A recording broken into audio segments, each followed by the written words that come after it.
Dreamscape presents Missing Molly by Natalie Barelli, narrated by Lucy Price Lewis. Chapter 1. I was looking forward to coming back to work this morning after my break, but now that I'm here, something doesn't feel right. I think it's because everyone is hunched over their computer keyboard, deep in concentration. There's no banter, no atmosphere. It's just wrong. Mike looks up and shoots me a small smile. "Hey, Rachel," he says, then goes back to peering at his computer screen. I would have thought he'd be happier to see me. I've only been away for 2 weeks, but still, I was expecting a bit more of a welcome than that.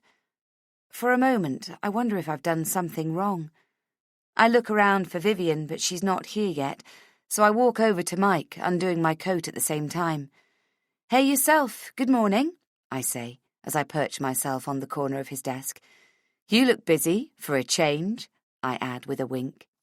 "Welcome back," he says with a little forced bravado, I think. He swivels in his chair and leans back into it. "How was the holiday?" "It was good, thanks. Cold, wet, you know." I smile. "Yeah, well, I could have told you that. As a holiday destination, Manchester is—" "It's lovely," I interrupt, smacking his shoulder playfully. "It's where Matt's from. His younger sister still lives there." "Right, of course. It's great then," he chuckles. Mike likes to tease me, but something's off. I cock my head at him. "What's going on?" He leans forward, moves his chair a little closer. I bend down a little, instinctively. "The boss says the paper might have to close." Then he shrugs his shoulders in apology. I smirk, anticipating the punchline. "Because without you, Rach, it's all gone to pieces," or something like that. But no, Mike doesn't say anything else. There's no grin on his ruddy face. He just sits there, looking at me with almost pleading eyes. "You're serious?" "Sorry to break it to you, but yes. We're not making enough money anymore. That's what the boss says. Not enough advertising sales. He could sell it on to one of the publishing groups, but even if that happens, some jobs will have to go." I feel my chest constrict a little. There's only a handful of us working here, and if jobs are being lost, as the part-time bookkeeper/admin person, mine will be the first to go. Our little paper, the South Hackney Herald, is a relic of a bygone era. When most other local papers around the country, and certainly in Greater London, are managed by regional media groups, we're still independent. And media groups don't employ people like me at the local level. That work would be handled from head office, even I know that. I look towards Vivian's desk, willing her to materialise. Vivian is my best friend, and the person who got me the job here, so I'm surprised she didn't tell me, but then again, I've been away. No doubt she didn't want to ruin my holiday. There's no way I can lose this job. I can't bear the thought of having to go through a whole other interview process somewhere else. I put on a brave face and pat Mike on the shoulder, then I walk over to my desk. I put my puffer jacket on the back of my chair and my handbag in the bottom drawer. My desk looks nothing like the way I left it. I like it clean and tidy, but now it's covered with random pieces of paper and yellow post-it notes. I begin to rearrange up all the bits into different piles. Things to be paid, things to file, things that don't belong on my desk to begin with. I glance towards the door of Chris Masters' office, the boss, and watch him through the gaps in the vertical blinds. He's talking to someone just off to the side of the glass wall. I tilt my chair back onto its hind legs, crane my neck, and see that it's Jacob, the new guy. He won't be happy. He only just started working here barely a week before I went on leave. Abruptly, Jacob turns his head and looks right at me. I lower my eyes and fiddle with bits of paper, just as Chris's door opens and the two of them walk out into the main office area. Chris claps his hands. "Okay, everyone, into the conference room, please." Mike winks at me, and I smile. The conference room, as Chris calls it, is basically a corner of the open-plan office. There's a table no more than 3 feet square, covered with old copies of the Herald that always seem to end up there until I tidy up and find a spot for them. Grab the laptop, please, Rachel. If you could take notes, that'd be brilliant, Chris says. No problem, I reply. I spring out of my chair and quickly disconnect the laptop from the wide computer screen, and when I pull it away, the mouse and the keyboard fall to the floor. I'm sure everyone is looking at me, and I feel myself blush crimson. Where's Vivian? Chris asks. He checks his watch with a quick flick of the wrist. Then he looks right at me. Welcome back, by the way, Rach. Thanks, Chris. You wouldn't know where Vivian is, would you? Sorry, I don't. I wonder if she texted me. I wish I hadn't left my mobile back at my desk. Chris sighs. I don't want to start without her. Just as he says this, the door opens and Vivian comes flying in. I'm here, she says, a little breathless, her black curls bouncing around her face. I smile. If that was me, late like this, I'd be quiet and apologetic. But Vivian just fills the room with her energy. She raises one arm in greeting. You're all here. Sorry I'm late. Are we having a meeting? Did I miss anything? I can't help but laugh. We all do.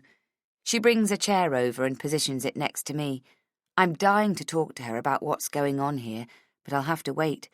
Vivian turns to me, puts a finger on my knee and mouths, How was the holiday? Yeah, good. I'll tell you later, I whisper. She leans closer and says, You heard the news about this place? Yeah, I don't know what to say, I reply. She makes a grimace. Vivian would be fine, I suspect, if she lost her job, because she inherited a lot of money. But that doesn't mean she doesn't care. She works here because she likes what she does, and it's a step closer to her goal of becoming a journalist. A proper one, she likes to say, although never to Chris's face, I noticed. Can we all concentrate, please? Chris says. I look around the room to see if anyone was expecting this meeting, but from the look on their faces, I'd say not. In fact, everyone looks terrified. Chris clears his throat. Now, you all know our situation has been dire, to say the least. He looks right at me and says, Rachel, Vivian can fill you in later. Mike explained, so I have an idea what's going on, I say. OK, that's good. So, people, listen up. We have probably 8 weeks to turn things around. 8 weeks? That's Perry, almost shouting. He's the other senior writer. What are we going to do in 8 weeks that we haven't done in the last 18 years? He bellows. There's a wave of murmur around the table. I can feel the corners of my mouth drop. 8 weeks? I look at Vivian. She's biting her bottom lip. Then Chris lifts his hands, palms out, and we're all quiet again. Like I was saying, unless we can turn things around. He turns towards Jacob, who is standing next to him, and says, Jacob has an idea that just might get us out of this tight spot. Jacob nods gravely to himself and clears his throat. I don't know if it's the solution yet, but it's something I've seen other newspapers do successfully. If I can put it into context, there seems to be an upward trend in... Just tell them, Chris interrupts. No, actually I will. It's a podcast. A podcast? Vivian asks, taking the question right out of my mouth. That's what I said. Am I writing this down? I ask. And how's a podcast going to help? Mike asks. Ever heard of Serial, the podcast phenomenon? Downloaded 1 billion times across the world. What about... He turns to Jacob. What is it again? The one about Daniel Morgan? Untold. Right, Untold. Ever heard of that? Mike shrugs. I might have. Well, so you know what I'm talking about then. But what does that have to do with us? We're still a local paper last time I checked, Mike says.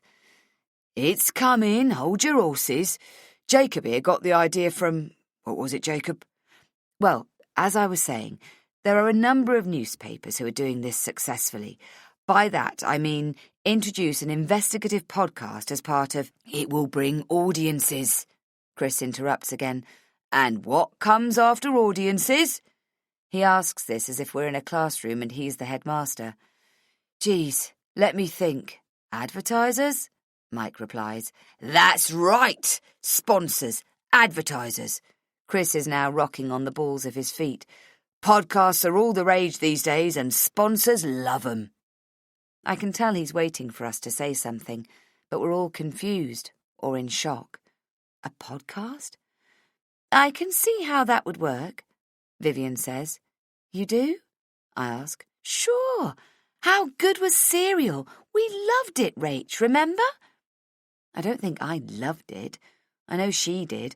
I remember her waiting for the next episode every week. She'd download it as soon as it became available. Then she'd call me and dissect everything that had been said.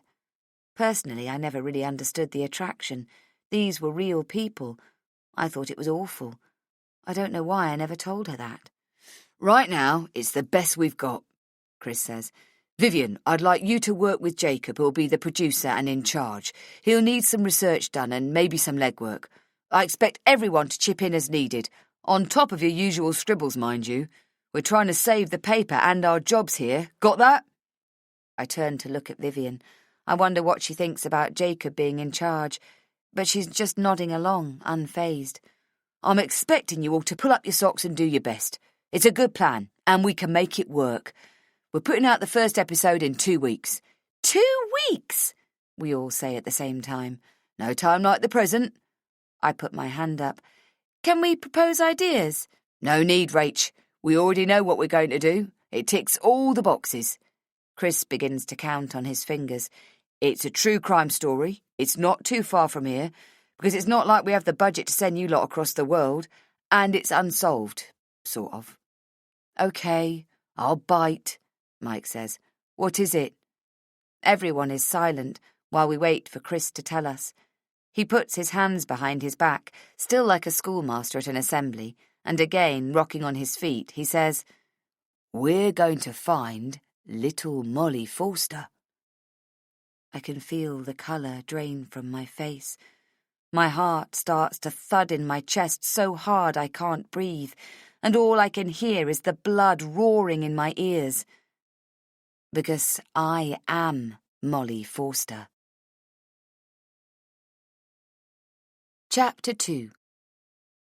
No! There's a noise behind me as my chair bounces back, and suddenly I find myself standing. They're all looking at me, but judging from their faces, I don't think that I screamed out loud, only in my head. I open my mouth, but nothing comes out. I scramble to pick up the chair. Sorry, I didn't mean to. I'm so clumsy today. I'm stunned no one can hear the thudding of my heart. You have a question, Rachel? Chris asks. No, thanks, I'm good. Sorry, I say, brightly I hope, and sit back down.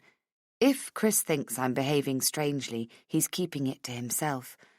OK, well, I think most of us here are old enough to remember the Forster case. After all, it was only 12 years ago. But, Jacob, how about giving us a refresher? Jacob steps forward and nods to himself. He lifts the small notebook he's been holding. I hadn't noticed it before. He adjusts his glasses and begins to flick through pages. I manage to resist the impulse to bring my hands over my ears. OK, so Jack Forster was a small-town solicitor in Whitbrook, so not too far from here. Chris nods approvingly at that. He's thinking about the costs, like he said. I'm thinking that I didn't move far enough. I should have gone to the other side of the country. Jack Forster ran his own practice, and by all accounts, he and his wife Mary and their 2 daughters, Grace and Molly, were well liked by everyone and active members of the community. Chris makes a gesture with his hand to hurry things up, and Jacob gets a little flustered. Right, OK. So Grace had a 16th birthday party at home. A small party, just her family and half a dozen of her friends. Later that evening, after the guests had left, a neighbour discovered the entire family murdered, except for 12-year-old Molly, who was missing. Their gardener, Dennis Dawson, was arrested at the scene and later convicted of their murder. Molly is still missing. There have been reported sightings over the years, but nothing that led to her being found. Everyone here knows the story, so when Jacob finishes, no one speaks or asks any questions. But my heart is beating so fast it hurts. My hands are shaking. I'm afraid to betray myself, that Vivian will notice. I rub them quickly against my thighs. I don't know, boss. Do we really want to revisit that tired old story again? Perry says. I could kiss him. I raise my hand. Wouldn't it be better to do something more positive? I say, standing up. A feel-good story. That's what people like, right? What about a series of local histories? We could do a podcast about people who are not famous. Chris is about to say something, so I quickly speak again before he does. I don't usually speak up like this in meetings, but today I can't shut up. Something about parenting, maybe? There's got to be an audience for that, surely. I'm aware how ridiculous I must sound. I don't think Serial would have been the same if it had been about early childhood development, Rach. No offence, Chris says.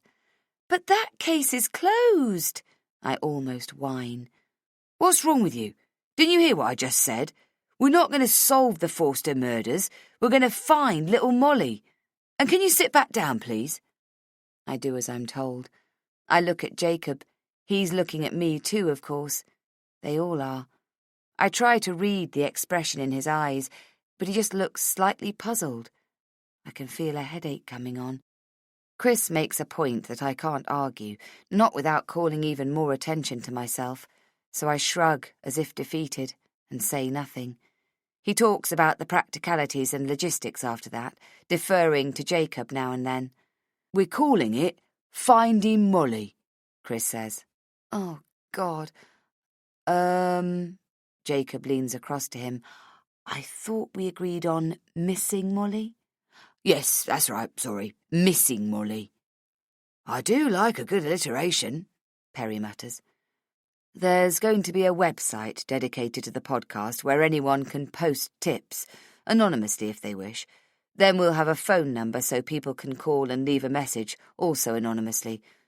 Old school, I know, but people think phone calls are harder to trace, and some people might be reluctant to send an email or a comment, Jacob says. I bite the inside of my cheek, hard, while I take notes on everything that's being said. In terms of social media, there'll be the usual, a Facebook page, a page on Reddit, Jacob continues. Which is what? Perry asks, and everybody laughs, me included, because I need to join in with the banter, try to be normal again. Vivian keeps staring at me. She knows something is wrong, so I make a joke about nothing and wink at her. That's the thing when you've gone through what I have. You learn to become someone else, and you learn to convince anyone and everyone of that lie. It's what you have to do when you're me, if you want to stay alive. Chapter 3. Rachel Holloway is my third fake identity. I'm 26 years old. No, I'm not. I'm 24, but I tell people I'm 26 because that's how old Rachel Holloway was. 12 years ago, I ran away from home and never went back, because if I did, he would kill me. I know he would. So I hide in plain sight. It's easier that way, and safer too. If you try to be invisible, people will notice. My birth certificate says that I was born on June 16th in Newcastle upon Tyne. In reality, I only visited twice to get my bearings, should anyone ask. I tell people my mother is dead and that my father is in Australia with his latest wife and brand new kids. They live in Avalon, by the beach. We don't get on. I don't have anything to do with them anymore, I say. I looked up Avalon on Wikipedia. An idyllic beachside suburb of Sydney, it said. I had to look up the word idyllic. I keep glancing at Jacob, who has returned to his own desk and is deep in conversation with Chris. I haven't really paid attention to him before, so I do now. He looks about 30, but I think he's older. He seems harmless, a bit geeky with his large glasses and his thin moustache and trimmed pointy beard low on his chin. He reminds me of a painting I saw in a magazine recently. Edward I, I think. I've barely exchanged 10 words with him, outside of, "Hello, how are you?" Chris was thrilled when Jacob joined us, because he used to be a radio producer with the BBC, and Chris is impressed by that sort of thing. I didn't think anything of it at the time. Plenty of people move away from stressful jobs to simpler ones, even with the cut in pay it implies. But now, I wonder. It does seem like a strange career move, producer at the BBC to editor at a nondescript small local paper. I squint at him, as if somehow that will help me see beneath the facade. What are you really doing here, Jacob? Because the summary he just told about the Forsters' tragedy, as it's come to be known, is not the real story. There are only 3 people left in the world who know the real story, 2 of whom were there that night, and I'm one of them. And I can't figure out whether Jacob knows something. When Chris walks back to his office and past my desk, I'm on my feet. I have to stop myself from grabbing his arm. I'm about to follow right behind him, but Vivian stops me. "So, how was it?" she asks. I stare at her blankly. "Your holiday! Oh, yeah, sorry. It was brilliant. We had a really great time. So why are you so jumpy this morning?" "Jumpy? I'm not jumpy." She narrows her eyes at me. Then her face relaxes and she says, "I'm sorry about the job situation here, but don't worry, okay? Maybe things will work out with this new podcast. If not, something else will turn up. You'll see." She brings me into her arms and hugs me. For a crazy second, I consider whispering in her ear, "I need to tell you something." "Let's catch up at lunch, okay?" Vivian says, releasing me. "Of course," I reply. "I'd better get back to it." I give her a quick smile and rush over to Chris's office. His door is open, so I step inside. "Can I just ask," I say, closing the door behind me, "was it Jacob's idea, the whole podcast thing?" "To do a podcast, yes. Finding missing Molly, that was mine." He sits down and immediately starts to make corrections on the article that is laid out in front of him. "Why?" "No reason. I thought you would have talked to everyone about the future of the paper. Jacob hasn't been around that long after all." The words are coming out all wrong. He's going to think I'm put out that no one asked for my opinion, when I know they wouldn't have anyway. It's not my job around here. I just meant the others, Perry and Mike at least. They've been here a long time. They'd have ideas too, how to help the paper survive. Do well even. He puts his pencil down and looks up at me. "I didn't intentionally talk to Jacob. He just happened to be here when I got a call from the bank, okay? He took it upon himself to come up with a solution, and the podcast is a great idea, you have to admit that. We've only got 8 weeks. I don't have the time to put it to a committee." "Fair enough. I'm just saying that, given the opportunity, I would have liked to suggest topics for podcasts. Good ones too, I think." I'm biting my bottom lip. I can't help it. "I didn't realise you wanted to be involved on the editorial side of things, Rachel. That's good to know. And you can submit for an editorial role next year, if we're still around by then." "Sorry, but I don't think it's the best we can do, missing Molly. I think we should discuss it." Do I really expect Chris will listen to me? No, but I'm desperate. I'll try anything. He shakes his head, eyebrows raised, and I'm about to say something else when he dismisses me with a flick of the hand. "Okay, go away. I'm busy. I've had enough of you." He picks up his pencil again and returns to making notes in the margins. "I'm just saying, Go back to work, Rachel." "Okay, sure," I reply.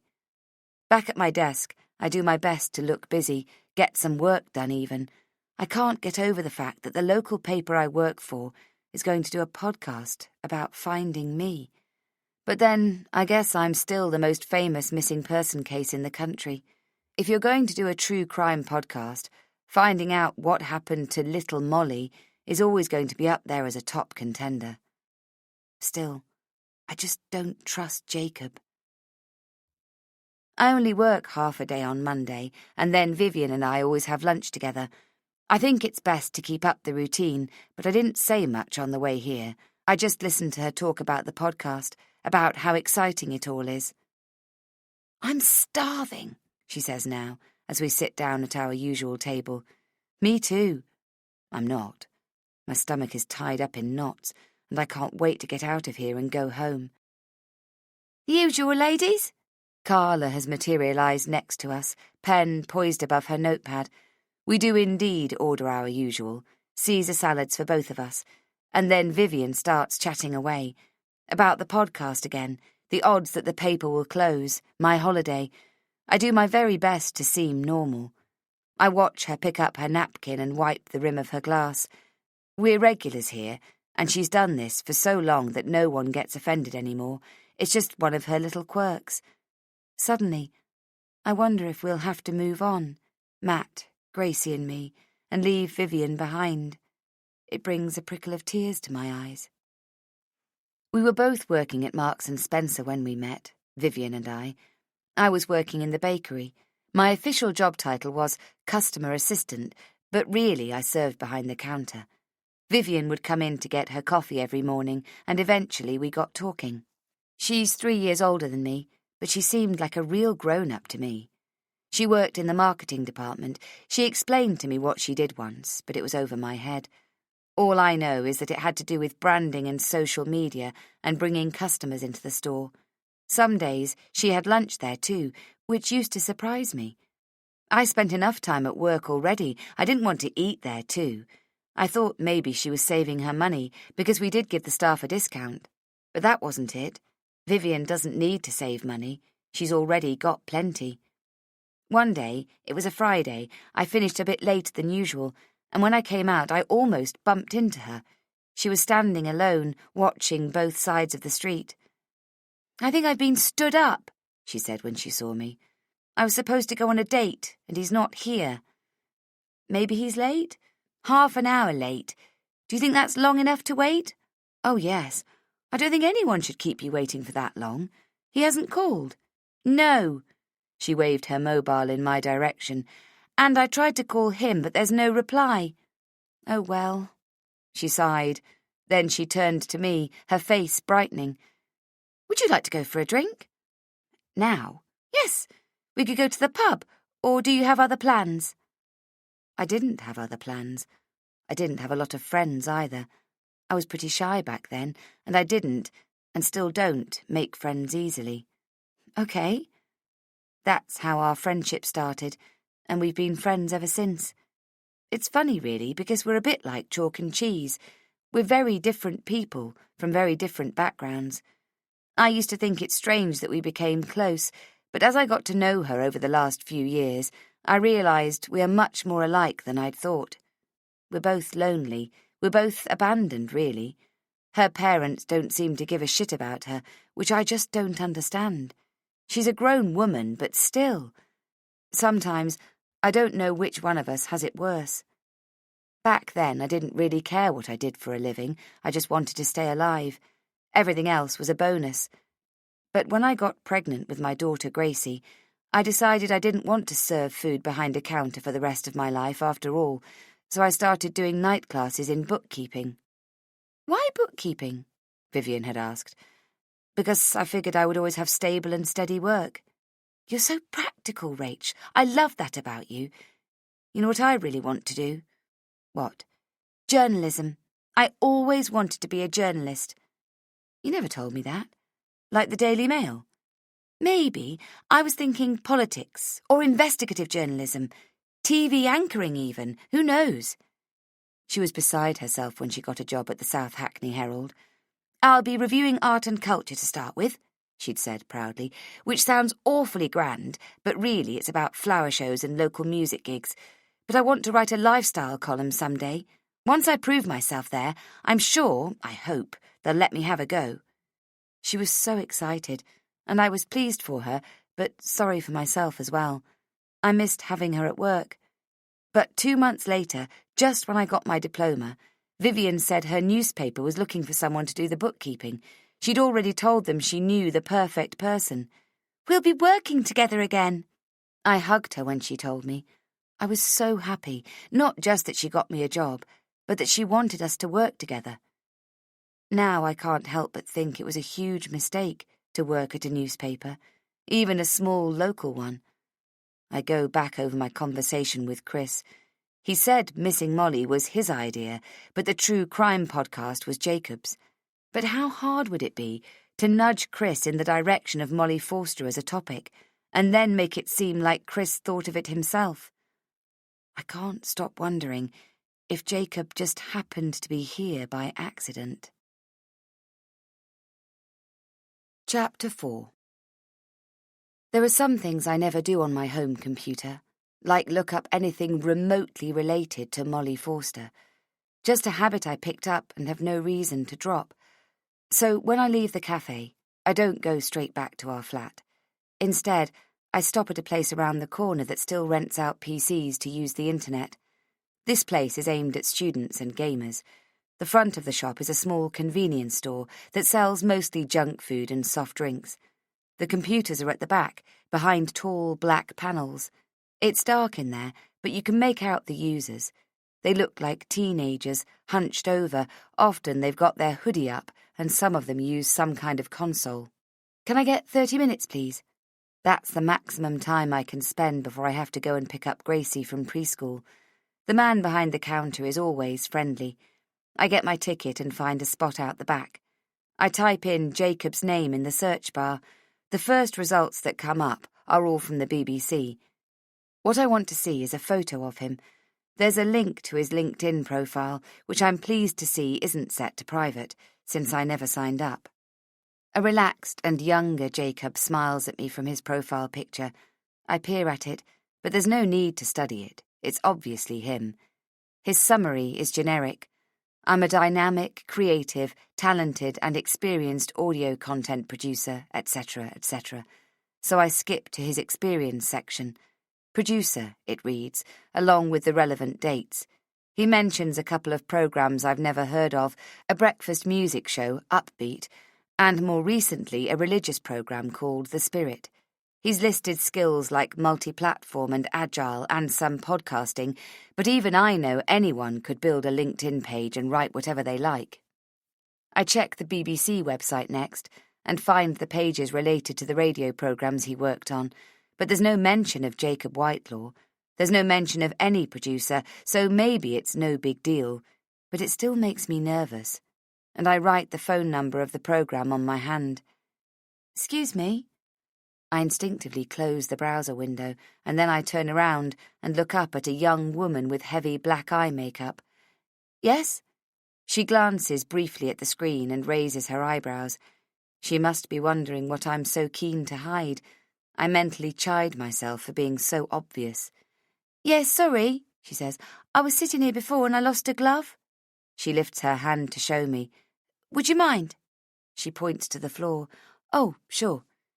I push against the desk to roll my chair back, then stand as she bends down. Got it, she says, brandishing the other glove. I hadn't seen it there. I'm not even sure it was there to begin with, but maybe I'm just being paranoid. Nothing new here. Thanks, she says. See ya. I nod briefly.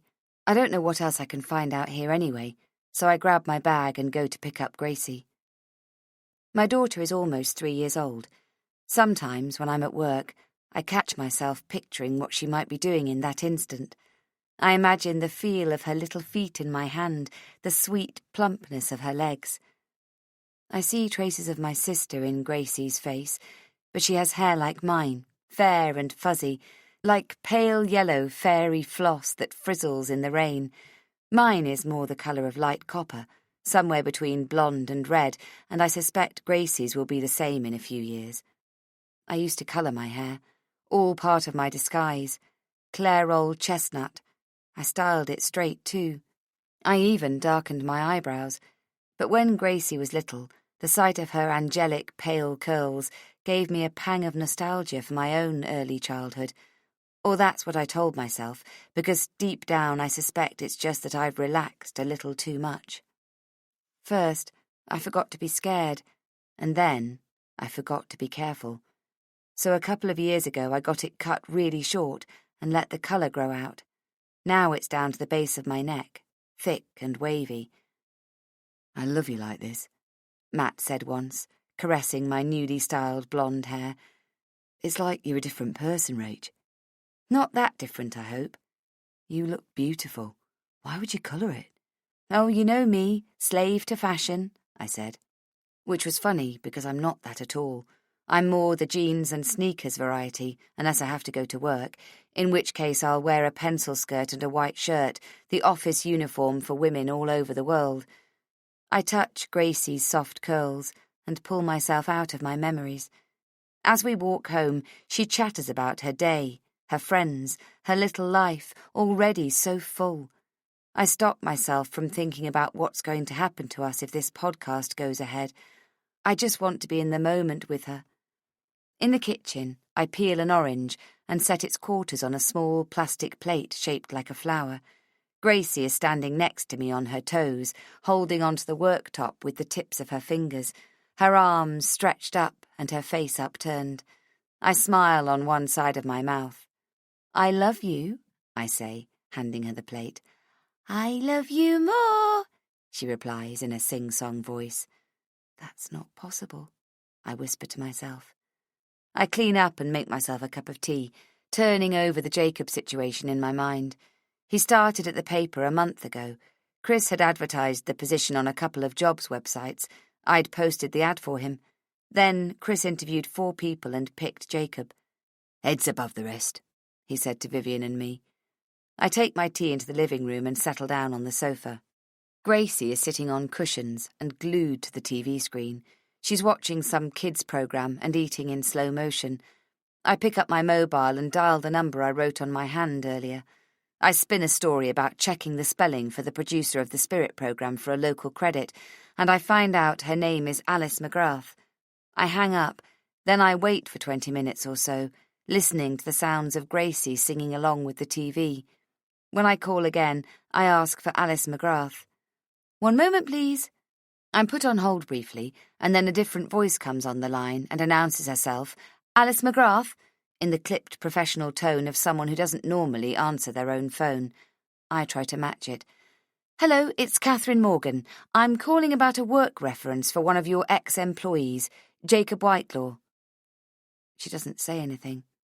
For a second, I think I've lost her, but then she blurts, "Where are you calling from?" "The Acton Express," I reply, which is a lie. "I have an application from Mr. Whitelaw, just checking up on past employment. How long—" And he put my name as a reference. I don't know how to answer that question. Something in her tone makes me think maybe I contacted the wrong person, so I ask a different question instead. "Mr. Whitelaw was the producer of your programme, is that right?" "One producer on this programme, yes." I don't know why I'm disappointed. "Ms. Catherine Morgan. Ms. Morgan, I'll be honest with you. If Jacob put my name down as a reference, he must have thought you wouldn't check. That's his bad luck. I fired Jacob Whitelaw. He was with us for less than a year, and when he was sober he wasn't so bad. But since that was a rare occurrence, I never got to find out how good he was. I gave him 3 warnings, as I am required to do by our internal code of conduct, and the 4th time he screwed up, I let him go. I don't recommend him to any future employer. Was there anything else?" I'm speechless. "No, thank you," I finally stammer. "You're welcome. Goodbye," she says, and hangs up. When Chris introduced Jacob, he made it sound like Superman had flown down from the heavens to work at the paper, and we were incredibly lucky to have him. What story did Jacob spin? I wish I'd looked up who he put down as a reference before making the call. Did Chris even check? "Hello!" "Daddy!" Gracie runs down the corridor, pounding the floor with her little feet, and throws herself against Matt, wrapping her little arms around his legs. He picks her up and bounces her in the air to the sound of her happy giggles. "Hey, you're home early," I say. "Yeah, we had a cancellation." He puts Gracie down on the floor and kisses me softly on the lips. "I figured I may as well come home." I met Matt at the pub 4 years ago, not long after I met Vivian, in fact. I'm always careful when I meet new people, but I don't avoid them either. That night, there were 4 of us from work. It was Vivian's idea that we go out, as usual. She was always trying to meet a guy. Her dream is to settle down and have babies. Matt was there with a couple of his own friends, and we all ended up at the same table. There was a band, and the others got up to dance, leaving Matt and me behind. We started talking. Hours later, we were still talking. He's only my 2nd serious relationship, and everything I ever wanted in a guy. He's very honest. He always wants to do the right and the fair thing. I think it's because he grew up without a dad. His father left when Matt was 10, and his mother raised him and his 2 sisters. But even back then, he took it upon himself to be the man of the house and do all he could to help his family. That's the kind of person Matt is. As soon as he could, he jumped into an apprenticeship, and now he's an electrician. He's always looked after the people he loves, and now he looks after me too. Meeting Matt changed everything for me. Not for the first time, I could see a glimpse of what my life could be like. Normal. Happy. Then I fell pregnant really early on into our relationship, and we were both ecstatic. That's when I made a decision that enough time had gone past, and I could stop cowering and hiding and begin to live a little. So I let Rachel Holloway come out a little more into the light. "Daddy, Daddy, Daddy!" Matt laughs and picks her up again, wedges her on his hip, and takes her into the kitchen. I follow them. He grabs a beer from the fridge, offers it to me, but I don't want it. "How was work?" he asks. Gracie has wriggled her way out of his grasp, and she slides down his side to the floor. I want to tell him about the paper possibly closing, but that would mean telling him about the podcast, and I'm not ready yet. I'm scared that I will betray myself. "I wish we were still on holiday," I say. Chapter 5. Back at work, I do my best to keep things normal all day. I actually have a lot to catch up on after my holiday, so I have a good excuse to keep my head down. It doesn't stop Vivian from asking me if I'm okay. She thinks I'm worried about my job, and that's fine with me. I would be worried normally, so it's a good cover in that way. But then I hear Jacob's voice behind me, calling my name. He wants to talk about the podcast. He needs to tally up the costs, he says, and could I help him with that? Would I have the time today? All I can hear is missing Molly, and I can't bear it any more. I tell him I have a headache and I leave work early. I need to plan. I can't decide whether Jacob knows who I am and is connected to him somehow. I'm scared Jacob is trying to flush me out, and that's what this fucking podcast is really about. Once upon a time, I might have discounted my fears. I might have put it down to paranoia. But not anymore. I've been there. I know he's looking for me. I don't think he's given up. All I can think of is protecting Gracie. On impulse, I get on the bus, and I end up near London Bridge. I've tried to walk across this bridge before, but not lately, because why would I bother? But suddenly, it feels important. I think of my child. I need to break through this fear that paralyses me. Otherwise, how can I protect her? I picked London Bridge because at first it doesn't feel like a bridge. It's more like a continuation of King William Street. But now, I can't breathe. I should have known what would happen. I started to feel light-headed when I reached the part that hangs over water, but I kept going anyway. You can do this. Come on, Rachel. Be brave. Try harder. Push yourself. The only other time I tried, I remember the same feeling of vertigo, the wobble in my legs, my heart pulsing in my ears, and I turned around and almost ran back. But this time, I was determined. I shut my eyes, felt the cold railing under my hands, and inched forward, step by step. Now, I'm stuck. I give myself pep talks that I already know will do nothing to help. Come on, Rachel, put your skates on and stop whining. Keep going, just walk faster. It's not that hard. But the cold sensation running through my arms, like ice in my veins, tells me it's too late. I can't go back, and I can't go forward. I have nowhere to go. My eyes dart from side to side, looking for a way out, fear pounding in my chest. But all I can see is a blur of people moving past me against the grey sky. I'm losing all sense of direction, and I have to grip the railing on the riverside, and I hold on as hard as I can, taking big gulps of air that won't go down my throat. I'm going to die. No, you're not. You're not going to die. I'm going to die. I drop to the ground, huddling into a ball, with one arm pulling my knees up against my chest, my other hand searching for something to hold on to. I can't breathe. I can't get the air in. Run, Molly, run! There are dark spots dancing in front of my eyes now, the edges of my vision melting into a dark, ragged shadow like a burning old photograph. Call Vivian. My arms and hands are tingling as I pull my bag closer to me and feel my way around the leather folds until I find my phone. Call Vivian. I press the button and lift the phone close to my mouth and say, somewhere between a whisper and a plea, "Hey Siri, call Vivian." The sound of ringing at the other end comes through dim and distant, and her voice, like a miracle, says, "Rachel, wow, that's amazing. I was just about to help me." In the silence that follows, I can't tell if I've spoken the words out loud or merely imagined them until she asks, "Where are you?" I'm gasping for air. I won't be able to tell her because I can't speak, and I'm propelled into an even deeper state of panic. But then her voice comes through again, dim and distant. "Listen to me, Rachel. You're okay. You're all right. Listen to my voice, honey. I want you to slow down your breathing now. We're going to count together. Concentrate on counting, Rachel. 1, 2, 3. That's it. Slow down. You got it.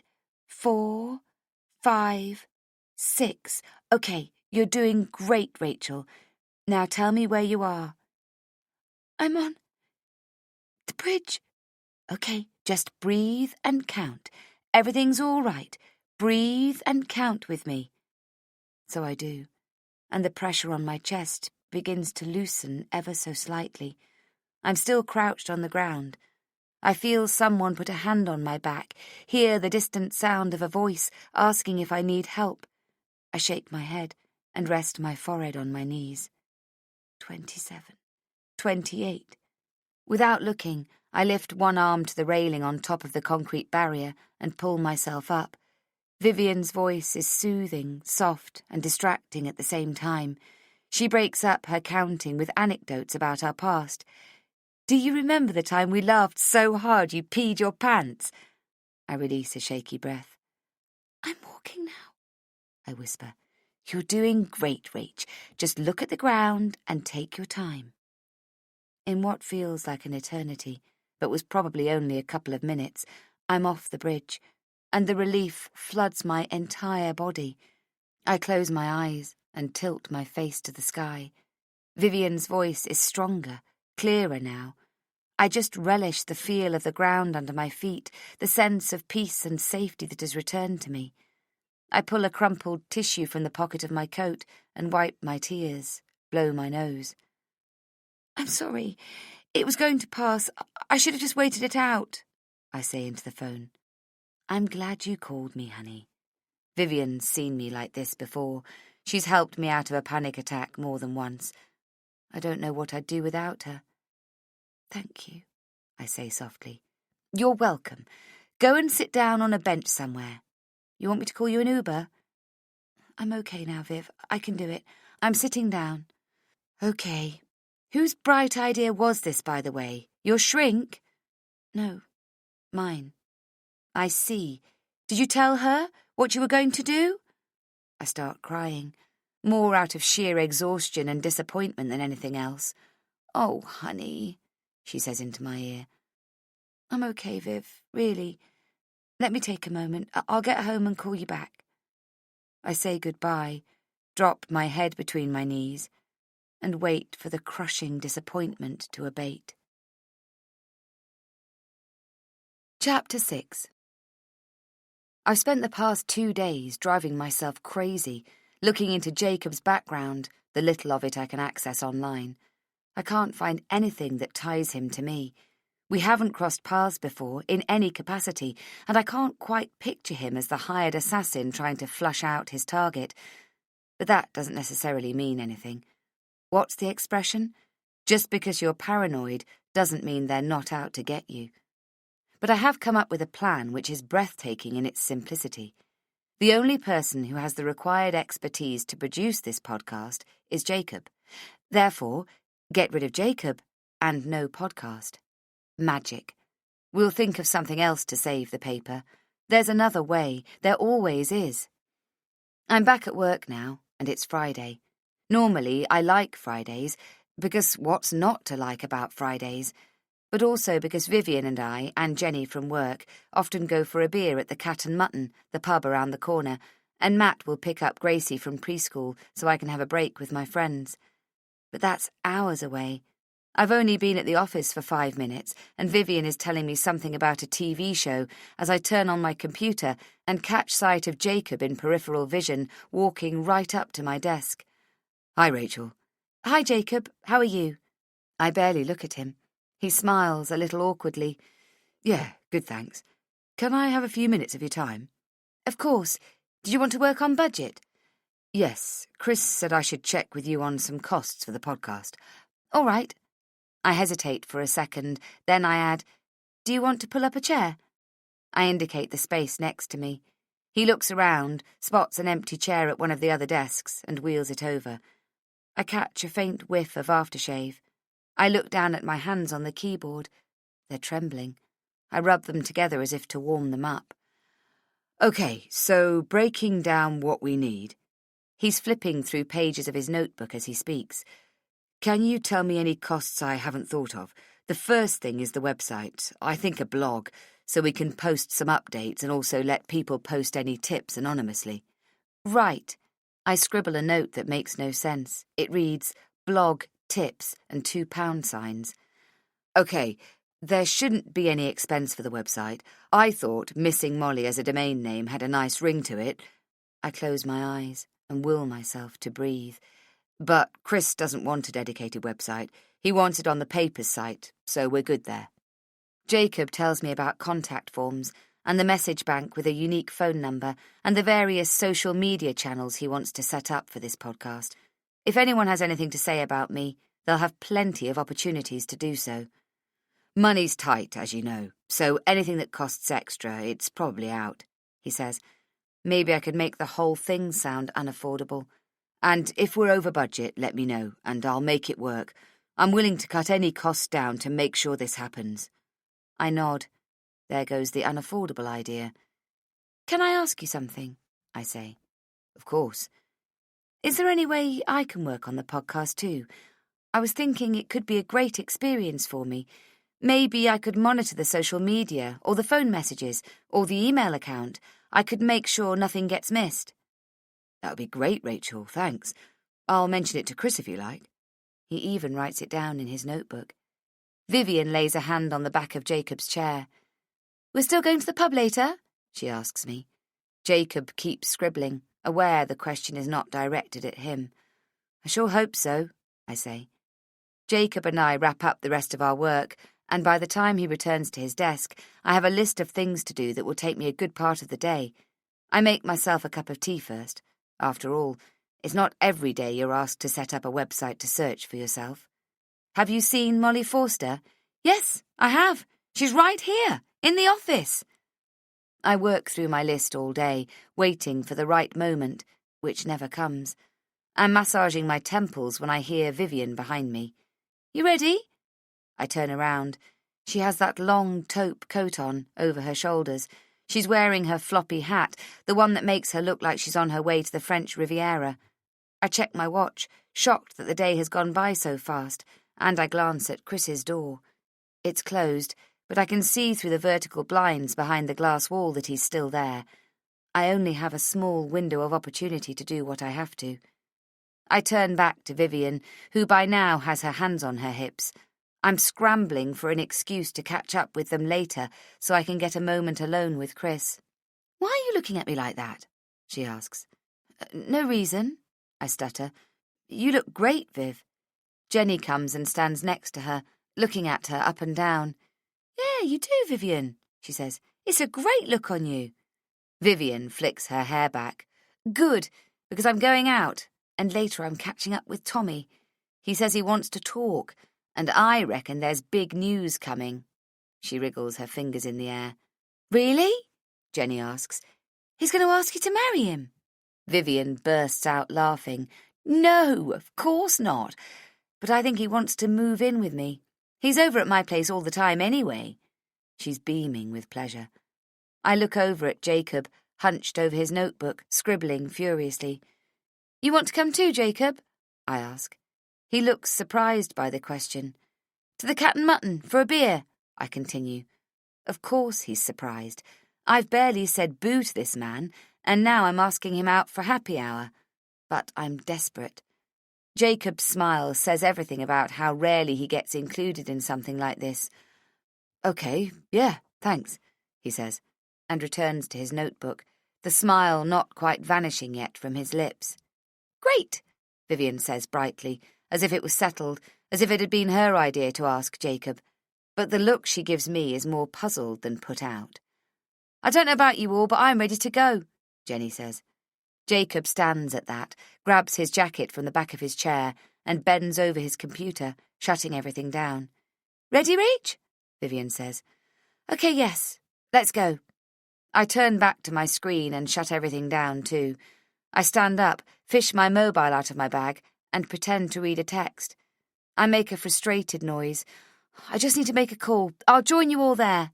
We can wait, Jenny says, dropping her bag from her shoulder to the floor. Jacob is standing behind them, his hands deep in his pockets, a large brown leather satchel hoisted on his shoulder. No, you go. I won't be long. Get me a pint of the Truman, will you? Vivian does a mock salute. At your service, she says, and turns on her heels. I make a show of tapping on the screen while they leave the office and bring the phone to my ear. I have a pretend conversation in case one of them comes back, feeling like a complete idiot for another few minutes. Then I head to Chris's office. Give me a sec, will you, Rach? I just need to finish submitting this form, he says when I walk in. Sure. I pull out the one and only spare chair and sit down, drumming my fingers together. It's a really small office. There's a corkboard that takes up half of the wall behind him, and I gasp as my hand flies to my mouth as I stare at the flyer that bears a photo of my 12-year-old self. Missing. Have you seen Molly? I begin to cough to cover my shock. Do you need some water? Chris asks. No, thank you, I'm okay. He gives me a moment to recover. I can't stop staring at the flyer. I've never seen it before. Where did you get that? I ask. He turns to look at it. I don't know. Jacob got it from somewhere. It's an original, too. Anyway, he turns back to face me, leaning back in his chair. What can I do for you, Rach? I make myself look at him and clear my throat. I don't know how to say this. He cocks his head. Give it a try. I lean forward and cross my arms on the desk. I have a friend, I begin, who has a friend who works at the BBC. Okay. I'm going to cut a long story short here. I would appreciate that. I mentioned that Jacob was working with us now. Okay. And my friend mentioned it to her friend. This is the short version. I'll get to it, sorry. But actually, before I do, I'd rather you didn't say the story came from me. I would rather if you left me out of it. Okay. Out of what? I pause. It gives me no pleasure to tell you this, okay? That part is actually true. Just tell me, Rachel. You told us that Jacob was a real hot radio producer, right? That he did all kinds of really interesting things at the BBC, correct? That's right. Well, my friend told me. I can tell from his face that he doesn't like where this is going. Chris is a good guy at heart. Rachel, gossip. Did you know he got fired? I blurt out. From his previous job, from the BBC. The way he jerks his head tells me that he did not. They gave him 3 warnings. Apparently he was really unreliable, and not just because of his drinking problem. Did you know about the drinking problem? Maybe he got help for that, I don't know. All I know is that he really messed up a lot, and they tried to help him, gave him 3 warnings, but he screwed up one too many times, and they fired him. And maybe you already know all this, and you're giving him a fresh start, but I wanted to make sure, because we have a lot to do over the next couple of months. If we want to survive and keep our jobs. I breathe out. You're sure about this? He asks. Positive. I'm sorry. He shakes his head, eyebrows raised. I'm stunned. Is your information verifiable? Call his boss, his ex-boss. My friend said her name is Alice McGrath. She'll be happy to confirm. He sighs, picks up a pen and makes a note. I don't suppose you have a number? I stand, push the chair back against the desk.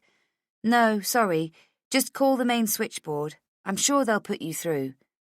When I close the door behind me, I manage to do so without looking back at the flyer that bears my name. Chapter 7. Now I just need to get through the weekend, which shouldn't be too hard. Today is Gracie's birthday party. She's turning 3. I'm frantic. I want everything to be perfect. I want her to have the best time. We can just do it at the preschool, you know. Parents do that all the time, Matt said a month ago, but I wanted her to have a proper party. So he has spent the entire morning blowing up balloons.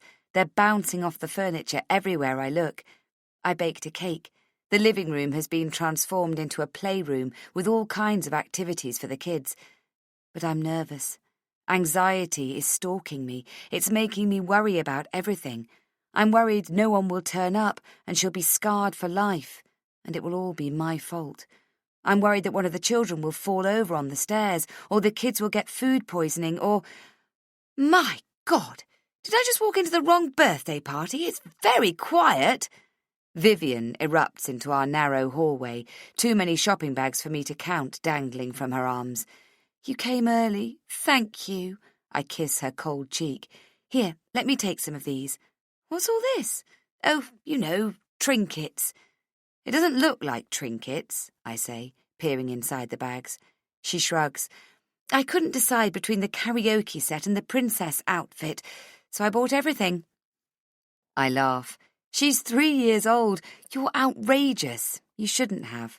It's not for you, Rach. It's for my goddaughter. And anyway, you're calling me outrageous. Her eyes are fixed on the colourful balloons that cover the ceiling. Where's Matt? Out for a run. He'll be back in a minute. Auntie Vivian! Happy birthday, my little princess! Vivian's arms are high and open wide, and Grace bounces into them, giving her a tight hug. She's wearing a pink tutu and yellow tights, and some kind of tiara on her head that falls off as she nestles her face into Vivian's neck. I pick it up and watch Vivian hug her tight. The presents are given and opened, to Gracie's squeals of delight. I propose that we take them to the living room and all the kids can play with them later, and I'm relieved that Gracie agrees. I caress the soft spray of freckles on her cheeks with the back of my hand. I had those too once, but I always wear enough makeup to make them disappear. Let's go and finish up in the kitchen. Your friends will be here soon. Gracie hops on one foot in front of us. Vivian picks up a square pack from her handbag and slips her arms into the crook of mine. I brought some cupcake mix. Have you ever made cupcakes? She asks. Never. I let out a chuckle, forcing myself to relax. Me neither, but it's a packet mix, so we should be safe, she says, and I laugh. The kitchen table is covered with slices of buttered white bread. I'm making fairy bread. When I put the butter away, I knock over the jar of multicoloured sugar beads, and it spills everywhere. Fuck! I snap, not catching myself in time. Vivian gives me a shocked look, even though she swears like a sailor. Gracie tries to pick up the sugar beads from the floor. Sorry, I say quickly, belatedly.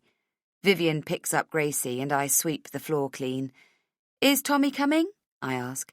She makes a face, purses her lips. Tom has gone back to his ex, would you believe? I've never heard Vivian referred to him as Tom before. What? What happened? The bastard decided to go back home after all, his tail between his legs. Told me last night that they were going to give it another shot. Normally one decides this before getting divorced, as I pointed out to him. I thought he couldn't stand her, his ex. Exactly. As it turned out, the moment she beckoned him to come home, he went running. Oh, Viv, I'm sorry. That's terrible. That's okay. Good riddance. I'll think of something to make it up to him. I know all his passwords, believe it or not, because he wrote them down carefully in a little notebook, which he forgot to take with him when he went back to his... She pauses, covering Gracie's ears. Fucking ex. Or should that be to fucking his ex. Gracie squirms, pulls at Vivian's hands and manages to escape. She hops out of the room on one leg. Vivian sighs. Anyway, she's his current now, I guess. Maybe I'll hack into his Twitter account and post photos of his dick for all to see. He's sent them to me often enough. Why should I be the only one to suffer? I laugh, but I check her face to see if she's really okay and not just putting on a brave face.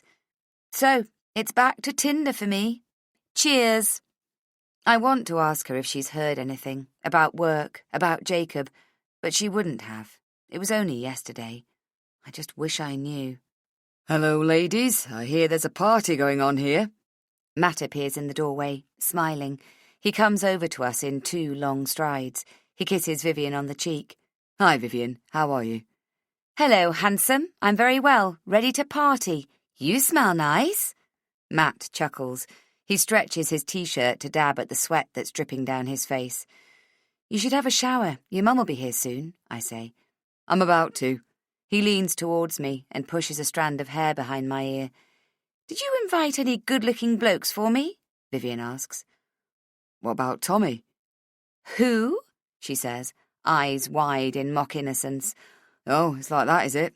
Well, you're in luck. Gracie's very popular with the boys at preschool, I'm told. There should be at least 4 of them arriving any minute now. I check my watch, surprised to see the time. It's almost 12 already. I grab the packet of cake mix, put it down again, and open cupboards at random, looking for a mixing bowl. I'll do that, Vivian says behind me. You finish whatever you were doing. I'll leave you ladies to it then. I'll go take a shower, Matt says. Typical.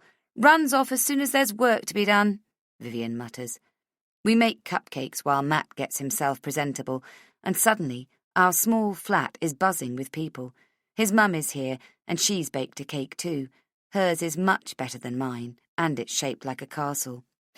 I know you said you had one, Rachel, but I couldn't help it. Maybe they can have both? She smothers her granddaughter with kisses, and Gracie loves every minute of it. One of Matt's sisters is applying glitter on Gracie's eyelids. We play songs the kids like to dance to. Vivian turns to me. Don't you ever want to call your dad? She asks softly. She means Mr. Holloway, who lives in Australia and hasn't seen his daughter in 9 years. No, why? She points at the children. You don't get tempted. It might be different now, with Gracie, surely. I'm pretty sure he wouldn't be interested. Yeah, I understand. She puts her arm around my shoulder and squeezes. I bet you miss your mum at times like this. I told Vivian about my mother once, because she'd asked. She thinks my mother's name was Jane and that she died when I was young. At least that last part is true. I simply nod. I do miss them. I miss them all. Vivian isn't exactly estranged from her parents, but as far as I can tell, they're completely uninterested in their daughter. They live abroad mostly, and only spend a couple of months a year in London. Vivian has mainly been raised in boarding schools by the sounds of it. My idea of boarding schools comes from books at the library, and they're all pretty scary. Vivian's an only child, like you, she said once, and I wondered if my dead sister could see me then, and if she hated me for denying her even a correction of her existence. Matt's mum asks when we're getting married. I change the topic, like I always do. It's not that I don't want to marry Matt, but I can never be sure that my ID is completely safe.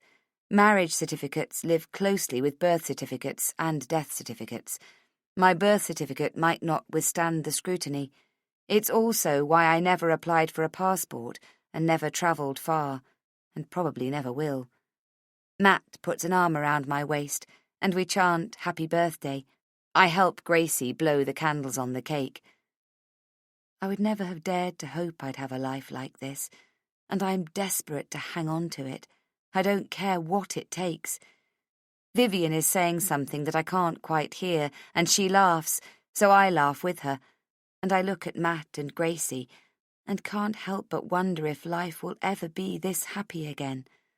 I want to bottle a little bit of the afternoon in a corner of my mind, for the future.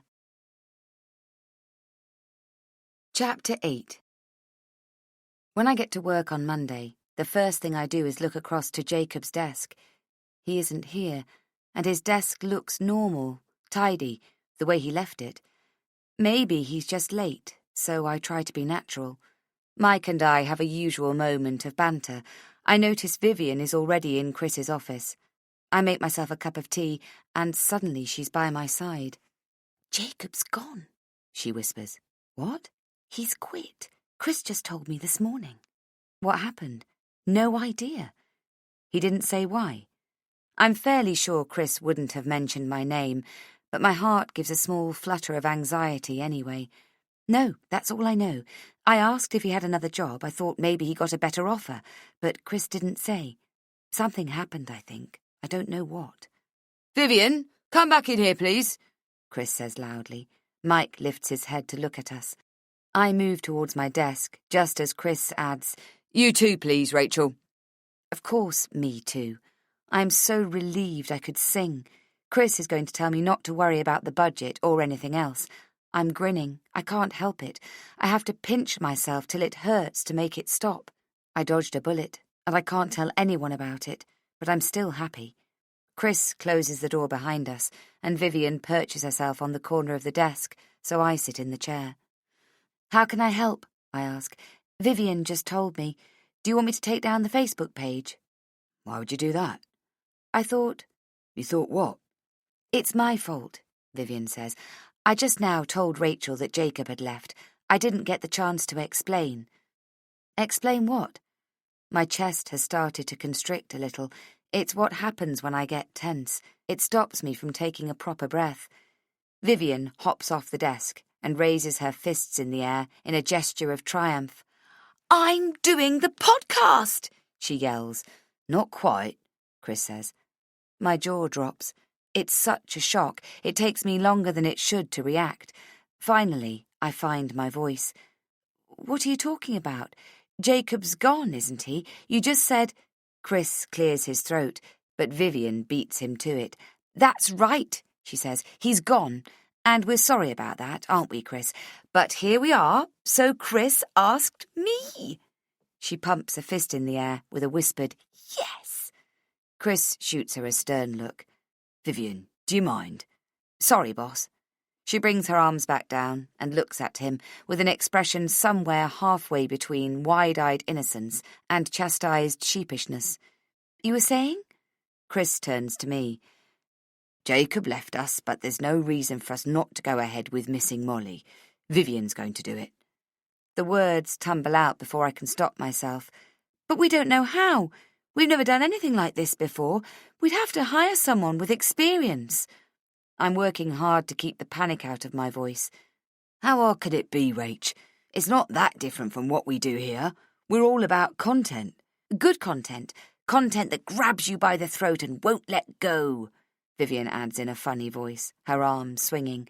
Normally I'd laugh at her antics, but right now she's annoying the crap out of me.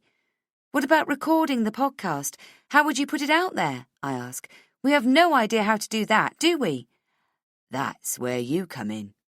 My mouth opens, but no sound emerges. Vivian grins at me. "It's going to be a hoot, Rach. It's going to be our project. You can do all the tech stuff, with me, of course. We'll have to learn together, but once we know what we're doing, it can be your department." "My department?" "Yes. I heard you say to Jacob the other day that you'd love to work on the project, and now that he's gone, we need all the help we can get. Isn't that right, Chris?" Chris nods. "See? Chris agrees with me. You're great with numbers, Rach. You've got a great brain. You could do this with your eyes closed. You just need to learn how."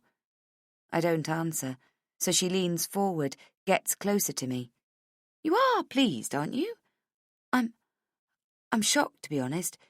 Shouldn't we put it off for now?" "In an ideal world, yes," Chris says, "but we can't.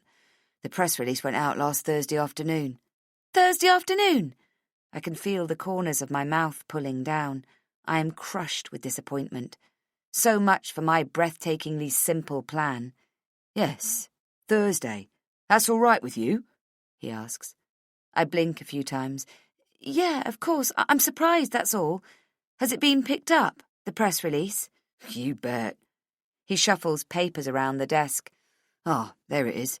The Metro ran it. Not prominently, mind you, but that's okay. Early days yet. We put it on the front page of the Herald, obviously. He points at the floor next to where I'm sitting. I haven't seen this week's Herald, but there's a small box of them beside me. I reach down and pull one out. Missing Molly, a true crime podcast delivered to you by the South Hackney Herald. Catchy, Vivian says. Yeah, well, Mike wrote it. Figures. The words are dancing in front of my eyes. All I can think is that he's going to find me now. This podcast is going to lead him straight to me. I'm going to die. 12 years ago, Molly Forster disappeared from Whitbrook. I point to the text. Technically, it's 11. You've got 12 here. They look at each other before Vivian slaps me on the shoulder. Well done! So you have been paying attention. I told you it was a good idea to get Rach involved, she says to Chris. Vivian looks like a kid who's been told she was getting a big red bicycle for Christmas. She puts her arm around my shoulders and squeezes. We'll be a team, like Thelma and Louise. God help us all, Chris mutters. That's Chris's nickname for us, Thelma and Louise. He says it's because we're as thick as thieves. I didn't know the reference, so I had to look it up. It's an old movie about two friends who go away on a trip together and end up dead. Anyway, back to the article, Vivian says, lifting her arm. It doesn't matter. It'll be 12 years in November. Close enough. There's a small sound that comes out of me then. It's because I'm in pain. Real pain. But Chris interprets as lack of confidence in the project. Come on, Rachel. It can't be that hard. Everyone's doing a podcast these days. You'll figure it out. I've lost. Again. I know that, so I begin to rearrange my face from crushed to excited and say, Well, that's amazing. I can't wait. When are we putting out the first episode again? Friday, Vivian says. This week? Surely not. I quickly scan the article, looking for the confirmation. With Jacob leaving, we're a bit behind, I won't lie to you, Chris says. He was going to line up some interviews with the locals, and that hasn't happened because, frankly, no one's had the time. I nod gravely. So we're already behind schedule. You might need to put in some extra time. Is that okay with you? Chris asks. Of course. Happy to. When do we start? We already have. They both stand. Come and see the recording studio. Chapter 9. We have a storage room in the office. It's next to the kitchen area where the electric meter is. It doesn't have any windows. Anything that is no longer of any use gets dumped in here, along with the vacuum cleaner. Once in a while we'll do a big clean-up. Last time I checked, the room contained boxes of old newspapers, a printer that no longer printed anything, and a couple of desk lamps. Vivian opens the door with a flourish. I gasp. It's unrecognisable. There's a small desk with a microphone on a stand and a pair of headphones next to it. There's a computer screen too, but the most bizarre sight is the padded material on the walls. So, what do you think? Vivian asks. She leans into my ear and whispers, I couldn't wait to tell you. We finished it yesterday. She looks at Chris. You did this? Over the weekend? My voice sounds softer in here. Too quiet, almost. Jacob did most of it, Chris says behind me. He started it anyway. Vivian and I put the finishing touches. How come I didn't know? But why should I have known? I was on holiday. And anyway, I am a part-time bookkeeper/admin person. Until today, apparently. Can we afford it? I only finished the budget on Friday. It was donated, Vivian says. By who? Jacob. It's his old equipment. Won't he want it back now? Don't worry about that, Rachel, Chris says. Vivian sits down and swivels in the chair. She's like a child, grinning. She lifts the bulky headphones and puts them on her head. She pulls the desk mic closer to her, puts on her radio voice and says, Good evening, everyone. My name is Vivian Brown, and you're listening to Missing Molly. You can't say evening. You don't know when they'll be listening to it. I hadn't meant to sound so curt. It just came out that way. She makes a face. Thanks, Sherlock. I was just pretending. So, you see here, the mic is being fed into that rack over there, Chris says, oblivious as always to what's going on around him. An odd quality for someone who runs a newspaper. It's connected somehow to this computer here, or so I was told. You can take a look later, Rach, but it should be good quality, good enough for our purposes.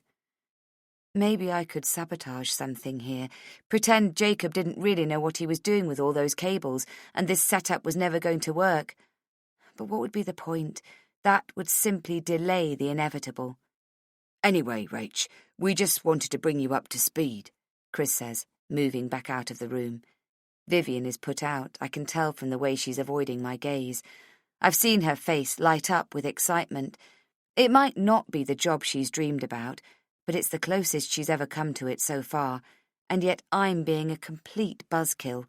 She thought I'd be thrilled, but instead I've found fault with everything. I wish I could tell her. This podcast is going to get me killed. Let's not do it, please. Okay, I say. It's great. Great news. I'll get right on it. Chris is standing against the open door. I assume he means to be polite, ladies first, that sort of thing. But as I walk past him and into the corridor, Chris goes back inside. He has one hand on the door handle and says, Vivian and I are having a production meeting, so feel free to get on with the rest. Maybe do some research on the technical side of things. Thanks, Rach. I put my palm against the door. A production meeting? Yeah, we don't have much time, so we need to finalise the script ASAP. Vivian claps her hands. I love saying that. Chris nods in my direction. So, if you don't mind, I've got truckloads of work to do, so let's get this done, Vivian. Rachel? Finalise the script. Can I stay? Maybe I can help, I say. There's a beat where Chris looks to Vivian, and she shrugs. Sure, why not? Let's just get to it. I walk back inside the small, stifling room. Chapter 10. I watch them, sitting at the desk. Vivian is doing something on the computer. I'm standing behind them, leaning against the door, grateful for the dim light in here. They can't see me grinding my jaw. Do they really think they're going to find me? How? I've never set up any social media accounts, not even in my new name. There are no websites out there that are looking for me, no banners screaming, "Have you seen Molly Forster?" Partly because my entire family was wiped out that night, so there's no one left to care. Also, Edward Hennessy, Chief Constable in Whitbrook, has always maintained the investigation into my disappearance is ongoing and best handled by the police. He is on record as saying that websites and amateur sleuths will do more damage than good, and they should leave it to the professionals. I wonder how he'll feel about the podcast. Does he know? Has he picked up on the small item in the metro? Probably not, but he'll hear about it, and he won't be pleased. Well, that makes two of us. We're fine for the first episode, Chris is saying. Even the first 2 episodes, because they're going to be recap mostly. The family murders, what happened to Molly, background on the killer, etc., etc. Vivian is making noises of assent. She's typing something on the computer, then she says, I know Jacob hasn't had any luck lining up some good interviews because the town has closed ranks on us. I made some calls, but I haven't been able to access anything either. Nothing from the school, for example. No one wants to talk to us. I think they're worried we'll make them look bad and they need the tourists, but we have this. Vivian is fiddling around with the mouse, and I am unprepared for what happens next. I'm staring at an old clip of Channel 4 News. Chief Constable Hennessy's voice fills the room.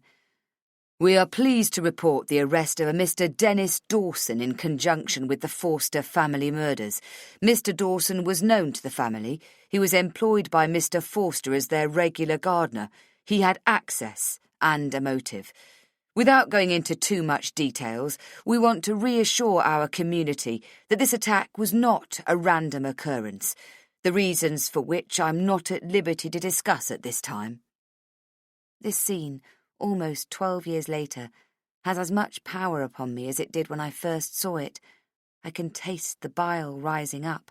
I don't know if it's for the tragedy of the situation, or because back then my reaction to it almost cost me my life. Vivian pauses the video and turns to Chris. Generally speaking, all we have right now is footage of old news items, like that one. The room feels way too small. I feel for the door handle behind me and open it a crack, hoping for some air. Can I see the rest? Chris asks. Vivian resumes the video. We are appealing to the public to help us find young Molly Forster, who escaped from the residence while this individual was committing this atrocity upon the family. Our priority is to find young Molly and keep her safe. If you see her, or if you have any information as to her whereabouts, please contact the police immediately. A wave of nausea engulfs me. Then it happens. I am back there, in the old abandoned train station. It's cold. I'm in shock, and I'm terrified. I don't know how long I'd been crouched there when I heard footsteps outside, on the gravel. I squeezed my eyes shut and leaned into my knees to muffle the scream. Then I heard him, whispering, "Molly, are you there?" I bolted outside and saw his silhouette near the door. His hand reached out to me, and I felt the tip of his fingers brush my shoulder just as I turned around and ran. I should have gone to the police station then, but all I could think of was to get away from him as I heard his ragged breath behind me. I ran towards the river to get away from the lights. Then I ran along the bank, ignoring the ferns and branches that cut and grazed my shins, until I reached the old bridge. They called it the upside-down bridge because the steel truss was built under the timber deck and railings. It was dark, a moonless night. I ran across, and I almost smashed myself against the heavy barrier near the other end. My stomach lurched, and I lost my breath. I'd forgotten that the bridge was closed. The abutment at that end had been damaged in the storm, and part of the timber deck had collapsed.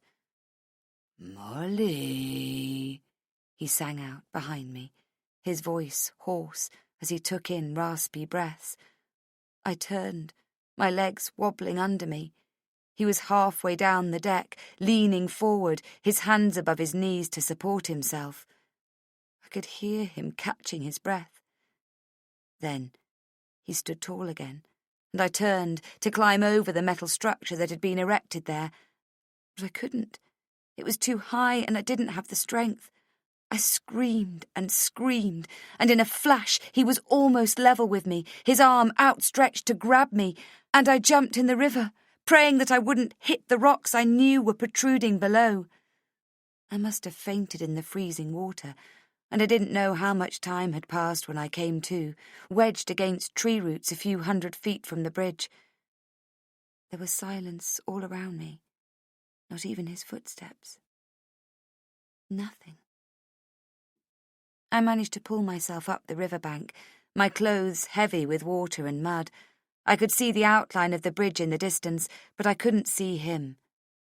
I made my way back, shaking with terror and cold, and when I finally ran inside the police station, pushing hard against the door, almost falling on the tile floor, there was only Chief Constable Edward Hennessy. "Oh my God, Molly!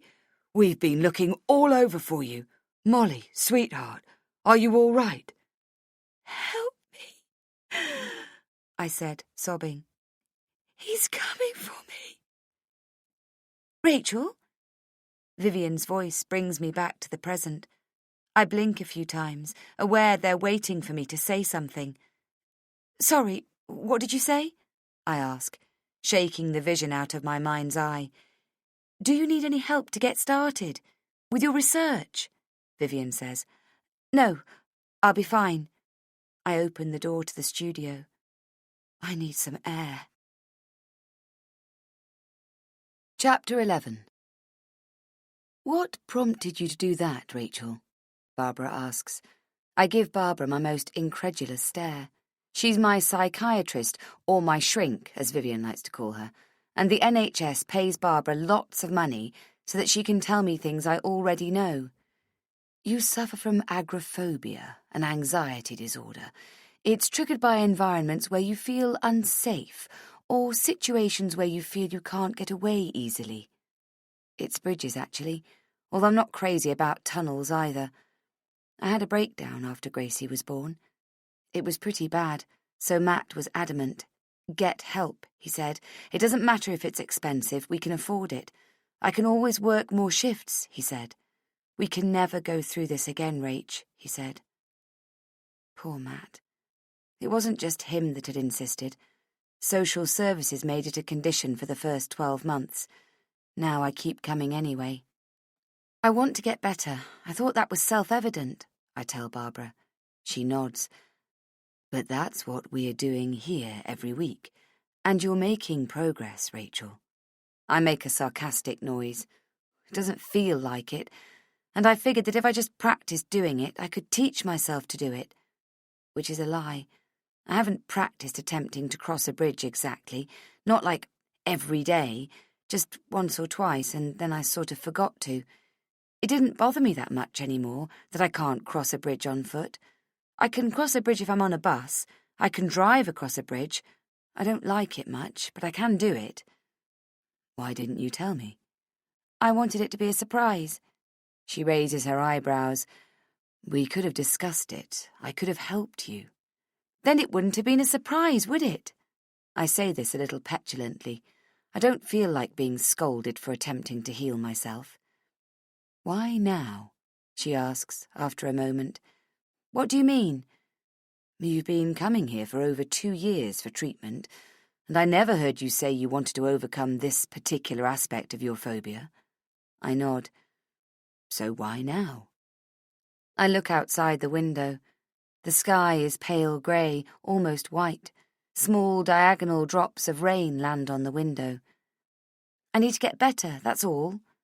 I need to protect my daughter. Okay, she makes a note. What happened after the panic attack?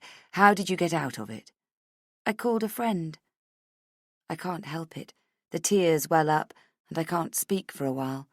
She hands me a box of tissues. I've been crying ever since I went home last night. Matt couldn't get me to tell him what was wrong. I blow my nose. Why are you upset, Rachel? I'm frightened, I whisper. Why? I don't think I'll ever be free. Chapter 12. Missing Molly, Episode 1, Transcript. Music. Vivian. Every year, thousands of tourists descend upon the charming town of Whitbrook on the edge of the Cotswolds. It's an ideal getaway location for families or couples alike. The medieval town is best known for its limestone architecture and its typical English village feel. The locals are friendly too, and a visit to the traditional stone-built pub will see you well fed and kept warm. But Whitbrook is not just known for its hospitality. It's also the scene of one of England's most enduring murder mysteries.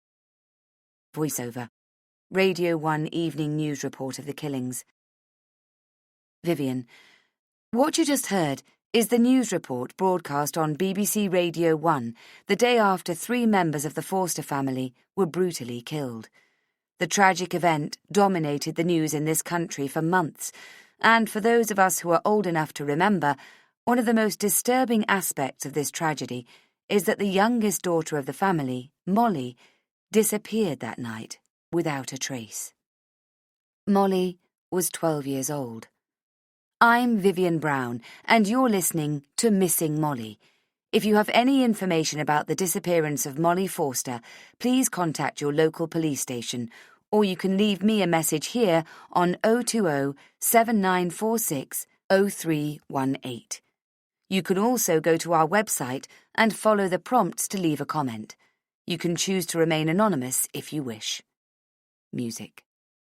Vivian. Jack and Mary Forster and their 2 children, Grace and Molly, were a well-liked family in the town. Jack Forster, a solicitor, ran his own practice, while Mary raised the children and volunteered for numerous local charities. Then, the unthinkable happened. Almost 12 years ago, on the 4th of November, Grace Forster was celebrating her 16th birthday with her family and 6 of Grace's school friends. The Forsters lived in a large, comfortable house in Whitbrook that sits on 2 acres of what one would describe as a classic English garden. Jack and Mary Forster hosted the small party at their home that afternoon from about 4 p.m. The children enjoyed a birthday cake, followed by a game of cricket in the garden. Grace's friends stayed until approximately 6 p.m., by which time the guests left and went back to their respective homes, all within walking distance of the Forster residence. At 7:22 p.m., a neighbour walking past the house heard repeated screams coming from inside. He ran down the driveway and around the back of the house. The back door leading into the kitchen was wide open, and inside, 20-year-old Dennis Dawson was found screaming, cradling Grace Forster's broken and bloodied body in the hallway. Mary Forster was lying face down at the entrance of the kitchen near her husband's body. All three had been killed with a cricket bat, their skulls broken. Molly Forster, the youngest daughter, was missing. It's just Vivian and me in the studio. She's sitting at the recording desk, the lamp illuminating the script laid out in front of her. She suggested I sit next to her while she records the episode, but I said I'd make less noise if I stood behind her, near the door. It hits me with a cold sweat, the thing I dread. It was stupid of me to think I could control it. It begins as it always does, as a memory, fleeting, the sound of people singing happy birthday, and then it becomes a full-blown movie, one that I can neither stop watching or stop playing. Grace brought me here and told me to be quiet and that she would come and get me. Whatever you hear, whatever happens, don't move, promise me. She was scared, I could tell. I promised, and she closed the door. I put my hands over my ears, but I still heard the screams. I heard him run up the stairs and yell and shout, and I heard Grace cry. So quiet now, everywhere. Quieter than it's ever been. It's as if the air has been sucked out of the house itself. I pull my knees up and wrap my arms around them. He must be gone, but I don't understand why no one has come for me. I push apart the coats and squint at the thin sliver of light that's visible through the gap in the door. I tilt myself forward onto my knees and put a palm against the edge of the sliding white door. I move it, slowly, and still crouching, crab-like, I leave the wardrobe, and I'm inside the bedroom. I tiptoe softly on the thick carpet until I stand in front of Grace's bedroom door. I put the palm of my hand against the white timber and whisper her name. There's no one there. Softly, as quietly as I can, I walk down the stairs, my hand brushing the wall, and even before I turn the corner, I know that something monstrous has happened down there. At first, I don't understand why Grace is on the floor. But then I see the blood. It's coming from her head. The wound is gaping. I make a sound, and Grace's eyes open. She looks right at me. Run, Molly, run, she whispers. I scream for my mother, but she does not come. I can't stop screaming. I run to the kitchen, and there is blood everywhere, and I see my mother, her head, it's not right, her neck, there's blood. There's my dad by the door. His eyes are open and staring at nothing. I run down the hallway to the front door, and he's there, standing in front of it, with the bloody cricket bat by his side. Ah, Molly, there you are. He smiles, and for one crazy moment, I think maybe he just walked into our house and he's going to help us. I want to tell him that Grace is hurt, that she needs a doctor, but there's only a sob rising up in my throat. Then he lifts one arm high above his head, ready to strike me. I run back inside the house. I must have cried out, because Vivian's face hovers over mine. Rachel, what's wrong? I recognise the studio. Then I remember. We're recording the first episode of Missing Molly. My face hurts. I think I hit something. I can't do it. I'm sorry. Can't do what? I sit up. I'm shaking. How long have I been like this? I can feel the edge of the nightmare trying to push its way back in. The door of the studio opens behind me. You all right, Rachel? What on earth's happened? What are you doing on the floor? Chris asks.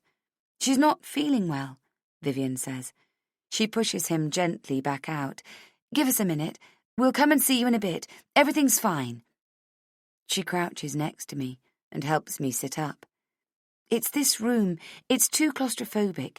We have to keep the door open from now on. You okay, hun? Yeah? Good. Just take a breath. You'll be okay. Just relax. I get up from the floor and sit down on the chair. I put my head in my hands. You feeling better, Rach? I'm sorry. I really am. I'm a complete fuck-up. No, you're not. It's just that thing you get sometimes. Oh, Vivian, what am I going to do? Don't be so dramatic, Rachel. You just fainted, that's all. I dried my eyes, and we go to see Chris, who asks me if I'm pregnant. I blush, and Vivian stares at me, her lips forming a perfect O. No, not at all, nothing like that. Well, in future, don't skip breakfast. Get back to work. Get out of here, both of you, and get me that first take, pronto. Chapter 13. There, see? What did I tell you? Chris stands in the centre of the room, a copy of the Daily Telegraph in his hand. He brandishes it like it's some kind of trophy. What's that? Perry asks. This, people, is what happens when you put your mind to it and come up with a good idea. This, he slaps the paper with the back of his hand, is a review of the first episode of Missing Molly. Vivian and I spring out of our chairs at the same time. She almost knocks me out of the way, her arm outstretched. Her face is already glowing with pride. I suspect mine is reflecting the fear I feel, but no one is looking at me. We only put out the first episode on Friday. I did my very best to make it unremarkable. I tried to persuade Vivian to stay away from making it too dramatic. I know it's not really any of my business, I said, but I think it would be good if we didn't sensationalise things, just keep to the facts. She just laughed at me. And now, a few days later, we have our first review of the podcast.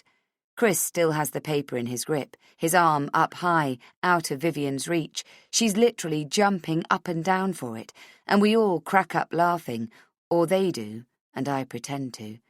But it must be good, because Chris wouldn't be teasing her like this if it wasn't. Finally, he relents and hands it to her. I lean to read over her shoulder, but it doesn't matter. She reads it out loud. Missing Molly podcast review. Missing Molly has everything. A missing child, a family massacred for no apparent reason, a murderer so racked with guilt he took his own life. Jeez, Jenny mutters. Won't someone please think of the sponsors? Mike laughs out loud. Vivian resumes. Missing Molly is not for the faint of heart, but it's as gripping as any murder mystery you might pick up at the airport bookshop. An investigative podcast that assigned itself the task of retracing the steps of 12-year-old Molly, the first episode is off to a rocking start. It's too soon to tell whether Missing Molly will emerge victorious from its challenge, but it's well worth a listen. I don't need to hear any more. I wear an expression that I hope approximates delight and sit back down. I have to. My legs have turned to jelly. The people looking for me may not have picked up on the small item in the metro, but I bet they'll read about the podcast now. To this day, there has never been a confirmed sighting of Molly Forster. If you have any information regarding the disappearance of Molly Forster, please contact your local authorities, or alternatively, you can leave a message for the podcast producers on blah, blah, blah. I close my eyes. I argued against the phone line, but Vivian insisted. Our dedicated phone number and message bank are ready to take your call. Anyone can leave a message if they have anything to pass on to us. And they can do it anonymously. It's to be the last sentence at the end of each episode, and now the Daily Telegraph, Circulation 1 Squillion, has published it.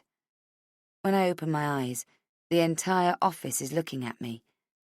What? I ask. I said, Have you listened yet? This morning? Chris asks. To what? The hotline, you goose, Vivian says. To me, the word hotline conjures up images of a dozen or more volunteers sitting by the phones, fielding the onslaught of calls from genuinely concerned individuals. The volunteers filter out the real ones in an ocean of possible sightings. I saw a little girl that looked just like little Molly. She was wearing pink pyjamas like on the telly. Hennessy did set up the Molly hotline back then, so that I would be returned to safety as soon as possible. Almost 12 years later, I'm given another hotline. But no matter how good this podcast might be, it's not going to generate a national emergency. There are plenty of other missing kids. What about them? There are children on the streets right now that no one is looking for. They're just adrift, forgotten. I should know. I've met a few of those myself. I've checked the messages, of course I've checked, every day, every 2 hours pretty much, sometimes more. I have the number stored in my favourites and I check obsessively. Grace Forster was a fucking slag. She was a fucking whore, and she deserved everything she got. They all did. Put that on your fucking podcast, you slag. That was only hours after we released the first episode into the world. I was at home when I heard it, and it made me ill.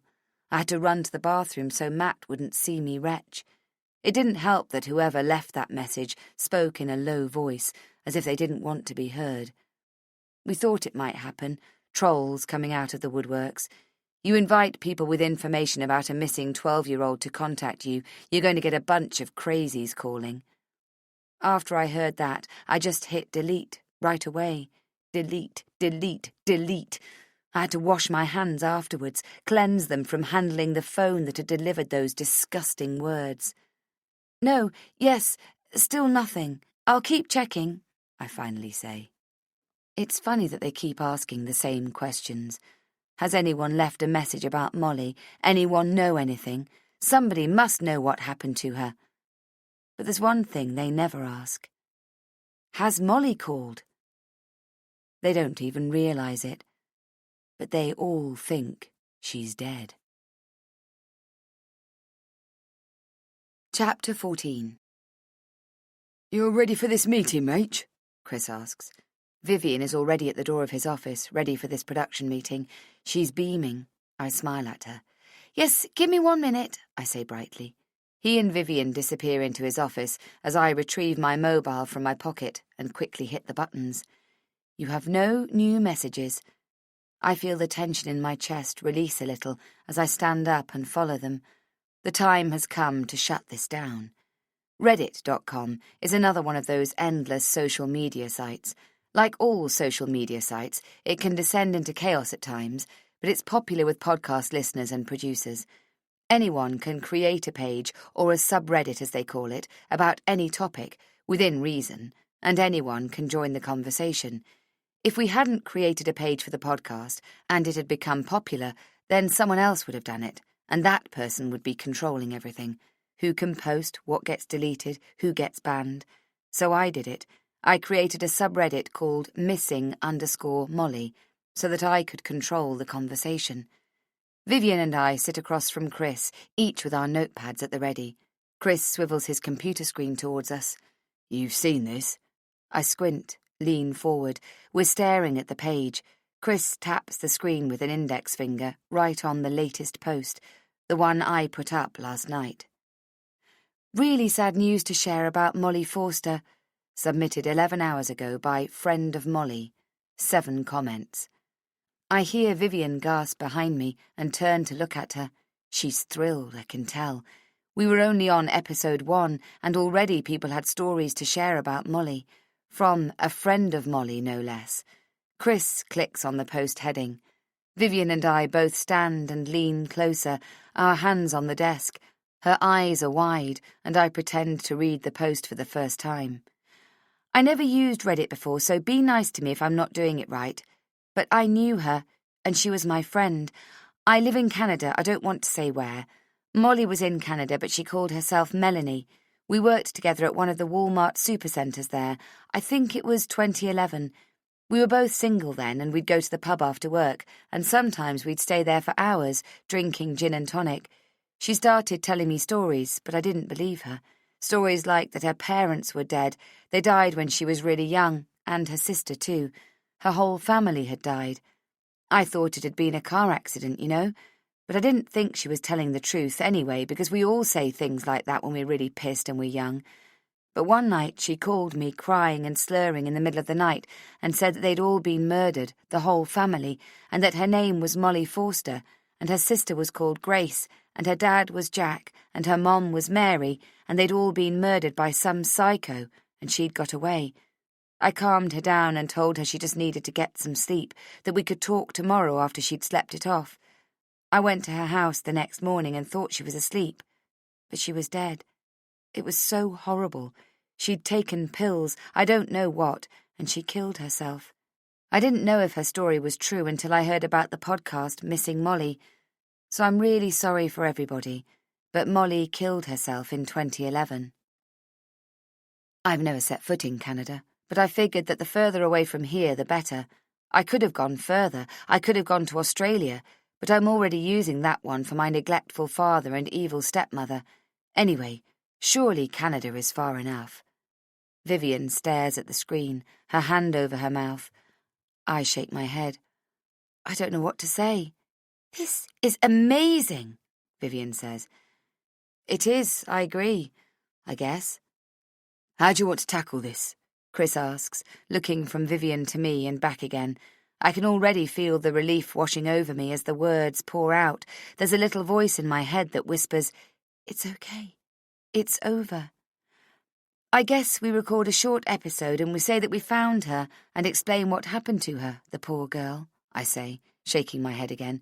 Maybe we can do a different podcast. It's still a great idea and people like it. It's working. I mean, we got a lot of attention for this one already.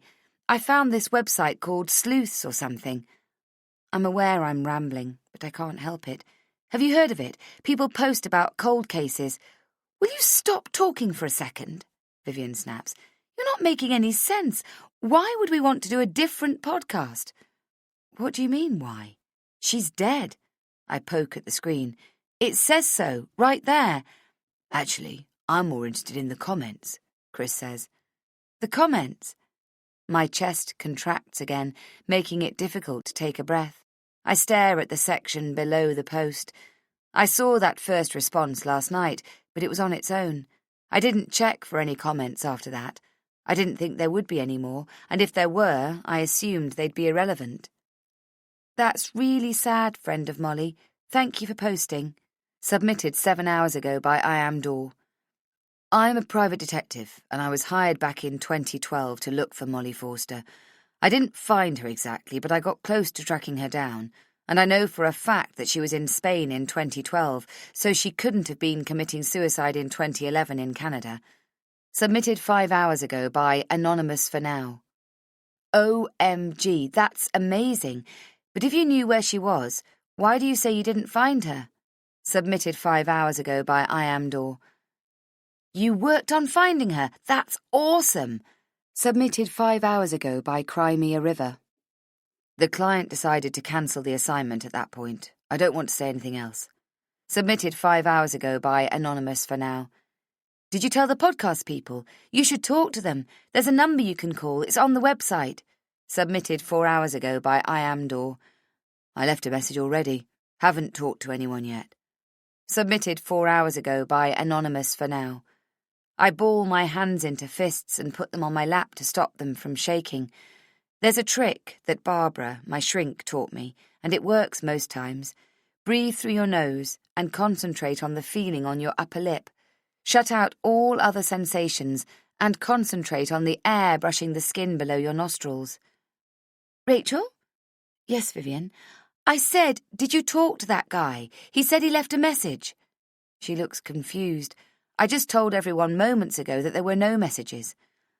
I don't know what he's talking about. I just checked, like I told you 10 minutes ago, and there were no new messages. I think it's a prank. Why would he post on Reddit anyway? If he's a private detective, wouldn't he?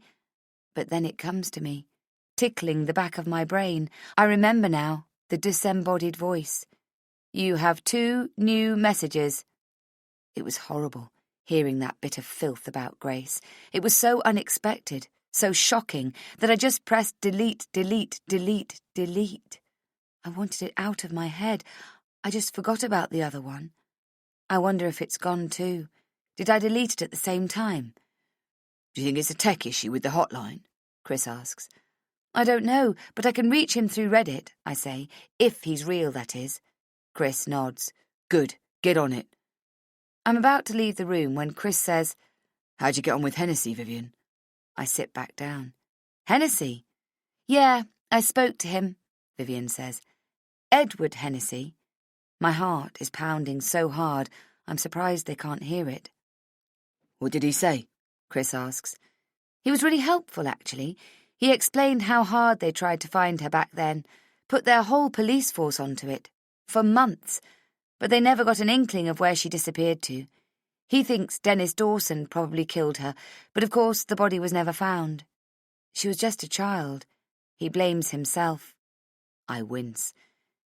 You didn't tell me you spoke to Hennessy, I say, trying not to spit on his name.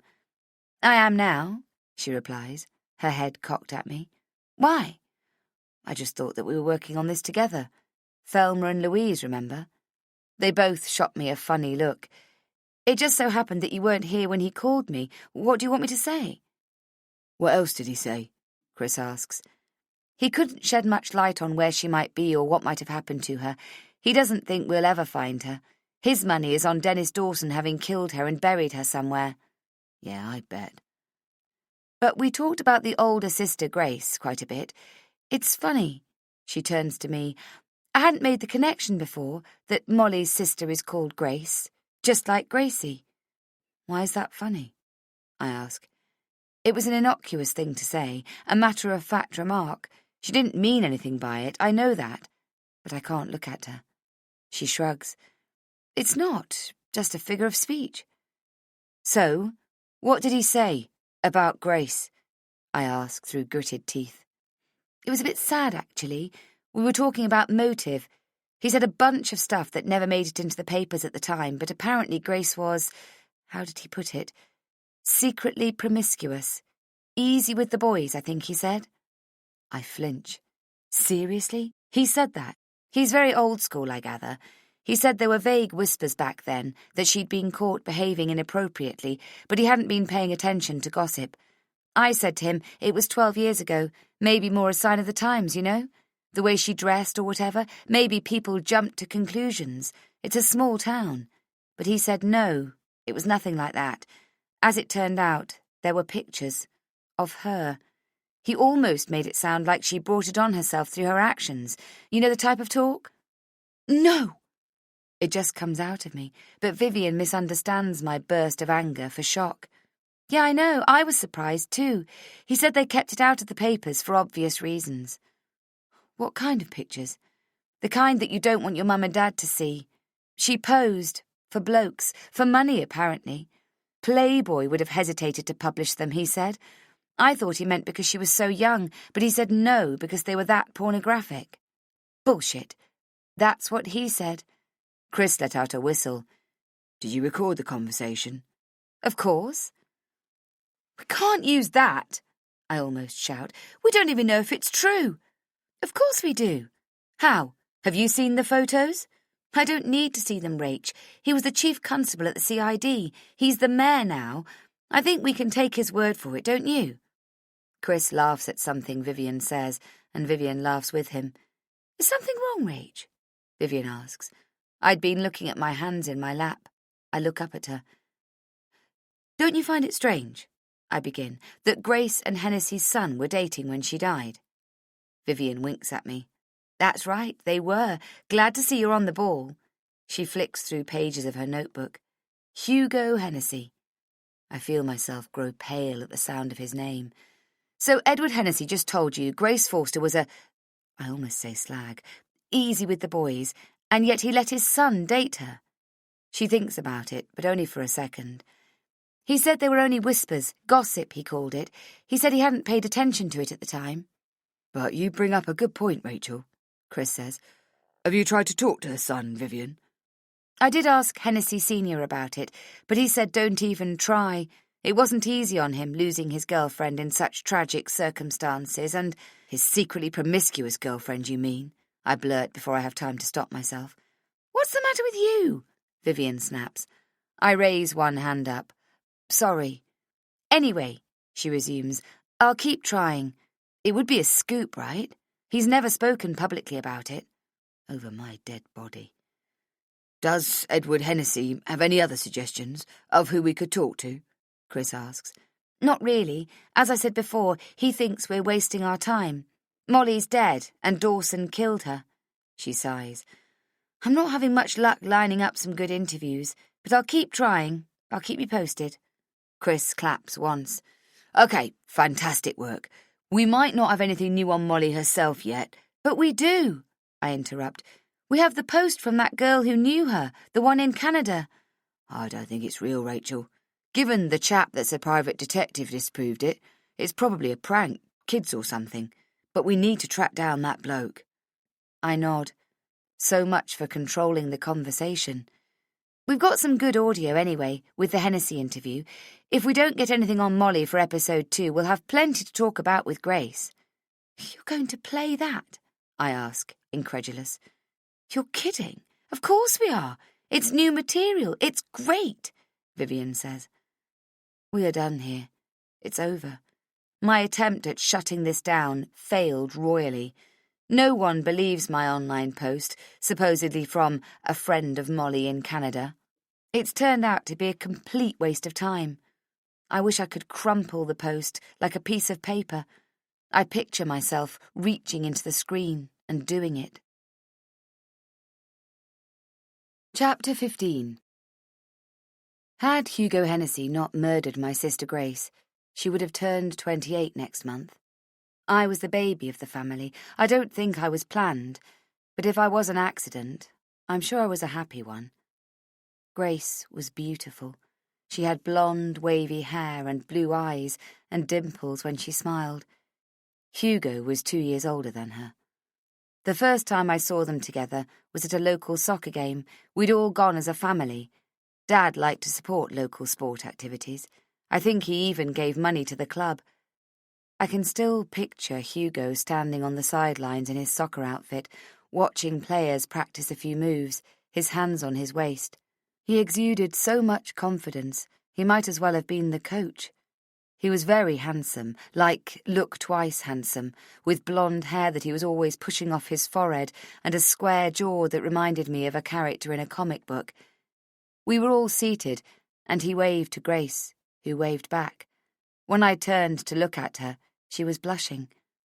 After the game, we got up to leave. My dad talked to someone he knew, and suddenly Hugo was there. He was very polite, and after he said hello to my parents, he started to chat to Grace. They looked like the perfect couple. I don't know how they met, at school I suppose, and not long after that soccer game, they started dating. I think the whole concept of dating has changed a lot in the last 12 years. I'd be surprised if he and Grace were having sex, but then again, she wouldn't have told me. For them, dating would have meant a trip to the movies or a walk somewhere, maybe a bike ride. But all I know is that he started to spend more and more time at our house. He was always nice to me, always nice to everyone, actually. Mum loved him. Dad thought he had excellent manners. It was a few weeks after they first met that I happened to be in Grace's room one night when she came out of the shower with only a towel wrapped around her. There were marks on her upper arm, like dark bruises. "What's that?" I asked, reaching to touch it. She flicked my hand away. "Nothing!" It wasn't very long after that he killed her. That evening at dinner, I barely say a word. The third time Matt asks if I'm okay, I almost snap. "I'm fine, really," I say too quickly. Then I see the hurt on his face. "Sorry, love. Just a lot going on at work, you know?" I could tell he's put out by the way he plays with his food for a bit. I want to reach out, lean into him, but I just can't. "Why don't you just tell me what's really going on, Rach? Ever since we've been back from our holiday, you've been acting weird." He pushes the plate away and crosses his arms. No, I haven't. When's the last time you've been to see Barbara? Really? What's that supposed to mean? You're not yourself. Just tell me. Last Tuesday, Matt. Same as always. Same as every other fucking week, okay?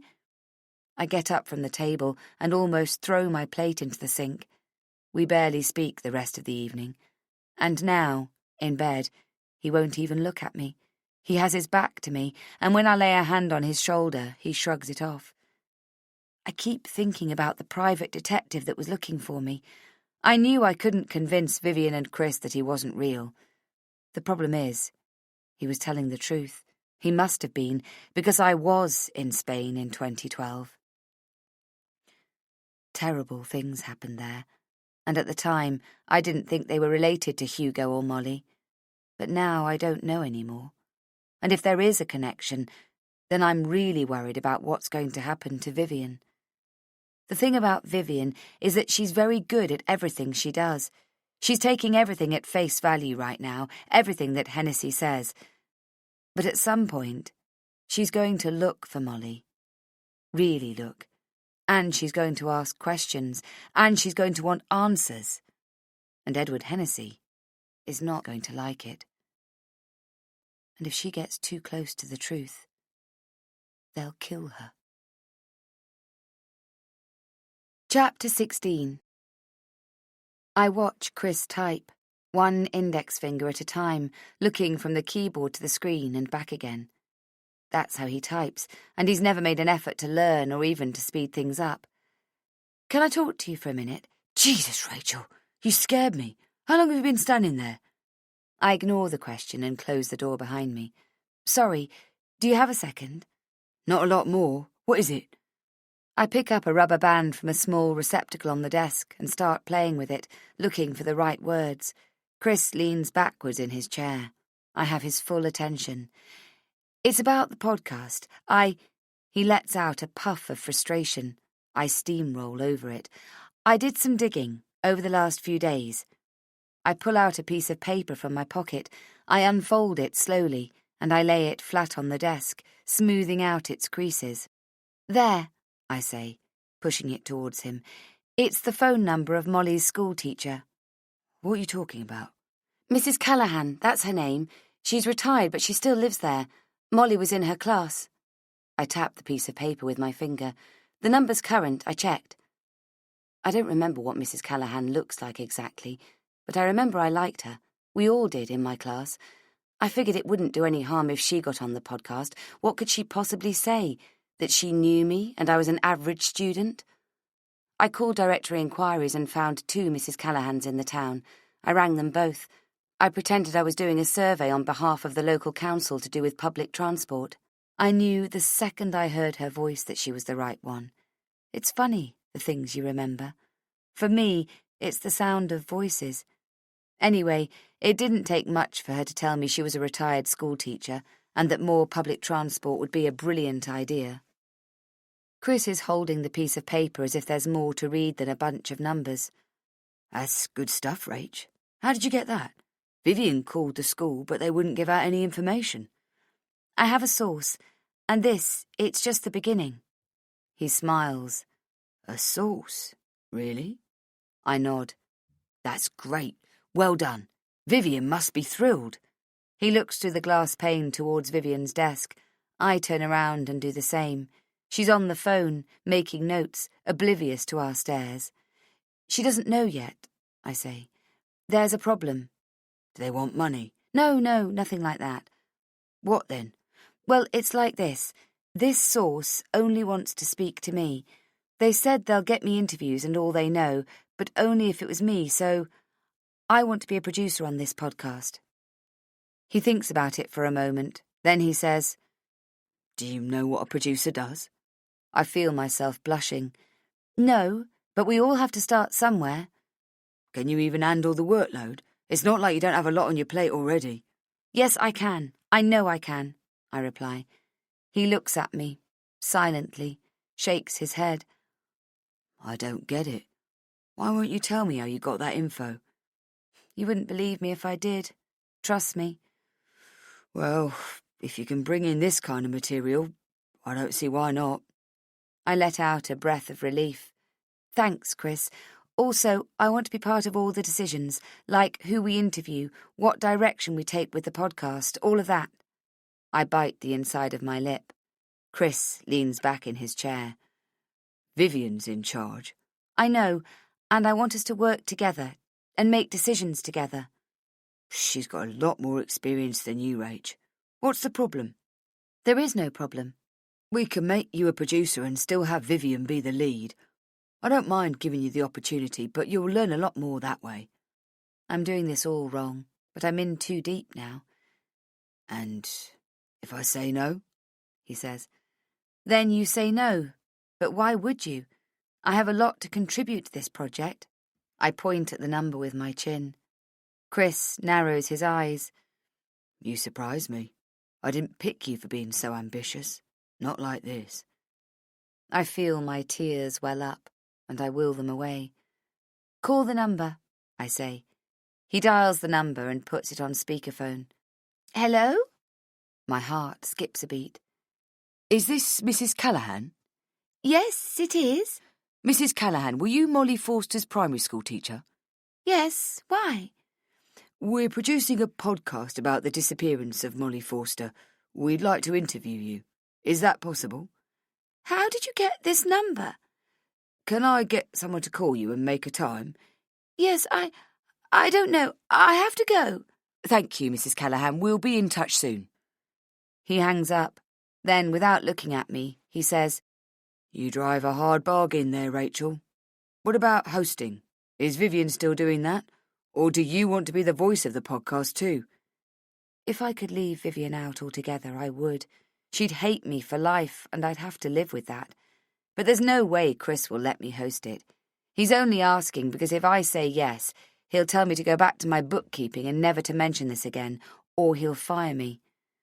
Vivian is still doing that. She's the best person for that job. It's big of you to say so, Rachel. He taps the end of his pen on the desk. Tap, tap, tap, tap. I want to lean over and snatch it away. I'll tell you what, he says. I'll talk to Vivian and see what she says. If she's okay with it, we'll give it a go, for one episode to begin with. Either way, it's just a trial, you understand? And I'm not paying you anymore. You got that? Yes. He gives a small nod and goes back to his computer screen. I watch the slow one-finger typing. I figure we're done here. It was her idea, you know. My hand is already on the door handle. The podcast? No, of course not. I told you already. I meant for you to be involved. That was her idea. He doesn't lift his eyes from his task, one finger painstakingly searching for the right key, then the other.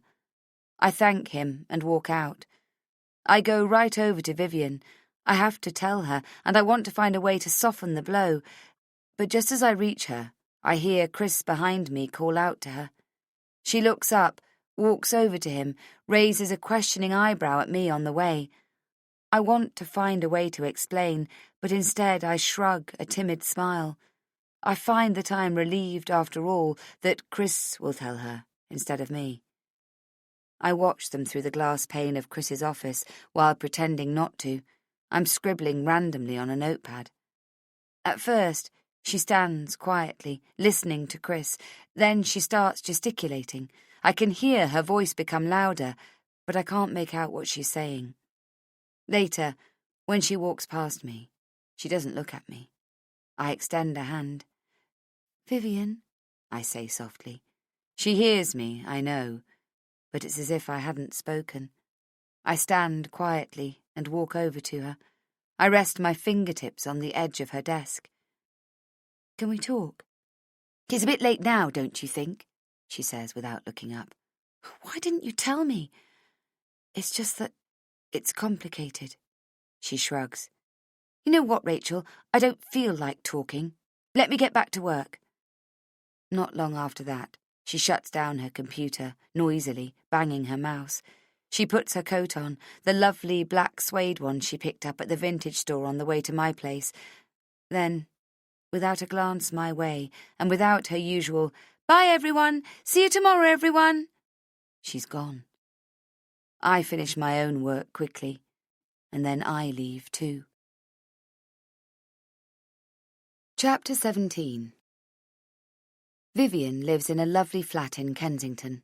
She told me once she has some kind of trust fund set up, not by her parents, mind you, but by her grandmother. They were really close. I figured her grandmother must have wanted to protect Vivian from her own parents' neglect. It's raining when I get there, and I don't have an umbrella.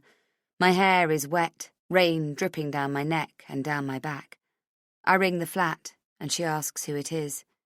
It's me. Nothing happens. I can picture her upstairs, finger on the button. I hold my breath, but then the door opens. When I get upstairs, she's standing in the doorway. Don't be angry with me, Viv. I'm not angry, Rachel, but I'm pretty fucking disappointed. I wince. Listen to me, please. I'll try and explain. She opens the door wider and lets me in. I follow her into the kitchen. There's a steaming cup of tea on the worktop. She doesn't offer me one. She stands there, sipping her tea, waits for me to say something. The thing is, I begin, without any clue of what I'm going to say, but she interrupts me immediately. How long have we known each other? Vivian, listen, how do you think it feels to hear that you've gone behind my back and essentially wiggled your way into my job? That's not true. You have never said that you wanted to do anything other than what you were doing, i.e. the accounts. But now I find out you're going to be a co-producer of the podcast, that I have to run any editorial decision past you. She shakes her head in disbelief. It would have been nice if you'd told me. I wanted to. I feel pretty betrayed here, you know, and I've been racking my brain to figure out what I've done to deserve this, and you know what? I've been nothing but a friend to you, a true friend. It's not like that. Do you agree? Yes, of course I do. So why would you fuck me over like this? You didn't even want this podcast to happen, for fuck's sake. So what is it? I didn't fuck you over. You know I want to be a reporter. It's my dream job. An investigative reporter, Rachel. Then this opportunity comes up, and it's fucking perfect. I love podcasts. It's the future of investigative reporting, and by some stroke of luck, it's been given to me. Her arms are open wide, in wonder at the incredible fortune that came her way. Part of it had been luck. The part I played in exposing Jacob and having him gone, sure. But the rest was all her. Vivian is great at what she does. This lead producer's job was a promotion, and she'd earned it. You wouldn't even have this job if it wasn't for me, she says now. Cut it out. You know that's not true. You told me the position was available, but I got the job, not you. I'm branching out. You told me I should be more ambitious often enough. Well, here I am. You should have told me, she says. If you'd told me, we could have gone to Chris together and... Then she cocks her head at me, the way she does, and says, Chris says you have access to info somehow. You have an in, a source, I think he said. Is that true? I flick my head in a maybe kind of way. And you're not going to share that with me? You're keeping it to yourself? I blink. For now. She shakes her head in disgust, and I see the tears well up in her eyes. I'm betraying our friendship, and she doesn't understand why. Her face collapses in misery. Suddenly, I want to stop. I want to take her in my arms and tell her I didn't mean a word of it. I'm just trying to protect her. You know, I'd never say this normally, Rachel. Never. But I feel I have to. She takes a deep breath, and I know exactly what's coming. I was there for you. And now it's too late. I cross my arms over my chest, holding back my own tears. Don't you dare, I say. When you went crazy, she continues, I was there for you. Your postnatal depression episode, you have no idea what it did to us. Me, Matt, Gracie, what it took out of us. And I was there. I turn around for the door. I stood up for you, she says louder, when they could have taken your daughter away from you because of what you did. I vouched for you. I'm crying now. I can't help it. Even if I wanted to speak, I couldn't get it out through the tears. I told the cops you were going to be okay, that your daughter was safe with you. I told the doctors the same thing. I told social services the same thing. I was there for you, Rachel. I was your friend. And now you're doing this. I'm not listening to this anymore, I say, opening the door. I close it, just as she says, I'm worried about you. I think you might be going crazy again. Chapter 18. Matt's working late today and won't be back for at least an hour. I give Gracie some hot chocolate and she settles in with her pencils and paper. That's one thing she gets from Matt. She can draw remarkably well for her age. Like most people our age, we rent our flat. It's an older flat. When the central heating comes on in winter, the pipes make a hell of a racket. But it's home for us. It's the only place Matt and I have lived in together. As far as I'm concerned, it's the most wonderful home in the world. In the kitchen, under the sink, there's a cupboard where we keep cleaning products. Behind the downpipe on the wall, there's a small panel made of old tin that's been painted over with the same colour as the wall. It looks like something that was put there to fix a big hole. It's affixed by 4 screws, except they're not screws exactly. I don't know what they're called, and I didn't want to ask Matt, because he would wonder why I was interested. I described them to the man at the hardware store, and he sold me a tool that was shaped like a T. Behind the panel there's a wall cavity and an old rusted pipe. The whole thing must have been sealed years ago. Whatever use it once had, it was no longer required. That hole has become my hiding spot. It's the perfect size for my memory book. My sister Grace came up with the name, a memory book. It's a scrapbook, essentially. We both had one, Grace and I. Mine is filled with a bunch of clippings I collected over the years for one reason or another, along with a few meagre souvenirs that I feel should be kept hidden, things that are important to me, to have and to keep. Grace and I used to play in the old disused train station not far from our house. The doors and windows were boarded up, except for that one small window at the back. It was hard to get to it because of all the ivy that had grown over it and the tall nettles against it, but Grace had found a path, and that window had never closed properly. It was just big enough for her to pass through. Then she would put her hands out and help me up. I would line up my dolls against the wall, where the paint had cracked and peeled almost completely, and the wall had a soft, pale surface that left a chalky powder on my hands. They would become my pupils, and while I taught them maths, my sister would write in her memory book, glue a picture of a famous pop star that she'd cut out of some magazine or make a drawing. I'd stick stars in the margins for her, where she'd put something really special, or where she mentioned something about me. I tell Gracie that I'm doing some cleaning. She doesn't pay attention. She's sitting in her chair, engrossed in her drawings, humming to herself. I remove the bit of tin and pull the memory book out of its hiding spot. Back at the kitchen table, I unwrap it from the plastic bag I store it in, and a few pieces of paper fall out. Among them is a snapshot, the only photo I have of the man who helped me survive and who was killed in a car accident. When I turned 15, I decided I had to get out of living on the streets. I was seeing too many kids like me ending up with lethal drug addictions, or dead. I fantasized about being a maths teacher, but I found out it wasn't going to work. I'd missed too much school. I had a job then. I washed dishes in a Chinese restaurant. The people who ran it were always nice to me, but I wasn't earning much, not enough to put myself through school. A counsellor at the youth centre said I might look into an apprenticeship, that there were loads of options for someone like me. I started looking into it, and one thing became clear. I needed some kind of verifiable identification. I figured there had to be a way to get a fake ID. People did it all the time. There are various underground networks that help you do that, none of them that advertise on Facebook. But when you live on the streets for long enough, you become very good at finding out information, especially of the illegal kind. That's how I met Gabriel. I suspect that wasn't his birth name, and he never told me one way or the other, and anyway, I wasn't going to give him mine.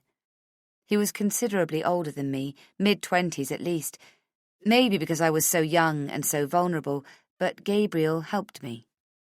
I wanted a completely fake ID, but he explained to me why I'd get caught and told me to find a name of someone around my age, someone who had died, and he'd do the rest. There was a girl back in Whitbrook called Susan Bishop. We weren't friends exactly, but we knew each other from the neighbourhood. She died when she was about 7 years old. Meningitis. It was a tragedy in our town. I didn't go to the funeral, but I went to her grave a few times. She'd been the first person I'd known who had died. I told Gabriel about her, and he got hold of her birth certificate. Then he explained how to get an ID in her name. You have the birth certificate. Now you get the next thing. You might get yourself a library card. You build up, slowly, bit by bit, a collection of identifying things. You start small, but the more evidence you have with your new name on it, the easier it becomes. You'll have a full ID in no time.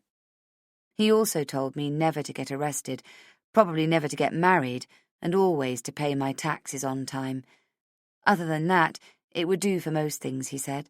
He also taught me how to hide in plain sight, and he taught me how to disappear. I became Susan Bishop, and I went back to school. Then, when I was 17, I ran into Gabriel again, and we started dating. Most people who became adept at creating false identities started out running away from their own, and Gabriel was no different. I never knew what had happened in his life that made him hide, and he never asked about my past. We went to Spain together because he had a job there, in Barcelona. You didn't need a passport to go to Spain. Not then, anyway. We settled there. We were happy. But around a year later, he became concerned about some activity he was picking up on his networks. He got scared that his past was catching up with him. I thought he was being paranoid. We had plans to visit some friends in Sitges for the weekend, about 25 miles down the coast. At the last minute, I fell ill and I couldn't go, so Gabriel went on his own, just for the day. He must have been halfway there when he called me. I couldn't hear him properly, but it sounded urgent. He sounded scared. I could only catch a few words, but it sounded like, "They found me." He was shouting, repeating the same words over and over again.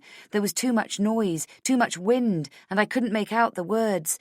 Then he came through. Go! I thought he wanted me to meet him somewhere. I thought we had to run away. Go, now! Where? It was a miracle they were able to retrieve the car from the bottom of the cliff.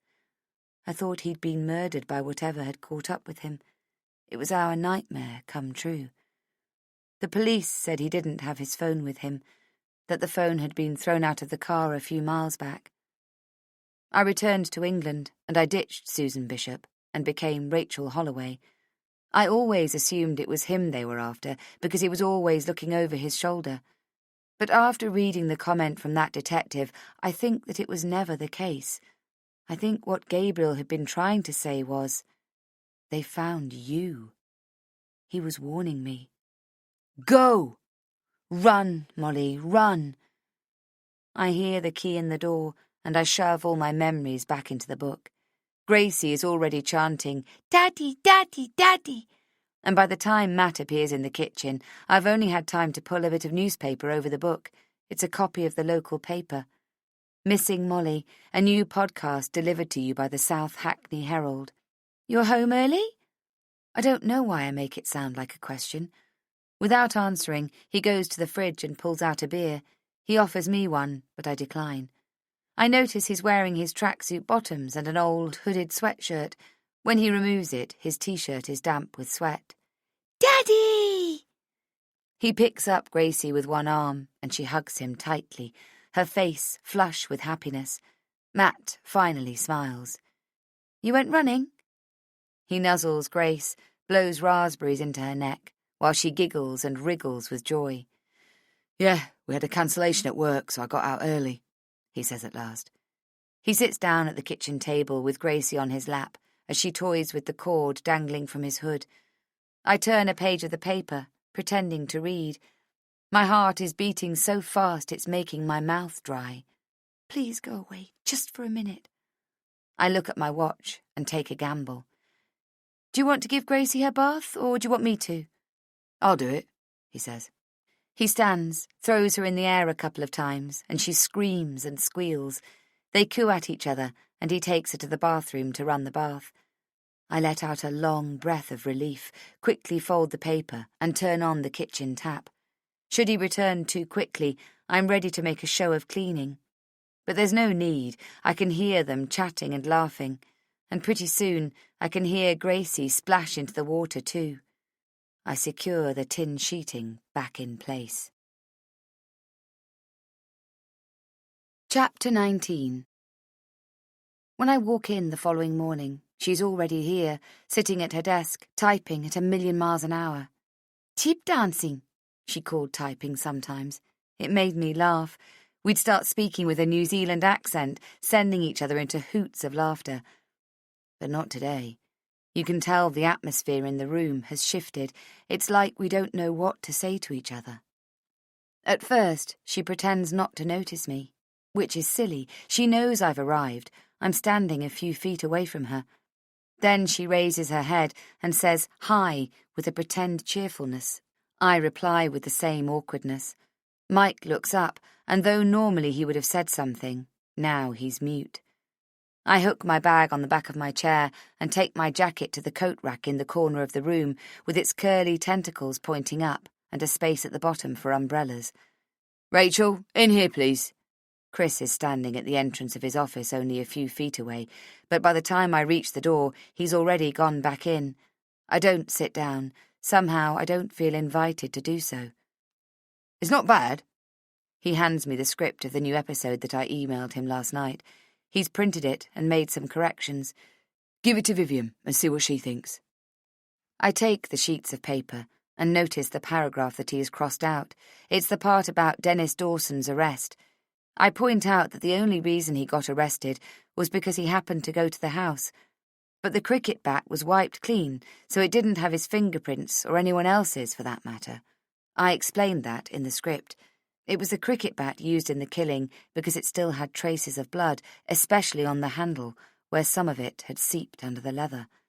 But why would he wipe the cricket bat clean and then stick around screaming for the neighbours to find him? "What's wrong with any of it?" I ask. "It's irrelevant. I appreciate that you've looked into it and it's interesting, but it's not what we're trying to do. We're looking for Molly, not challenging the facts of the case, okay? Even if I'm the producer? Even if you're one of the producers." I take the script to Vivian and put it on her desk. She doesn't look at me, but she just picks it up and reads it. "What do you think?" I ask. "It reads like shit. It's like a 12-year-old wrote it." "So, rewrite it then. Here." I hand her a red pen. "Rewrite it so it doesn't read like I wrote it." "Call for you, Rach," Jenny yells out, holding out the phone.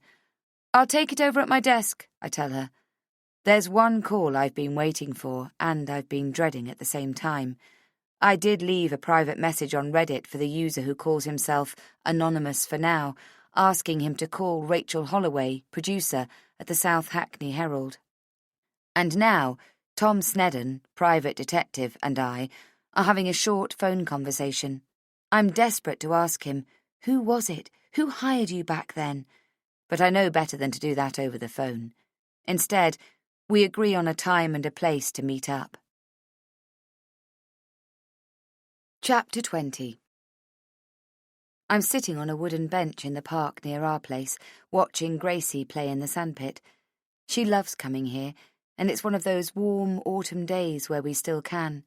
Sometimes we feed the ducks and geese, and she squeals with delight at the sight of those big birds, her small hand reaching out to pat them, her little fingers opening and closing in the air. I find geese kind of scary up close like that, but not Gracie. She's pint-sized and already braver than I am. We're not feeding the birds today. We're just spending half an hour before I drop her off at preschool. I've arranged her hair into plaits that go all the way around her head, just the way she likes them. She's got her little pink basket with her. She's playing with a small, dark-haired boy about the same height as her. He has a yellow rake, and they seem very happy moving sand from one side of the pit to another, he with the rake, she with the pink plastic basket. How old is she? I turn to look at the dark-haired woman who has come to sit next to me. She just turned 3, I reply. And yours? How old? I point my chin towards the dark-haired boy. She smiles. No, he's not mine. Oh. I say nothing further. I just watch my daughter. I don't feel like making conversation with strangers. I've barely slept the last 2 nights. We finished the 2nd episode, and it's out there now. I can't get Hennessy out of my mind, the things that he said about my sister, that he would use this opportunity to sully her name like this. I tried to keep the recording of their conversation out and managed to get some of it edited out, but Chris overruled me on the substance of it. I had to sit there and listen to Hennessy say the most awful things about Grace. She was disturbed, you see, as we now know, although we certainly didn't then, Hennessy had said, his voice dripping with fake pity for her. She even got Dennis Dawson to pay for these photos, although I don't know why. After all, her father was rather well off, I thought. The family didn't skimp on anything as far as I knew. Grace had all the things a girl her age might desire. I pressed my fingernails deep into the palms of my hand, but I had to listen. It was important. Dennis was a simple boy, poor chap. I wouldn't say it wasn't his fault, but... You're not suggesting it's Grace's fault that he took a cricket bat to the whole family, surely? Vivian's voice had asked. Lord, no, of course not. I just meant to say that Dennis was not the brightest spark in the firmament, if you get my meaning. He was a simple boy, simple of mind. He was 20 at the time, but his mental age would have been more of a boy of 12 or so, which is not to excuse anything, of course, he rushed to clarify. But Dennis was in love with her, you know. To her, it was all a game, Hennessy went on. But Dennis kept all the photos. In some ways, it was fortunate he killed himself before it went to trial. We were able to spare the memory of that poor family. Listening to that garbage, I made myself a promise. I would go after that man, and somehow I would punish him, not just for what he's done, but for what he's said. Jacob is a good man. I'm so deep in my thoughts, I forgot about the woman next to me. I turned to her. She's still sitting there, still staring straight ahead. I'm sorry, what did you say? Jacob Whitelaw. He's my husband. She's strikingly beautiful. She speaks with a slight accent, suggesting she comes from somewhere exotic, somewhere I've never been, somewhere that smells of aromatic spices and that brings up images of golden embroidery and colourful scarves. Jacob Whitelaw. My name is Zoya Whitelaw. How did you find me? I followed you from your house. How did you know where I lived? I followed you from your work once. I stand up, fast, furious, and in a panic at the same time. You followed me home, and you followed me here, and my daughter. I turn frantically to find Gracie. She was right there, sitting with her dark-haired little friend, working on some kind of sand structure. Gracie, honey? I stare at the spot where she'd been a second ago, my heart thumping. I can see the pink plastic basket. It's fallen over on its side, and Gracie isn't there. The panic makes my chest hurt. Gracie? Gracie? Grace's blonde head pops up from behind one of the large rocks in the corner of the sandpit. She stood up quickly, her beautiful blue eyes searching mine, confusion clouding her face, something in my tone. Sit down, please. You'll frighten her. I just wanted to talk to you in a quiet place, that's all, Zoya says.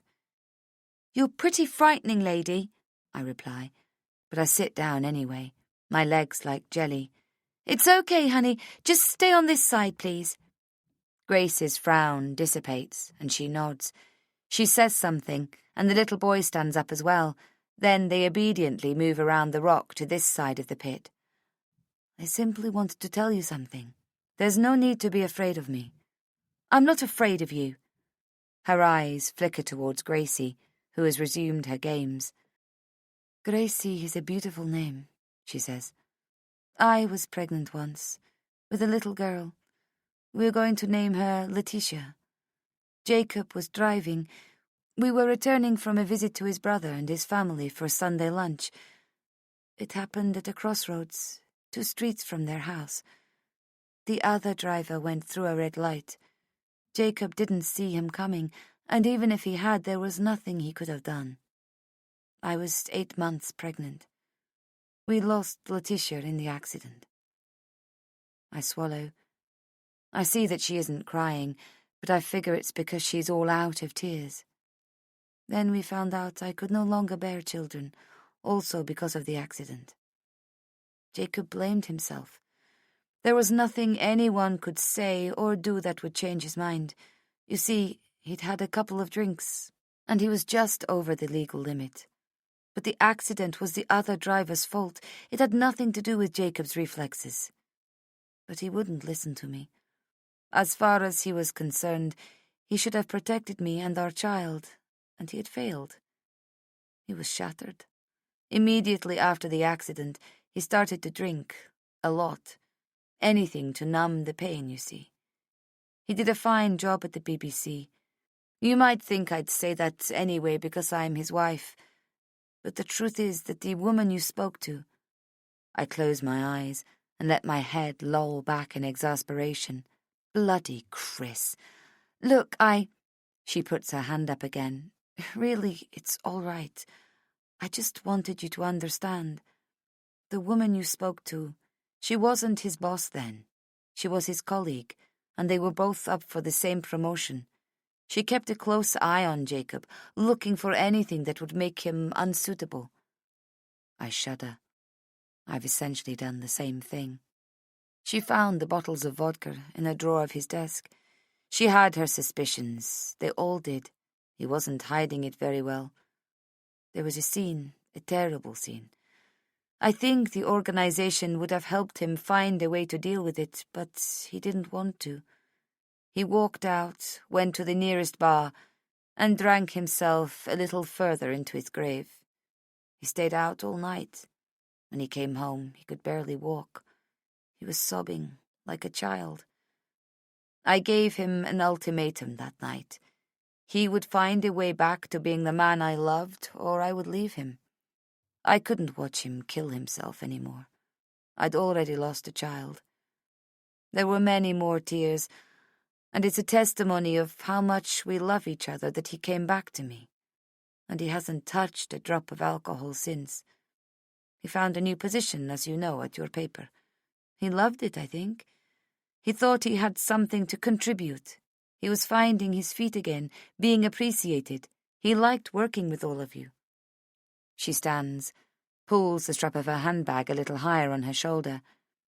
He's not the man you made him out to be, and that's all I wanted you to know. My cheeks are wet from tears. I quickly run a hand over them. I'm really sorry, Zoya. I truly am.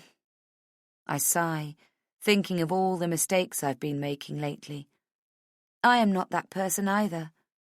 She nods. You're hurting, aren't you? I look up at her. Why would you say that?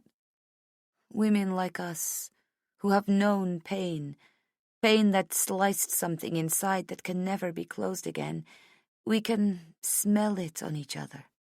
Don't you agree? No. Maybe you're too young. You'll see. Chapter 21. The mood is up in the office. It's only the 2nd episode, and listening to them you'd think we'd solved the crime. I put a brave face on, and I'm cheering with the best of them because Chris tells us the number of downloads is huge, tens of thousands at least. We have a brief production meeting for the 3rd episode this morning. Chris reminds me that I said I'd come up with some good material. He wants to know what I've got lined up. I make up vague names. Friends of Grace would be good, Vivian suggests. Friends of Molly would be even better, she says. What about Molly herself? Would that work? I imagine myself saying. That's the state of our friendship these days. She pretends to work with me, but really she's giving me orders. She's punishing me. I know her. Back at my desk, I try to keep myself busy, but I can't concentrate. I give up and make the call that needs to be made. Jacob Whitelaw, his voice says at the end of the line. It's Rachel Holloway, I squeeze my eyes shut as I say it, as if to prepare for the blow, but there's a silence that goes on for too long. "You still there?" I ask. "What do you want?" "To apologise." "Really?" "Yes. I'm very sorry, Jacob. I behaved very badly, I know that." "What brought that on?" "Your wife told me, and—" I hear his intake of breath. "Excuse me?" "I mean it, Jacob. I apologise. I screwed up royally, and I'm sorry." "What did you say? About my wife?" Oh, God. He didn't know. I can't believe it. It looks like I screwed up again. "Your wife, Zoya, isn't it? She came to see me. She told me about your history." There's another intake of breath. "Zoya came to see you?" "Yes. She wanted me to understand that I was wrong about you, and I'm sorry for what I did." There's more silence, but I figured I've said my piece. "That's all I wanted to say. I wish you the best, Jacob." "Wait." "What?" "I heard the second episode," he says quickly. I'm not sure why he's telling me. I'm about to ask, but he blurts out, "You're credited as a producer." "Ah, I get it. He thinks I went through all this so I could have his job." "So?" I ask, my tone defiant, but his response surprises me. "It's about the photos of Grace," he says, his voice low. I lean forward, hold the phone tighter. "What about them?" "Something's not right, Rachel. There are no photos. There can't be." "How do you know?" "Maybe we should have a chat." My heart is racing. I don't want to have a chat over the phone. I tell him to meet me in the park around the corner in half an hour. I won't have much time, I tell him. I'll have to pick up my daughter after that. Then, for the next 15 minutes, I try to do some work, but I can't concentrate. Time doesn't move fast enough. When I get there, he's already waiting for me. I think he's thinner than he was, if that's even possible. It's awkward at first, as we sit on the bench near the entrance of the park. Then I wonder if he really has something so important to say. I look into his eyes and find that they are swimming behind curtains of sadness. I can't believe I've never noticed this before. But then again, I didn't know to look. I was too busy suspecting him of trying to have me killed. "Tell me again," I ask. "What did you say before, about the photos?" "I'm trying to explain to you that there couldn't have been any photos. I researched this case when I was... Before I got you fired." "I didn't get fired, Rachel. I left." "Why did you leave? Since we're on the subject, Chris said the same thing, that he didn't fire you. So why didn't you stay?" He pauses, as if searching for words, and sighs. "I don't know how much Zoya told you." He turns to me, and his eyes search mine. "You should ask her that, not me," I say. He nods. "They caught me out drinking on the job last time. I didn't want to go through it all again, all the disappointment and the distrust." "You were a radio producer, Jacob, not a brain surgeon." That makes him smile, just. That didn't stop people from looking over my shoulder all the time. The glances, the whispers, the knowing looks if I happened to stutter over a word. I just wanted to do my job, and a good one. But if my co-workers were going to be suspicious of my motives, well, screw them. It wasn't worth it. I feel myself going crimson. "Did you get another job?" I ask. Please, God, let him have another job. A fantastically well-paid, fun radio-producing job. "Not yet." I don't have any appropriate response to that, and I don't think one was expected, so I move on. "You said that before you left, you did some research on the podcast. Where is that research, by the way?" It's his turn to blush. "It was at my place. I didn't see the point of coming back to return it." "You took it, didn't you? Out of spite?" "Maybe." I wonder what he had, but I can't think any of it relates to me. Still, it would be good to get my hands on it. "Tell me what you know about the photos," I say. "Dawson was arrested for multiple murders. He was taken into custody and he pleaded not guilty in the magistrate's court. Okay, this is before the trial even started, correct? That's right. I glance at my watch and he catches me. Sorry, it's just that, like I said, I have to pick up Gracie soon. He nods. I'll cut to the chase. The point is that the evidence was recorded right down to the minutiae. This was a big criminal case, one of the most violent criminal cases in the country for a long time. They had their guy and he pleaded not guilty. They weren't going to let him get off on a technicality. They threw everything they had at it, crossed the T's and dotted the I's. I have a copy of the pre-trial submissions, and it includes an exhaustive list of the evidence that was gathered, both at the scene and his house. There's no mention of photographs of Grace Forster, naked or otherwise. There are no references to any photographs of any kind. Is it possible they were found after the pre-trial submission was completed? I'm playing devil's advocate here. I know there were no photographs. My sister has never been promiscuous. She was not easy with the boys. But I need to think like someone who didn't know her. I thought of that too. I made some calls this morning after I heard the episode, because, frankly, it made no sense. I'm still waiting to hear about what the local police might have on file, but whatever they have, I can guarantee you it doesn't include photographs of the victim. I've nothing to say to that. It's nothing new to me, but it's so wonderful to hear it from someone else that it brings tears to my eyes. You know what I'd do if I were you, he says. What? I'd go there and ask the people who were around then. I would try to find one person who could corroborate that claim, but I'll put my money on not finding anyone. Then what? Then I'd look into why Hennessy would make such a blatant, easily exposed lie. I sigh. You must be joking. It's not just that he was the chief constable back then. He's the mayor now. It's not that easy. Something worthwhile never is. There's something there, Rachel. I can smell it. I have a nose for this stuff.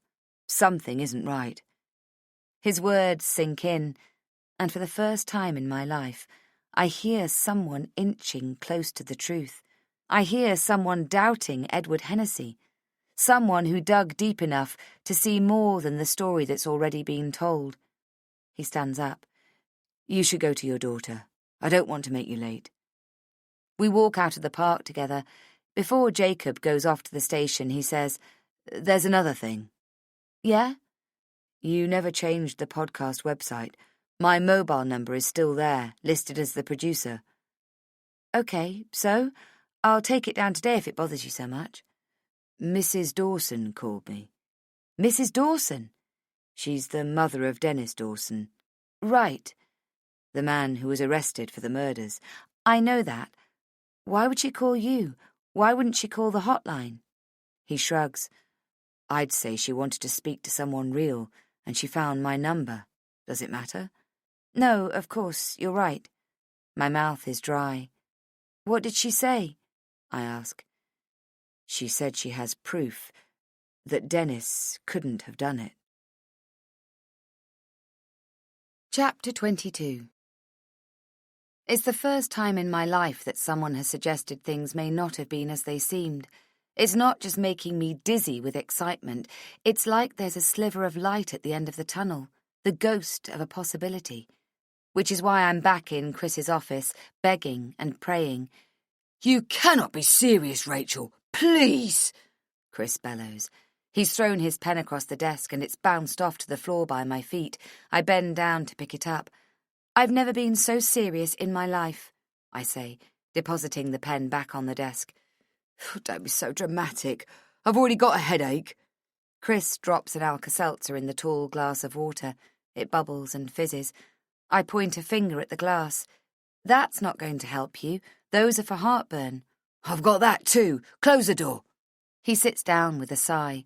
I do as he says, and as I turn, I catch Vivian's eye. I give her a quick smile. Tell me again, Rachel. I just want to make sure I heard you correctly. You heard me correctly. Get Jacob back in, Chris, please. We can't do it without him. It's not working. He's the one with the experience, with the ideas, if you don't mind me saying. You asked me to fire him, remember? That's not true, and you know it. I just related something I heard that seemed important to relay, that's all. I don't understand you.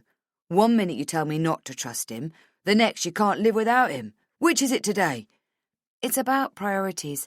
The podcast is good, really good. It's getting the downloads and the sponsors, which is fantastic. But now what? We have to do more than just recap what happened 12 years ago. I can get some interviews, so you keep saying. But so what? It's not called What Happened to the Forsters, is it? None of this is going to help us find Molly. I can't say my own name. It doesn't matter how many times everyone around me says it. We need more. We need dirt. Jacob has the experience we need for that. He worked as an investigative radio journalist. It says so on his LinkedIn page, and... You checked out his LinkedIn page? I did. I'm not afraid to admit it. It's a public page anyway. It's not like I broke into the internet. Chris shakes his head quickly in confusion. OK, stop. Let's backtrack here. What do you want, Rachel? Wait, I just got a weird sense of déjà vu when I said that. I would like you to please call Jacob and offer him his job back. 3 weeks ago he was a liar and a cheat. That's the Jacob we're talking about, is that right? I never said he was a liar and a cheat. You implied it. No, I didn't.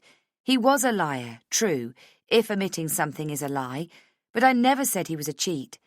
But anyway, that entire thing was a mistake. I have it on good authority that he's sober now. I also have it on good authority that he's as good as you thought he was. We never had anything to worry about.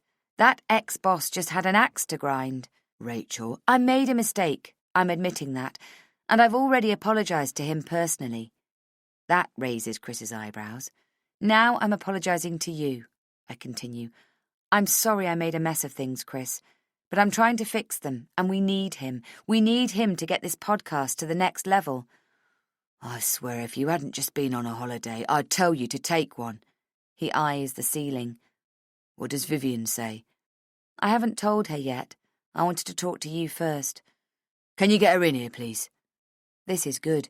If Chris wants to run it past Vivian, then at least he's considering it. I lean back and look through the glass. I'm sure she'd be looking this way, and I'm right. I make hand gestures to beckon her in. She raises her eyebrows as if she hasn't been looking at me, as if this is all a surprise. Come in here, I mouth. She raises her eyebrows higher, if that was even possible. Oh, I get it. If you want me, you can come and get me. I stand up and pop my head out the door. Vivian, would you please come in here if you're not too busy? Certainly, she replies breezily. She's inside with a couple of long strides. I close the door after her. Sit down, Vivian. Rachel, the fickle one over here, now wants Jacob to come back and work with us. She shoots me a confused and more than mildly suspicious look. Just listen, okay? I plead. Personally, Chris continues, I'm in favour. We haven't replaced him yet. Frankly, I haven't had the time. He's bright, he's good ideas, he's an excellent editor, and these days I find myself doing his job as well as my own. Vivian bristles. Excuse me, and what have I been doing? Chopping liver? You're right. My apologies. You've been a great help with the editing side of things. Thank you. Anyway, he sighs, if, and that's a big if, Jacob hasn't taken up another position somewhere, how would you feel about that, Vivian? I hold my breath. If things between us had been the way they used to be, then I would know exactly how Vivian feels about that, and anything else she happens to have feelings about. Who will be hosting the podcast? She asks. You will, I reply quickly, before Chris has a chance to say anything. He gives me a stern look, but doesn't contradict me, which is the main thing. You're doing a great job, Vivian, he says. If you want to keep hosting, and I hope you do, then it's yours. You've got the better voice, I add. She nods. What would Jacob be doing? I jump in again. I suspect Jacob would have some strong ideas about the direction.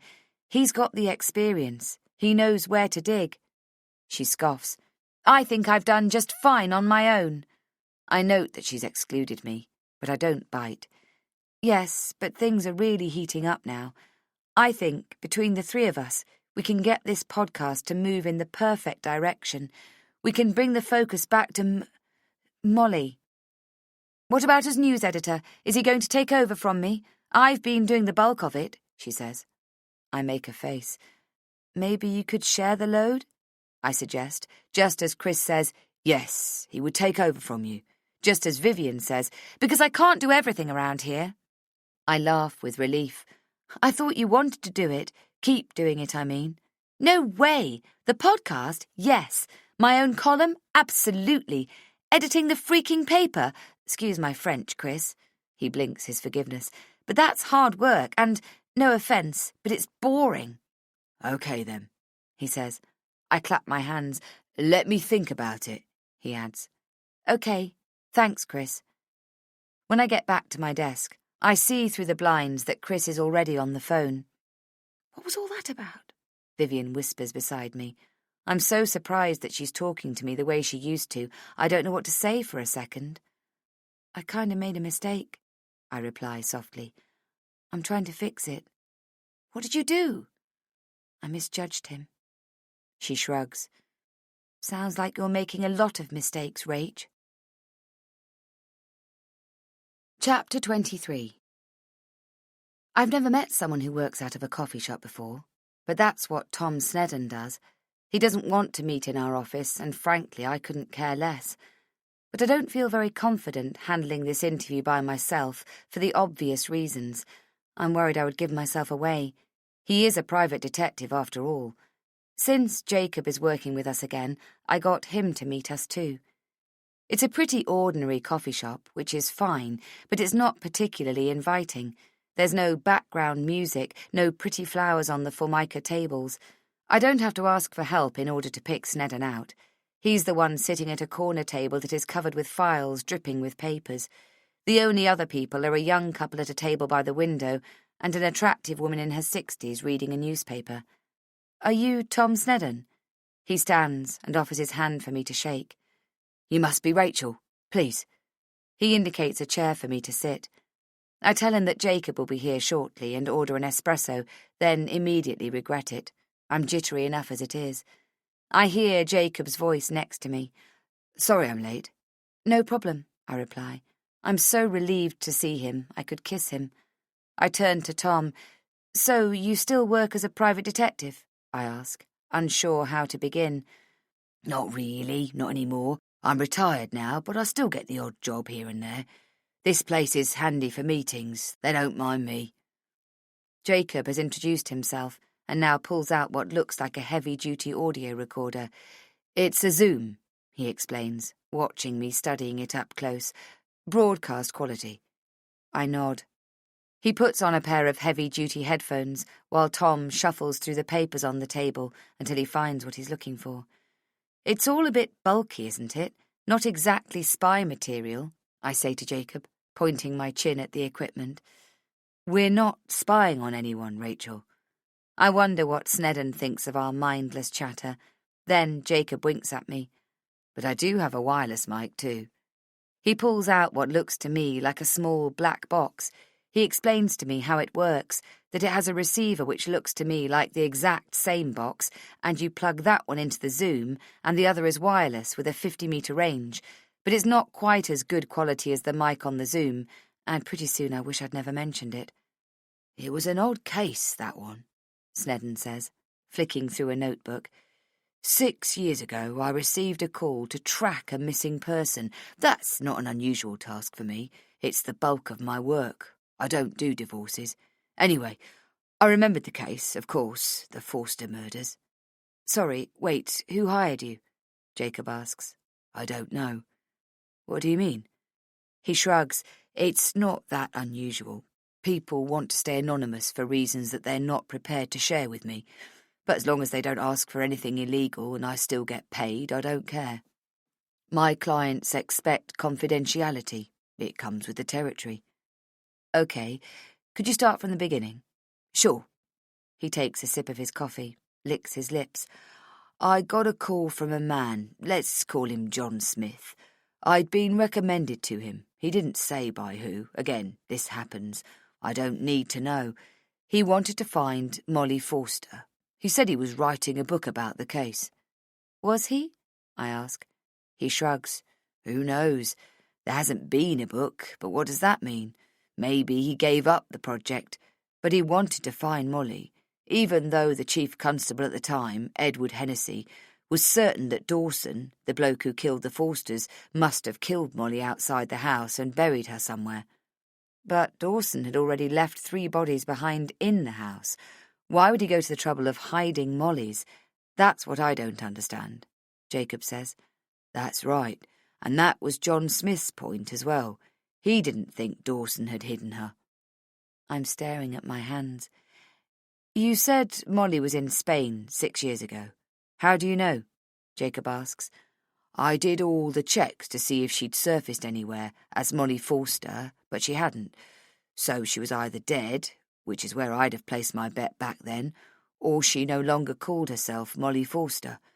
If that was the case, she probably would have gone to London at some point, and there are only so many networks you can tap into when you're young and without resources. Molly would have been 18 when I went looking for her, so I put it out there that I was looking to buy a new identity for a young woman no more than 20. That's definitely unusual. Girls that age who run away don't fork out tens of thousands of pounds for false papers. And you found someone who had recently sold a fake identity to a young woman around that age, Jacob says, nodding. Nope, I found nothing. So I did the next thing. I looked for children who had died young, preferably around Molly's age, names that Molly might have known about before she went missing. Then I checked to see if they'd suddenly reappeared. And bingo! Susan Bishop had died in Whitbrook and would have been around the same age as Molly. Same Susan Bishop had applied for a driver's licence when she turned 18. She travelled together with a small-time criminal, and they ended up in Barcelona.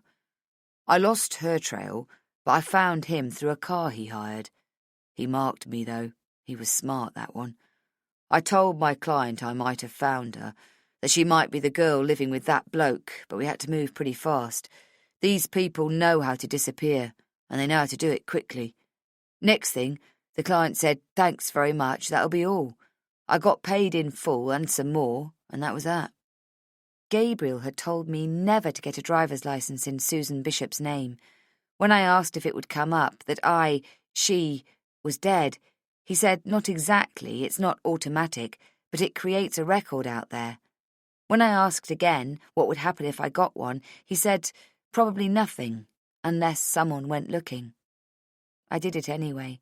I got myself a driver's licence, and then someone went looking. So you don't know if they tracked her down after that? Jacob asks. Nope, but I do know the bloke died shortly after. I have to look down at my lap again at that. I want to get out of there. I don't want to hear any more. Back then, I really thought that Gabriel had died because the people he was running away from had caught up with him. It is devastating beyond belief to know for a fact that he had died because of me.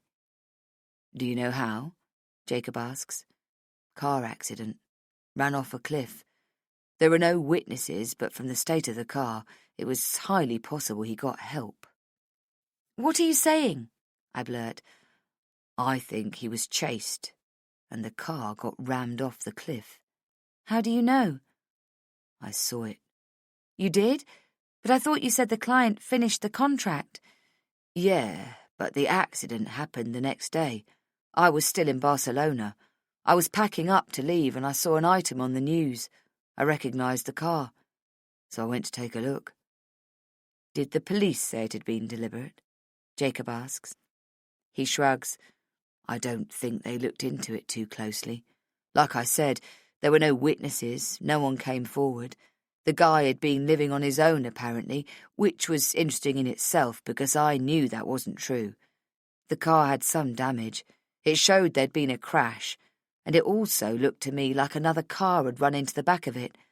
But who was to say when that happened? But I knew. I'd followed that car, and I knew it hadn't been in an accident before. That damage wasn't there in the days prior. What was his name? Jacob asks. He called himself Gabriel Delgado. I knew him as Angelo Cifuente. He shrugs. I don't think either name was the one he was born with. The angel Gabriel. How appropriate. You okay, Rachel? Jacob says. I look up. Yeah, sure. Why? He studies me for just a second. No reason. He turns back to Tom. What happened then? Nothing. I went home, got my money, and didn't think about it much after that, until your podcast. And her name was Susan Bishop, you said? Jacob is making a note. You sure it was Molly? He asks. Yep, I am. Why? Like I told you, after I found them, the client told me to drop it and paid in full, no explanation. Now, why would they have done that if the job wasn't finished? We stay silent, mulling over what Tom has just said. That, with the fact that Delgado was killed, yeah, I'm sure. I'd found Molly. And before you ask, Tom says, I don't know where she went, or where she is now, or even if she's still alive. Chapter 24. I'm standing in our bedroom, trying to pack. I don't understand why you even want to go. Matt's tone is whiny, churlish. He's in a foul mood. He's been so weird lately, I can feel an argument building. That's how it is with him.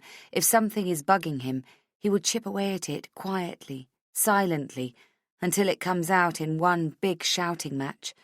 We're not quite there yet, but it's coming, and no amount of what's the matter and is anything wrong will make it happen faster. I know that by now. Matt will explode when he's ready, and not a moment before. But I have my own demons to contend with at the moment. I can't stop thinking about what Tom has confirmed. There's another piece to that puzzle, too, one that no one knows about. When Gabriel and I moved to Barcelona, I glimpsed a different life stretch out in front of me, a life with freedom and even joy. We got a small flat by the beach, which sounds more glamorous than it was. We played house. He went to work in the evenings. Sometimes I would pop into the bar for a drink, pretend I was a tourist. He'd flirt with me. It was the closest I'd been to having a normal life. I was the housewife. I washed his clothes in the tiny washing machine in the basement. Then I hung them outside the window like everyone else did. Our street was so narrow you could almost touch the clothes hanging on the opposite side. Well, not quite. But it was hot, and we all kept our windows open, and you could smell what everyone was having for dinner. Children would play downstairs in the narrow street, and their squeals and shouts bounced up the facades. It was like living in the midst of a busy, happy village. Susanna, they'd call me, the other women in the street. They'd practice their English with me, and I'd practice my Spanish. I laughed so much during that summer, there were times when I even forgot about everything else. I fantasized that I could put it right. I did some research and found out that Edward Hennessy was not the chief constable anymore. He was the mayor of Whitbrook then. So I rang the cops at Whitbrook and told them. I am Molly Foster, I said. I'm alive. I'll tell you who did it and who covered it up. I just wanted to live my life with Gabriel, but I now know that this phone call is what killed him. And now Jacob and I are going to do some investigating. And I'm terrified. But I'm doing it. I'm going with him, which is amazing, really. Are you listening to me, Rach? Matt snaps. Yes, I am. I throw the suitcase on top of the bed and drop a handful of socks into it. You've never been away from Gracie for 2 days before, he says. It's one night, love, and I've never been away full stop. So what? Does it mean I never can? He runs a hand through his hair. I don't get it, that's all. It's my job, Matt. What's to get? No, it's not. It's not your job. I put a finger on my lips. Please, you'll wake her up. It's almost 6 o'clock anyway. She'll be up any minute. Let her sleep. This podcast is not your job, Rach. You only took it on because that guy, that creep, got fired. I wince. Jacob didn't get fired. He left. Then he came back. I thought you didn't like him. I changed my mind. Clearly. What's that supposed to mean? You tell me. You said there was something not right about him, that he gave you the creeps. Now you're road tripping with him." I had said that. I came home after that first day back from our holiday, where Chris and Jacob made their big announcement about the podcast, and I was terrified. I didn't tell Matt about the podcast at the time, but I did bitch about Jacob over a bottle of wine later that night. "I just told you, I changed my mind. He's back now and he's doing a good job. Can we not shout at each other, please?" I pull out 2 tops from the drawer. One of them has a somewhat revealing neckline. I put that one back in and choose a plain white one. Matt sits on the bed. "Vivian said she'll help with Gracie, and your mother will too. She loves looking after her." "I don't need help to look after my own daughter," he says, sullen. "I know, love," I say gently. I sit next to him and put my arm around his shoulder. His body stiffens under my touch. "I just want to go because I think this work is important, and it would be a good experience for me. It's an opportunity to show them at work that I can do more than the website and cook the books. I might get a better pay out of it. You understand, don't you?" There's something unusually fragile about Matt today. I can't put my finger on it. He's usually so dynamic, highly capable, everything with a smile, nothing is too difficult. He's the perfect boyfriend and father. He enjoys being home looking after his family. He's responsible. He's the guy everybody loves and he's always up. But not lately. He looks into my eyes. "Don't stop loving me, Rach." I didn't expect that. "I love you more than ever." Which is the truth. I have loved Matt since the moment I met him. I wanted him to be the father of my children. I wanted him forever. I always did, and I always will. He blinks, but the tear still comes and rolls down his cheek. He brushes it off with the back of his hand. I hold him close. "Why did you change your hair?" he asks sadly. I bring my hand up to touch it.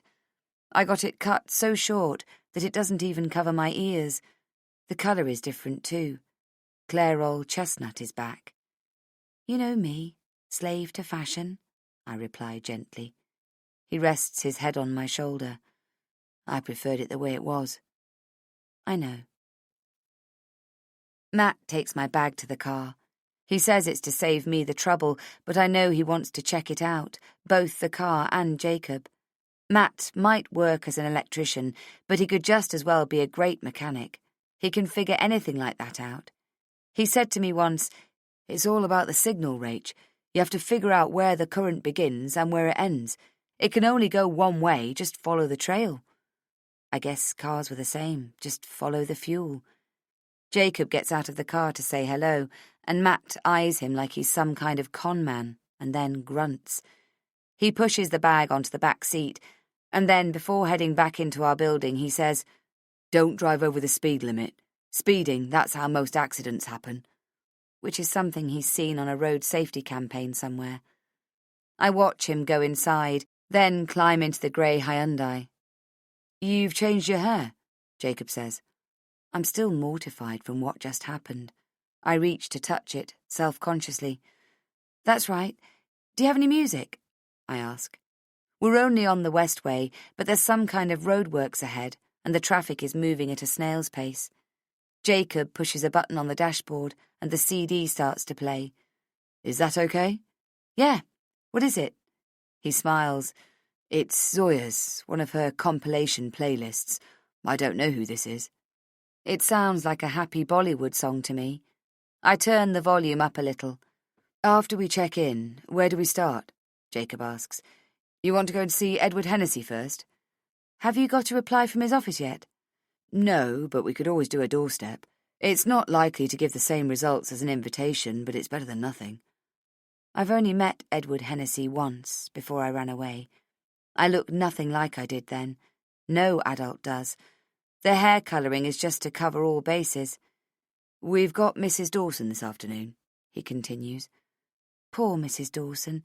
It's amazing that she never left this place. I was going to say God-forsaken place. Her son is known as the local mass murderer, and she goes to church every Sunday. She's courageous. She's also adamant that they got the wrong guy, and that she has every right to be here and try to prove it. Courageous is the word, yes, I say, wishing I had even half her courage at any point in my life. I consult my notes, pretending to look up who we're going to interview and when, even though I already know it all by heart. My old teacher, Mrs. Callahan, won't be interviewed, but to soften the blow, she's put us on to Grace's old teacher and her friend Amanda. I don't remember Amanda, but they're both willing to speak with us. We really need to talk to Hugo Hennessy, Jacob says. He still lives there. He's always refused to speak to reporters, but after all this time, who knows? People change. I clench my jaw. Yeah, we should try. I can hear how weak my voice sounds. You okay, Rachel? He asks. Yeah, why? You look a bit pale there. Fighting off car sickness, I reply. You winning? I think so. Let me know if I need to stop. Whatever you do, don't throw up in the car. I'll be fine. Chapter 25. I'm told that Whitbrook is a lovely town, but I can't look at it that way. To me, it's ugly and heavy. I never think of Whitbrook as home. Home is wherever my daughter and Matt are. Whitbrook is the stuff my nightmares are made of. Once we check into our accommodation, which is a perfectly ordinary guest house on the edge of town, the kind which you find on the edge of every town in England, I start to relax. I'm here, and the world hasn't come crashing down. Incredibly, the place isn't even that familiar. I don't recognize the streets at all. I'm almost disappointed. I expected the shock of recognition like a slap in the face. Even when the tower of St. Andrew's Church comes into view, it's as if someone else is looking at it through my eyes. I recognize it, I know I've seen it before, but it doesn't connect. Maybe that's why I'm completely unprepared for the effect the sight of my own house has on me. I'm looking through documents on my laptop when the car stops, and Jacob says, "Here we are," in a funny tone. I look up and stare right at my old front door. It's just like my nightmares, only smaller. Then it begins. The narrowing of the vision, the heart palpitations. I manage to open the door and bend down, taking great big gulps of air. Wow, you really do get carsick. He comes around and stands next to me. His hand is on my back, and I wish with all my heart that he would take it off. It feels too heavy, but I can't speak. I can barely breathe. When it's over, I stand up and lean back against the car. I put a hand on my forehead. It's clammy. I feel hot and cold at the same time. Jacob is looking a little pale himself. "I think I'm okay now," I manage to say. Then I retch. He takes me to a coffee shop so I can get some water and recover. I'm fine by now, just embarrassed. I make up a story about picking up a stomach bug and blame it on Gracie. I had something like that last year. It was horrid. You're sure you'll be okay? I don't tell him I doubt very much he's ever had something like that, ever. We're sipping hot, sweet tea, which is exactly what I need. Our table is at the front, right by the windows, and I feel exposed. It's grey outside, and a couple of children walk past. Shouldn't they be in school? There's a young man on the other side of the street waiting for a bus, and for a second, I think it's him, and the room tilts. Same build, same hair, but it can't be. Hugo must be in his early 30s now. "Yeah, thanks, Jacob. It's over now. One of those 24-minute bugs, I guess." He laughs. I need to use the bathroom. There's a woman with a small child sitting at a table, and when I walk past, she looks at me strangely, and it makes my stomach lurch. In the ladies' room, I check my face from every angle. Could anyone possibly recognize me? I don't look at her on the way back, but I can feel her eyes lingering on the back of my head. It makes me shiver. Jacob is on the phone when I sit down. "Anything interesting?" I ask after he hangs up. "Hennessy's office, the father. He doesn't have any time for us. They said he already gave us an extended interview and he has nothing more to add. Oh well, it was worth a shot. It doesn't matter. It's Mrs. Dawson I'm interested in, he says. I put on my coat and catch the young woman's eye, the one I passed before. She's whispering to the waitress who served us, and they're both stealing glances our way. I can't get out of there fast enough. Emily Dawson lives in a small council house on the outskirts of Whitbrook. She only moved there last year, and I'm glad of that. I've been to Dennis's old flat 2 or 3 times with my sister Grace, and I have no desire to revisit. Hello, dear. Come inside, out of the cold. Bring your friend. I'm sorry if the house is a bit dusty. My eyesight isn't good anymore, you see. I'm blind as a bat. It's macular degeneration. Nothing they can do. She shuffles back from the front door into the living room, feeling her way there by lightly touching the top of various pieces of furniture, an armchair, a sideboard, another chair. It's spotless, Mrs. Dawson, I tell her. Oh, good. Thank you. I do worry now that I can't see. It's just me now, so it's all right, and I don't get visitors anymore. She has white hair in short, tight curls, and her face is so thin and drawn, her skin is like translucent paper. You can see the veins beneath. I don't remember her from before, not exactly, but there's something about the lilt in her voice that resonates with a distant memory. I've met her, I know that, but I can't remember when or how. Thank you for seeing us, Mrs. Dawson, Jacob says. Oh, that's quite all right, Mr. Whitelaw. I'm the one who called you. I would prefer it if you called me Jacob, he adds quickly. Jacob is always so polite. I would have just said, call me Rach. Oh, all right, if you like. It's a nice name, Jacob. It means nobleman, I believe. I've made some tea, she says. The low coffee table was set with a tray. Thank you, that's kind of you, Jacob says. Would you like me to serve? If you would, Mr. White.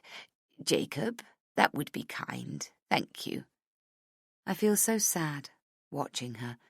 It comes over me out of nowhere. She's gone through a living hell, and yet she is so kind, so thoughtful. I help things along by taking a cup to Mrs. Dawson and making sure she holds it securely. A podcast? That's terribly interesting. I'd never heard of such a thing, of course. I haven't managed to listen to it yet. But I have a young woman who comes and helps me once a week, from the council services, you know. They're very good. Usually I get Sophia. Such a lovely name, don't you think? It means wisdom in Greek. Although as lovely as she is, I wouldn't say she's wise by any means. She's Polish. Not that it has anything to do with it. She's rambling, and I want her to stop. I lean across and take her hand in mine. The skin feels papery, dry. She makes a small gasp. Mrs. Dawson, is it all right that we came to see you? If it will upset you, we don't have to stay. She squeezes my hand. Thank you, dear. It's Rachel, isn't it? Yes, Little Lamb. I freeze.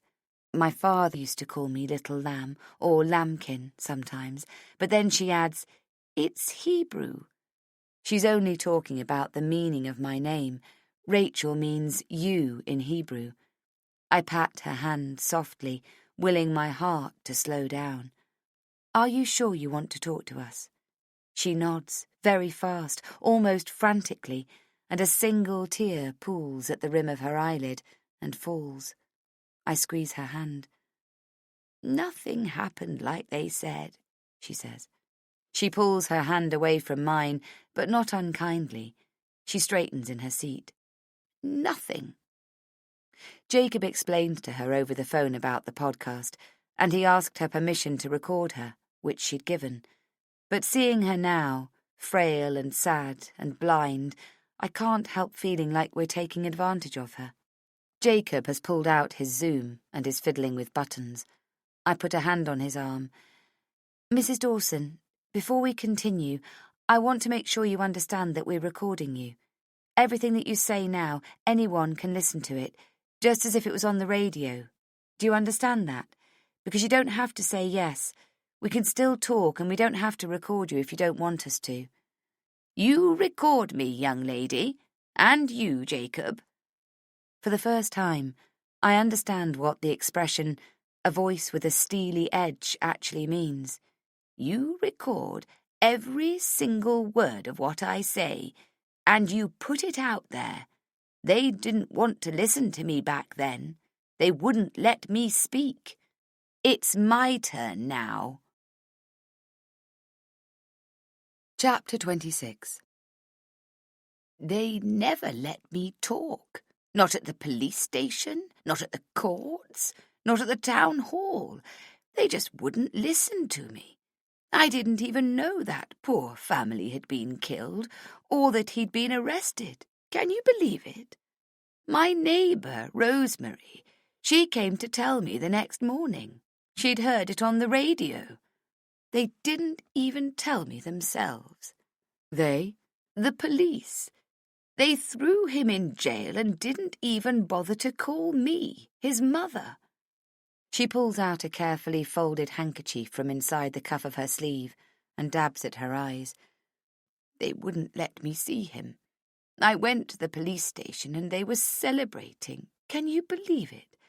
They'd come and taken my son and thrown him in prison already, and they were celebrating. They wouldn't help me. He was locked up in Haverig. I went there right away, but they wouldn't let me see him. My own son. They said no visitors, not even me.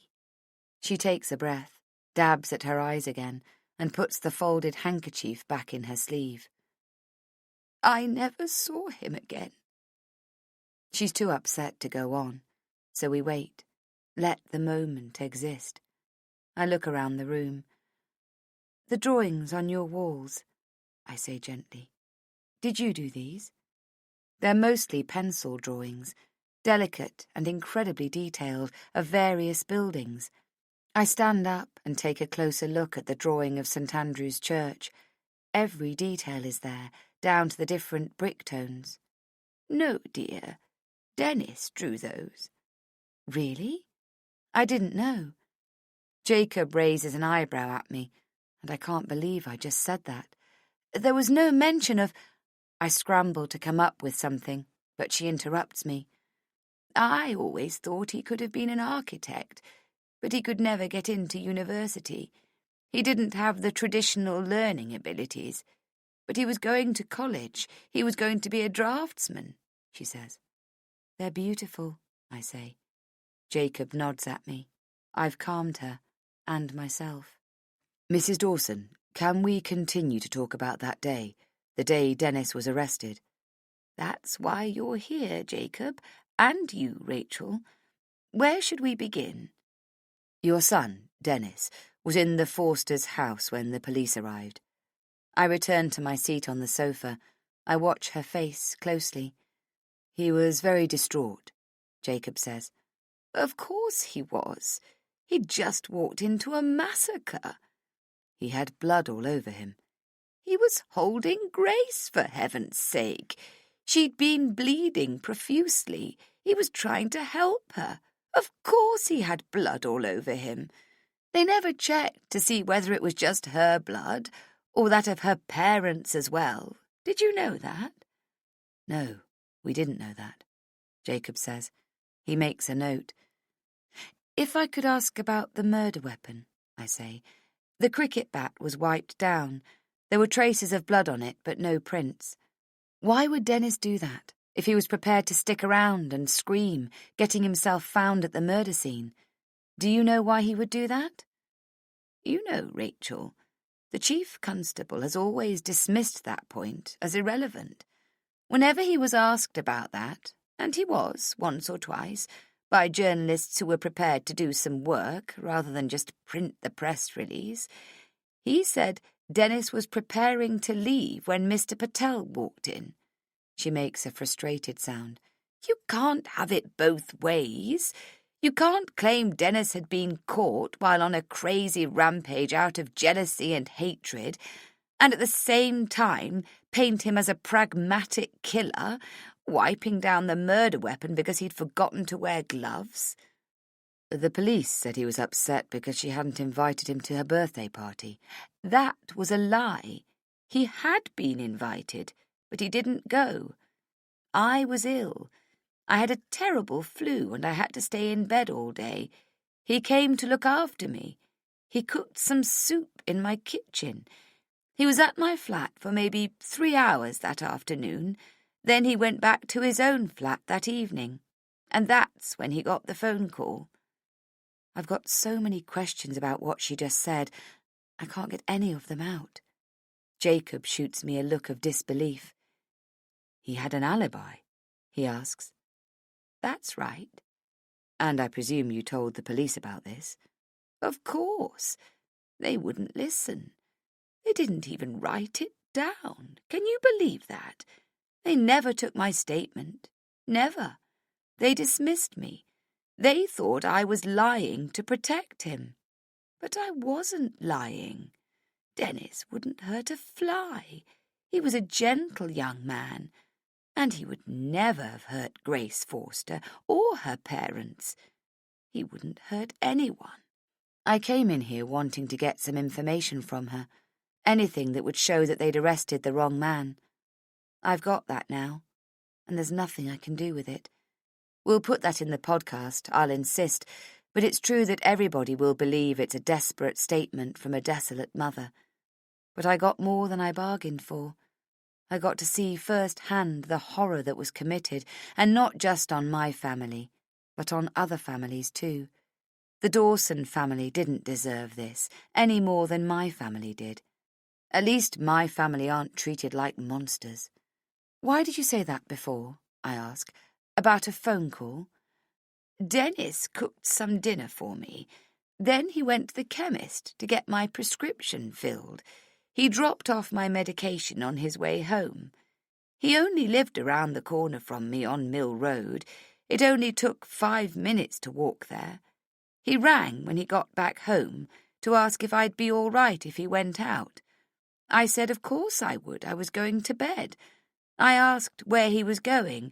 He said a friend of Grace's had just rang, asking him over to Grace's party. They were all still there, and she wanted him to be there too. Did he say which friend? Jacob asks quickly. I didn't ask. I told him to have a good time, and I went to bed. It was the last time I ever spoke to him. And not a day goes by that I don't wish I had asked that question. Whoever the friend was has much to answer for. I could tell her who had made the call. It's not hard to guess, but it wouldn't help now. It's too late. But I always wondered why Dennis was there so soon after they were killed. Now I know. Did you tell anyone else? I ask. I told everyone I could. I called the newspapers. They never printed anything I said about where Dennis was that night, just that his distressed mother had expressed disbelief as to his guilt. She scoffs. I knew the truth, so of course I expressed disbelief.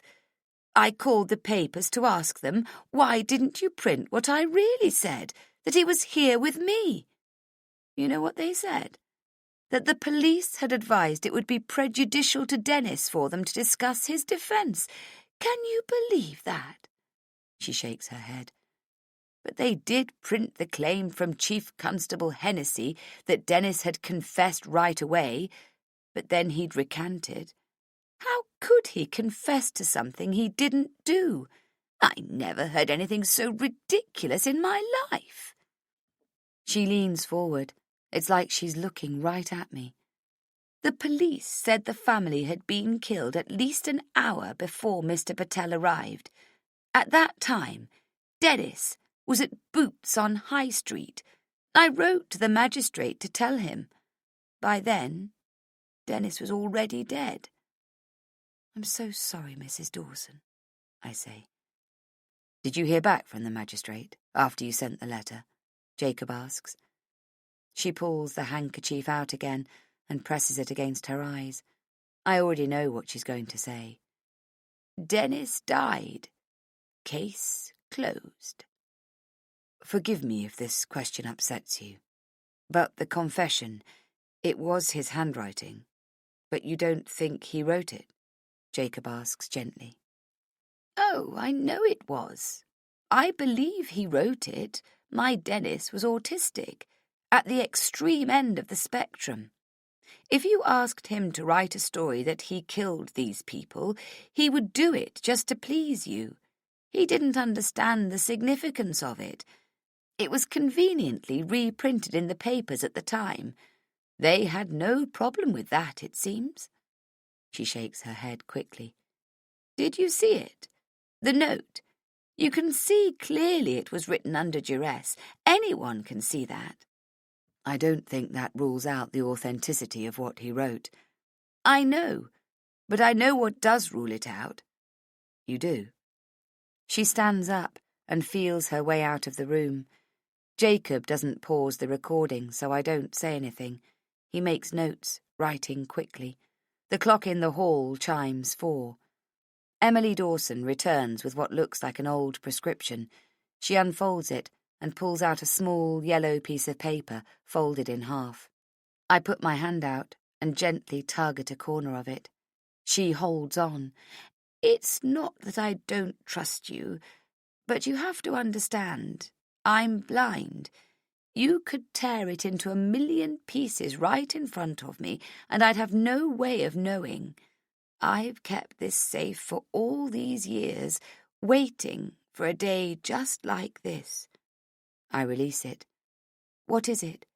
She opens it out gently. It's a receipt. Can we take a look at it? I ask. You can take a look, yes. You can take a photo, too. You have one of those phones, don't you? But you can't take it away with you, dear. It's not that I don't trust you, but you have to understand, after everything I went through. We understand, I assure her. If you could explain what we're looking at, and we'll take a photo. She lets go. Jacob leans across and peers over my shoulder. It's a printed receipt from Boots' chemist up on the high street for some cold and flu tablets, some aspirin, and other things for £12.15. She has it memorised. It's the VAT receipt, the old-style ones that was printed on paper that doesn't fade so quickly. It's got the date, November 4th, 2006, and the time, 1931. Just below, thank you for shopping at Boots. Jesus, Jacob says, softly. He stopped by the chemist on his way back here to pick up my medication, just like I told you. At the time that poor family was killed, Dennis was at the chemist. This is incredible. You had this all this time. You have to understand, dear. Everything happened so fast. Dennis was arrested that night, and I didn't hear about it until the next day. I didn't even know I had this. Months later, I needed a refill from a different prescription, and I found this one in a drawer of my dresser. It was tacked inside, you see. The prescription was folded in two. By then, what was I going to do? I didn't want to contact the police anymore. I knew they wouldn't do any good. I just put it aside, waiting for the right time to show the right people, and then I gave up. Now I'm old, I'm blind, and I'm tired. But you are the right people. I understand what it means to you, Mrs. Dawson, but it's not proof, because anyone could have picked them up. It doesn't prove Dennis did. But this does, surely. She pushes the old prescription forward on the table. I lift it gently by its corner, barely touching it, and turn it around. It's barely visible because it's the carbon copy of the prescription, the old style, but it's clear enough. It's Dennis Dawson's name and signature on the back of it. Jacob is taking pictures from every angle. I wouldn't have been able to do it. I'm shaking so much. This is the most incredible development to happen. It's better than anything I could wish for. We'll make sure the right people see these, Mrs. Dawson. I give you my word, I say, squeezing her hand hard. I know it wasn't my Dennis. You put that on your tape, you hear? You let the world hear all of it." "Thank you, Mrs. Dawson," I say. Then I add, "I promise." "You sound vaguely familiar, dear. Have we met before?" Chapter 27. What did I tell you? What did I tell you, Rachel Holloway? Didn't I say this case smells to high heaven? Did I say that, or didn't I say that? We're sitting at the bar of the King's Arms. I'm sipping a gin and tonic, and Jacob is having a Perrier. My head is swimming, and I don't think it's from the alcohol. You can't bottle it, you know. It's pure instinct. He taps the side of his nose. Either you have it or you don't. I nod. It's amazing. I can't believe it. No one would believe her. All this time. The poor woman. I drain the rest of my drink and signal the bartender for another. It's going to be gold. I'm telling you right now, this podcast will win an award. I just wish I could be there when Hugo Hennessy hears the episode. I'd love to see his face when he finds out that there is proof that Dennis Dawson couldn't have done it. It's too late for him, but not for his mother.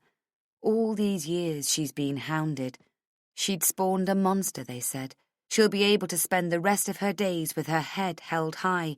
For the first time since this whole thing started, I can't wait to put this episode out. Are you hungry? I have to eat, I tell Jacob, and I want to call my family. Yes, sure. Let's get some food into you, Rachel. Sorry, I'm not thinking straight. You must be starving. I know I am. We sit down at a table, and while he orders 2 hamburgers and chips for us, I call Matt. Hi, love. How are you? Hi. I can hear voices in the background. Where are you? I ask. At home. Where else? Mum's here, and Kathy. Kathy is Matt's eldest sister. I feel a pang of loneliness that I'm here and they're all together at home without me. I almost ask if he misses me. How's your research going? Good, yeah. I'll tell you all about it when I see you, I say. He snorts. Yeah, I'm sure you will. I ignore that for now. Can I talk to Gracie? He puts his hand over the phone and calls out to her. I can hear her squealing in the background. She adores her aunt and grandmother. I was worried she would miss me. I've never been away from her overnight before. I'm glad she's enjoying herself, but a little jealous too. Mummy! Hello, Mummy! Hello, my darling. Are you having a nice time? She tells me that Aunt Kathy is reading her stories, and her granny is there too. She starts talking so fast I can barely follow, and then, all of a sudden, she says goodbye and drops the phone. I can hear her in the background running and shouting, Aunt Kathy! Matt is laughing when he picks up the phone again, and I wish I was there with them. It dims the glow of the day, that feeling. Jacob's already having his breakfast when I come downstairs. How did you sleep? I ask. I stare at his scrambled eggs and baked beans. I'm so hungry I could snatch the plate from him, and I wouldn't even feel bad about it. Better than you, I'd say. Why do you say that? I heard you leave last night. Where did you go? He sips some coffee. Let me get some breakfast first. Our rooms are right next to each other, and you can hear the TV from either side. I thought I was quiet when I left my room. Obviously not. I get some eggs and toast from the buffet and a mug of coffee.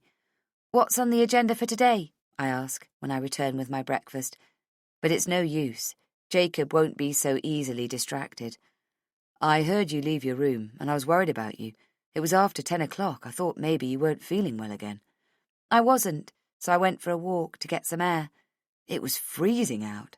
I don't mind the cold. I eat my breakfast without looking at him. Did you get any sleep? I waited up for an hour and then I went to sleep, he says. I hold my fork an inch from my lips.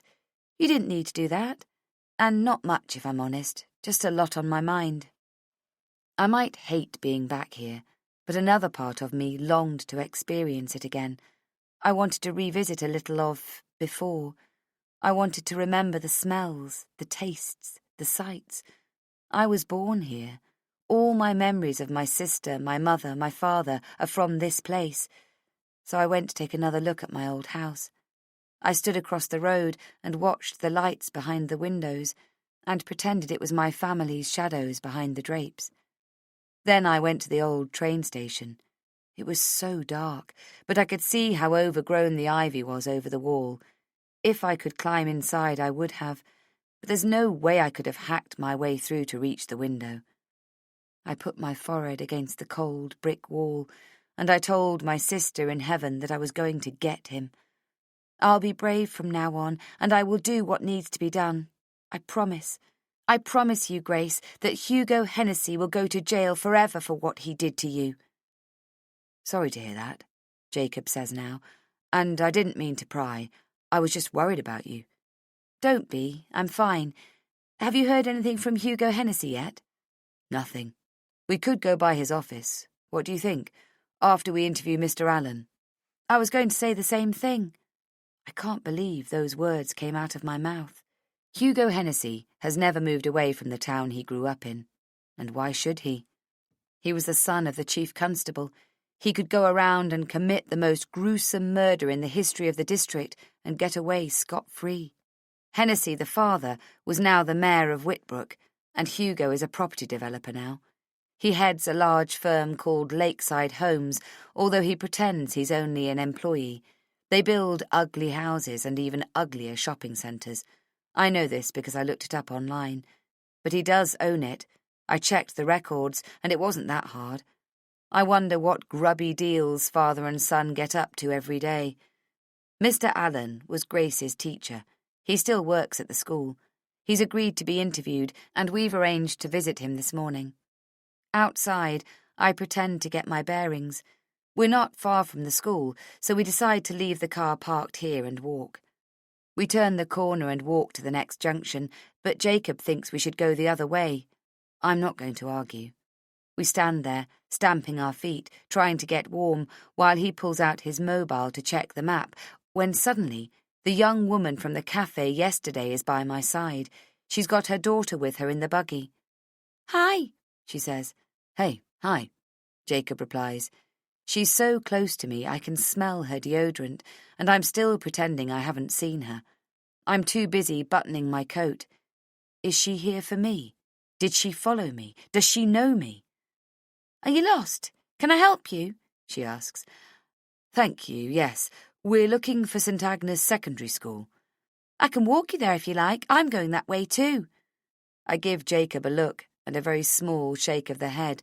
Don't. But he doesn't notice it. Thank you. That would be kind of you, he says. It's this way. She points her chin. Jacob points a finger at me. You were right. Are you from the podcast? She says. Yes. How do you know? We heard you were in town. News travels fast around here. Clearly, he says, smiling. He extends his hand and introduces himself and then me. Hello, I say. I leave my own hands deep in my coat pockets. I don't trust them not to shake. So you live here, I guess, Jacob says. Born and bred. I'm Cindy MacArthur, and Grace Forster was my best friend. Wow. My heart skips a beat. My gaze cuts back to her, roaming her face. I don't recognise her, and I certainly don't remember anyone called Cindy, let alone a friend of Grace. She was? Jacob asks. Yeah, she was, and I can't tell you how much I miss her. Still, she was like my sister, so I thought if you had any questions about the family or... That's good of you, Cindy. That would be great. He looks at me, excitement clear in his eyes, and raises his eyebrows. Maybe we could do it now. He means the question for her, but he's looking at me. I stare at her face, and she shoots me a small smile. I remember to send one back so she doesn't think I'm unfriendly, but I just can't remember her. Jacob sends a text to Mr. Allen that we'll be late, and Cindy MacArthur takes us on a detour. Soon, we're sitting by the lake, in one of those picnic areas that has wooden tables and seats. It's secluded. We were all in love with Hugo Hennessy. He was the ultimate catch around here. Handsome, rich, charming. He excelled at sports, captain of the soccer team. Grace was popular too, so when they started dating, in a way it was like we all knew it would have happened eventually. They were both so good-looking, you know? Jacob nods, holding his zoom in place. I remember this too, how they were at first, the two of them, golden and shining with love. How long did they date for? Jacob asks. I have a pen and a notebook so that I can look busy. 6 months at least. He adored her.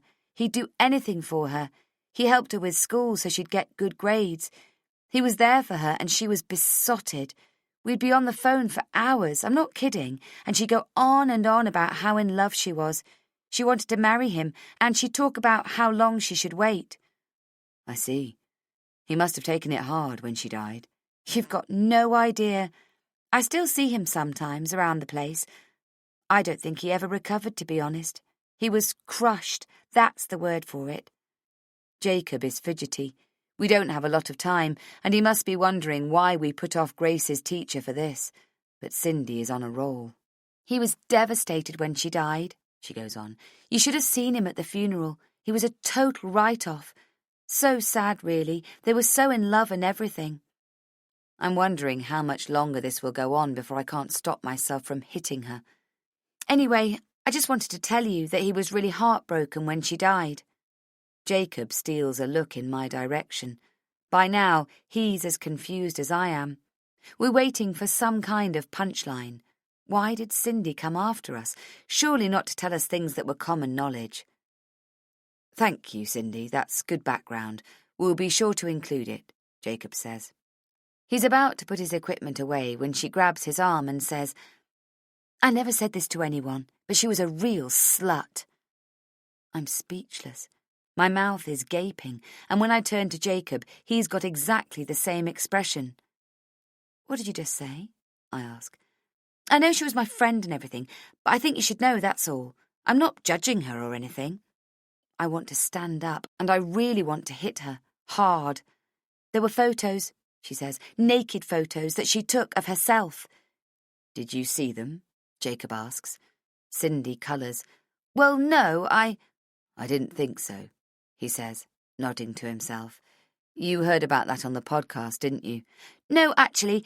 Well, yeah, I heard it on the podcast, but it's true. She gave them to Dennis. It's not. I kick Jacob in the shin. How do you know she took these photos? I ask. She told me. She told you what, exactly? That Dennis liked seeing her naked, okay? That he paid for pictures. He had a crush on her, okay? Like, big time. I'm just saying. I thought you'd be interested, okay? She stands up, annoyed now. Why wasn't Hugo at the birthday party, if they were so much in love, do you know? Jacob asks. It's such a good question I could kiss him. She gives small shakes of the head. What? She says at last. Why wasn't he there that night? Jacob repeats. She scowls and bites her bottom lip. I'm not sure. I think they were taking a break, maybe. They were? I don't know, okay? She says sharply. Who else have you been talking to, anyway? Anyone? We met with Mrs. Dawson yesterday, and I put a hand on Jacob's arm. I have to go, Cindy says. She stands up, and we watch her push the buggy with her sleeping child. She's gone in minutes. What on earth was that about? Jacob says. Did you ask Hennessy? I ask. About those photos. You said yourself there's no trace of them anywhere. Did he explain that? He nods. Only on email. He replied that the photos were never submitted as evidence, that he wanted to protect the family. I don't buy it. Me neither, I say. Chapter 28. Missing Molly, Episode 3, Transcript. Intro music. Vivian. Today's episode is sponsored by Flowers Everywhere, your flower delivery service, perfect for every occasion. Forster's killer commits suicide, the quiet gardener who harboured a secret love. This was the headline that greeted readers of the Daily Mail on 8th November 2006. The article went on to detail why Dawson committed the crime in the first place. He was obsessed with the oldest daughter, Grace. She was kind, and she always had the time for a nice word, a small chat on the side of the road with him. He mistook her kindness for attraction and decided that they should be a couple, that this was love. When his attentions were rebuffed, he went to the Forsters' residence and killed them all. The murderer confessed right away, Chief Constable Hennessy declared soon after the arrest. He had no choice. We found him at the scene, covered in blood from the victims. Less than 6 hours later, we had a full written confession. Dawson's legal representative has claimed that he later recanted on his confession, but as of last night, this is now a moot point. Dawson took his own life in Haverig Prison a little before midnight. The cause of death was hanging. Chief Constable Hennessy gave a statement this morning that Dawson had told the guard on duty that he could no longer live with what he'd done. The guard believed that Dawson was distressed enough to be put on suicide watch. However, by the time the paperwork was filed, it was too late. This article closed the case in the eyes of the public. The police had their killer, and the killer had died. There was no crime to solve, no trial required. And just like that, in a little over 48 hours, it was over. But was it? From the South Hackney Herald, I'm Vivian Brown, and you're listening to Missing Molly. If you have any information about the disappearance of Molly Forster, please contact your local police station, or you can leave me a message here on 020 7946 0318. You can choose to remain anonymous if you wish. Music. Teacher. Grace was very pretty, blonde hair, blue-eyed. She was well liked. She didn't have a ton of friends, but she had a handful of close girlfriends. They used to hang out all the time. She was a good student, a bit shy. Friend. She didn't have a boyfriend for a long time. I think she only ever had one. Jacob. Did she want one? Friend. Laughter. We all wanted one. We were 15, 16, innocent. We all thought Prince Charming was out there waiting for us. Laughter. Jacob. What about Dennis Dawson? Did they ever go out on a date? Friend. Nah, they were friends, that's all. She wasn't interested in him in that way. Teacher. The story about the photographs, that she sold naked photos of herself. I find it very hard to believe. She wasn't the type at all. She was not shy exactly, but certainly on the conservative side compared to other girls at the school. She was studious, pleasant. I just don't see it. I know with social media these days girls are more at risk, but we're talking 12 years ago. We didn't have the same problems with social media then. No, I just don't see it. Friend. Yeah, that one made me laugh, to be honest. She was kind of prudish, I mean, we all were. She wanted to be a singer. I remember that, a pop singer, like Katy Perry, She had a really nice voice. She played the guitar. Teacher. It was a terrible few days for our community. The poor Forster family was killed, and little Molly disappeared, and then Dennis. Just awful. Unbelievable. Jacob. Did you know Dennis Dawson? Teacher. I had him in my class a year earlier, when he was 15. Jacob. What was he like? Teacher. Oh dear. He was quiet, but gentle, or so I thought back then. I thought he was a gentle boy, sensitive. I'd never have pegged him for this kind of violence. Not in a million years. Just goes to show, doesn't it? You never know what lies behind the facade. You just never know. Vivian. It's no wonder that the community was shocked to discover that a monster lived in their midst. But there was one person who believed in him and who has been met with obstacles at every turn. Until now. Emily Dawson still lives in Whitbrook, even after her son was arrested and killed himself shortly after. She was dismissed as a delusional mother who couldn't accept that her own son was a monster. But there was more to her unwavering belief than a mother's instinct. In today's episode, you will hear why it's highly likely that the police got the wrong man. And if Dennis didn't kill them, then who did? Everyone, I want to say something. Jenny, can you get the glasses, please? Come on, everybody, come on. Chris is at the large table, proudly struggling to open a bottle of champagne. Well, this is different, Mike says, rising slowly. It's not even 3 o'clock. What are we celebrating here, boss? Jenny is separating a stack of cheap plastic glasses, the kind you buy in bulk at the supermarket. Don't we have real glasses? Chris asks. If we do, I've never seen them. Jenny replies. Well, put that on the list then. We should have real champagne glasses for times like these. Never mind. A toast. There's a bit of shuffling. We all stand around the table and hold our plastic cup up high. I'm beaming, but I try to hide it. The latest episode was a cracker. No doubt about it. Congratulations, Rachel and Jacob. You guys did great. All the major news outlets are reporting that there's strong evidence the wrong man was arrested for the murders of the Forster family. And we have passed the 500,000 download milestone, he yells. There are screams, and we hug and do high fives, and Jacob is shouting, woohoo!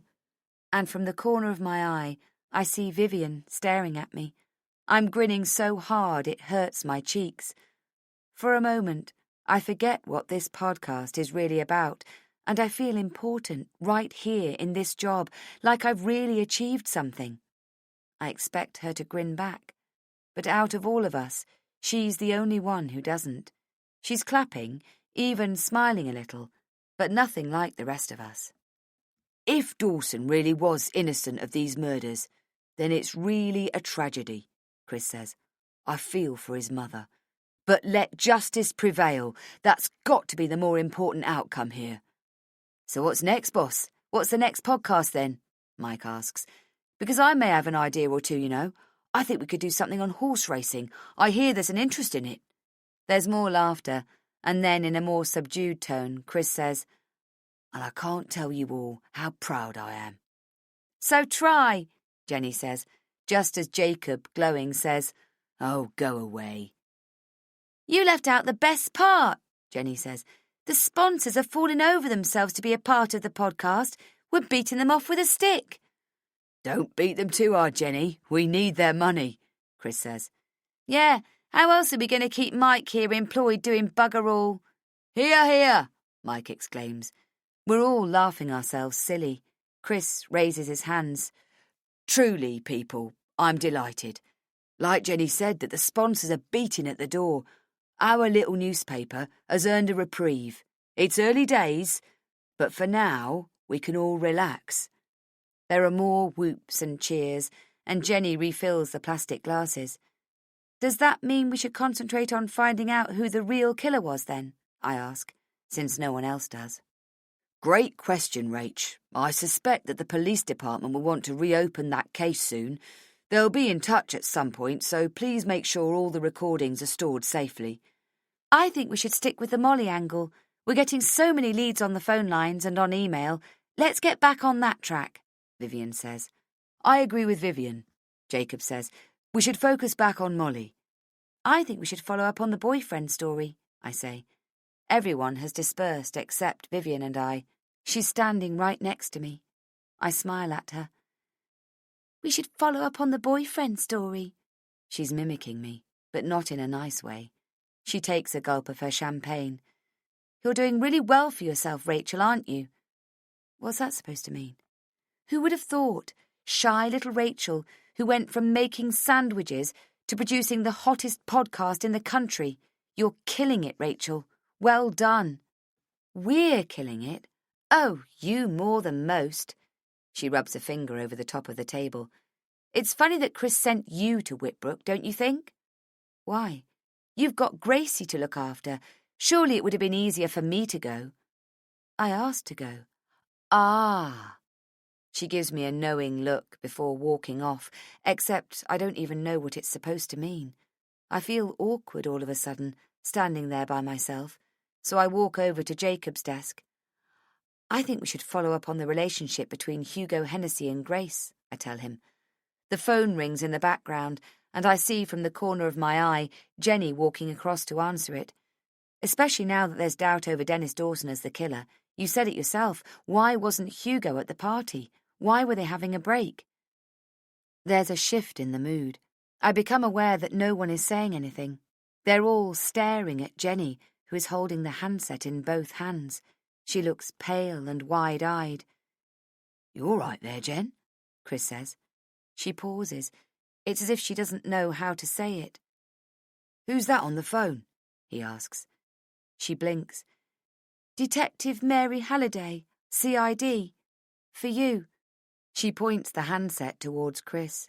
He looks at Vivian, Jacob, and me briefly, a small smile playing on his lips before taking the call.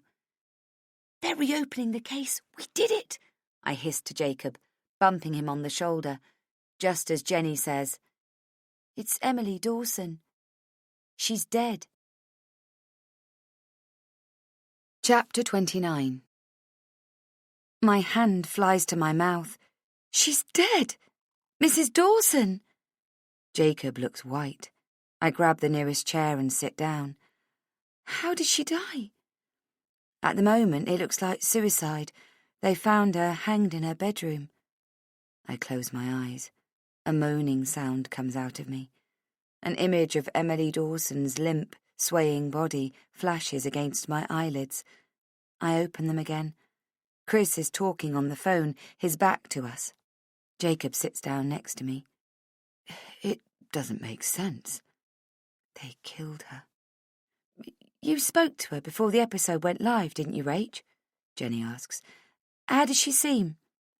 "She wasn't there when I called, but I left her a message on her answering machine to let her know, that we were putting it out, and the interview we had of her, everything, Dennis's alibi.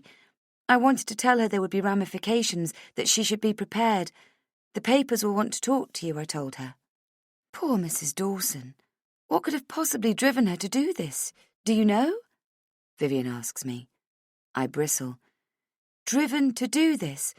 I don't think anything drove her to it." "What do you mean?" "Obviously, I mean that the real killer got her." I can hear how shrill I sound, but I can't help it. "It makes sense. She reveals that she has evidence to prove Dennis's innocence, and now she's dead. Convenient, wouldn't you say?" Jacob's eyes widen, and he becomes a shade paler. "But we don't even know the details yet, Rachel. You can't jump to that," Vivian says, in an overly reasonable tone, I think. "I know it's a shock, and it's sad, but let's find out what the police know first, okay?" "Of course." I nod like that's a sensible request. But I know. I wipe a tear with the tip of my finger. Chris puts the handset back in its cradle. "So?" Vivian asks. "They want to ask a few questions." "Did they say who found her?" "The home care people from the council. A woman who drops by and helps her with shopping and things. She'd been dead a few days." "A few days?" Jacob and I both say it at the same time. He's turned grey.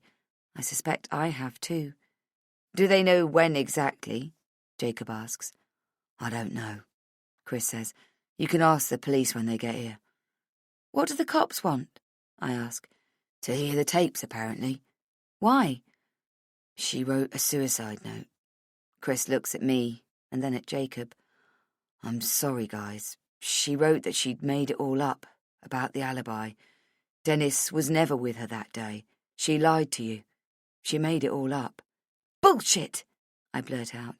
"They should listen to the interview. They'll know then she didn't make it up. It's pretty obvious she's genuine." "I think you're overly involved, Rachel," Vivian says. "I understand why you don't want to believe that Mrs. Dawson lied to you both." "She didn't." Vivian puts a hand up to stop me speaking. "The police will have the facts, and we should hear them before we decide what's bullshit. Maybe you need to step back for a few days." I turn to Jacob. He's crushed. There's an expression of almost pity on Vivian's face, but I recognise the glint of something in her eyes. Triumph, maybe. What have I done? I've poked the bear, that's what. I have stirred the hornet's nest. My heart weeps for Mrs. Dawson. I close my eyes. I can taste the fear that she must have felt. I know a little about that myself. Jenny's clearing the plastic glasses. The party's over. "Does it say in the note that she's going to kill herself? Does she specifically say that?" I ask Chris. "I don't know, Rachel. The detectives will be here shortly. You can ask them yourself," he replies. I stand up. "Here." "They want to talk to you, and Jacob. They have questions to ask you." He shakes his head. "Christ. I'll be in my office if you need me. I've some calls to make." "I can't have the police take down my details. What if they look me up? I don't know what they'll find. I lean over to Jacob. Can I talk to you for a sec? Of course. I bring my chair closer to him. Our knees almost touch. Conspiratorially, I say, Chris just said that the detectives are going to be here any minute. Do you mind talking to them on your own? It doesn't need the two of us, and it's just that I have to go and get my daughter and— You're sure? I think they'd like to hear from you too. I might overlook something. I think it'd be better if you stayed, if you could. Yeah, I know. Look, sorry, Jacob. It's just that I have to go. I can talk to them another time if they want me to. Of course, I understand. Ask them about the receipts and the signed prescription. She kept them in that box. You should describe it to them. They need to find them. I'm not stupid. Sorry. I put a hand on his shoulder. Thanks. I walk off without waiting for a reply. I quickly grab my coat from the back of my chair and hoist my bag onto my shoulder. Where are you going? Vivian asks. I do a quick turn. Pick up Gracie. She flicks her wrist and looks at her watch. It's only a bit after 3, which meant technically I still have a good 2 hours of work to do. Is she all right? She asks, not unreasonably. Yeah, fine. I'll call you later. I leave without waiting for a reply from her either. It's cold. I tighten the scarf around my neck and zip up my coat. Gracie will still be at the preschool for another 2 hours. I need some time to think. It's all my fault. I've endangered Mrs. Dawson. I put her straight into the line of fire without thinking about her own safety. I'm so stupid. It never occurred to me that he would go after her. That's because, as I keep reminding myself, I've relaxed too much. Even now I can't think straight. I'm not thinking ahead. I may as well put up a flag. Hey, I'm here. Come and get me. I've come up the stairs, and I'm right outside our flat. But something is wrong. A noise, something that shouldn't be there. I strain to listen, then I hear it again, like a scratching. I put my ear right against the door, at the same time pulling at my glove with my teeth. I fish around in my bag, feeling around for my phone, when the door swings open and I stumble inside. Jesus, Rach! Matt's standing over me, one hand on the doorknob. I scramble to get up. You scared the shit out of me! I shout, trembling. I brush myself down, straighten my clothes. What are you doing listening at the door? I'm not doing anything. I thought someone was inside. Yeah, me. You scared the crap out of me. Why are you home so early? I hang my coat on the coat rack. Matt goes in the kitchen and I follow him there. He fills up the kettle. The cupboard underneath the sink is ajar. It doesn't mean anything. So Matt opened the cupboard under the sink. Big deal. But it still makes my heart race even faster than it already is. He pulls 2 mugs from the drying rack and sets them on the table. I've been let go, Rach. He says this so quickly that I don't know if I heard him right. He takes 2 tea bags from the tin and drops 1 into each mug. He looks at me.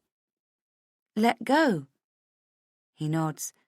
The corners of his mouth droop down, and for a moment I think he's going to cry. I watch him lift the kettle and fill each mug with steaming water.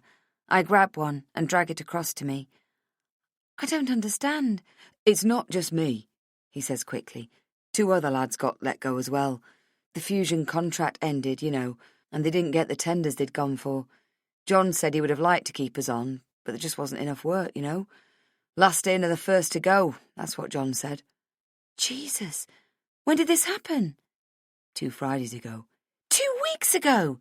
Yes, so what? I've been looking for other work. I've been applying for jobs, Rach. I was hoping to have one before I had to tell you, okay? I look at his thin face. I knew there was something, but I've been so preoccupied myself that I just pushed it to the back of my mind, filed it under later. Oh, love, I'm sorry.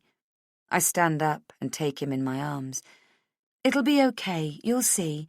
You should have told me. I feel him agree.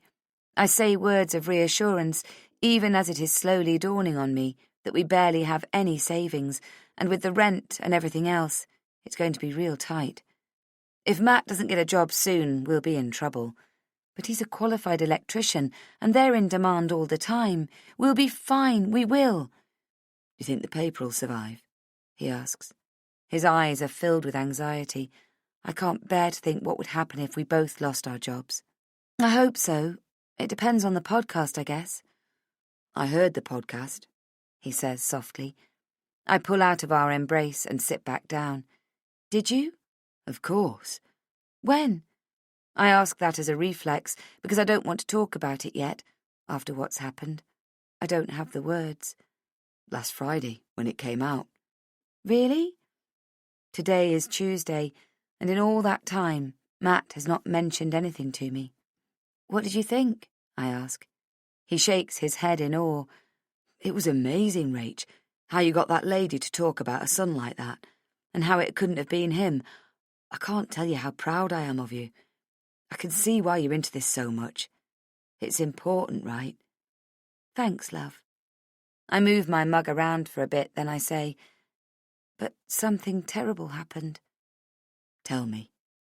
So I do, as much as I can. I tell him about Emily Dawson and what we've heard from the police so far. Matt grabs a bottle of wine from the sideboard and 2 tumblers from the shelf. He pours each of us a glass. Was it too much for her? The memory, maybe, or the frustration? But that makes no sense. It should have been the opposite, don't you see? This was her chance to get justice for Dennis. I bite the side of my thumb in frustration.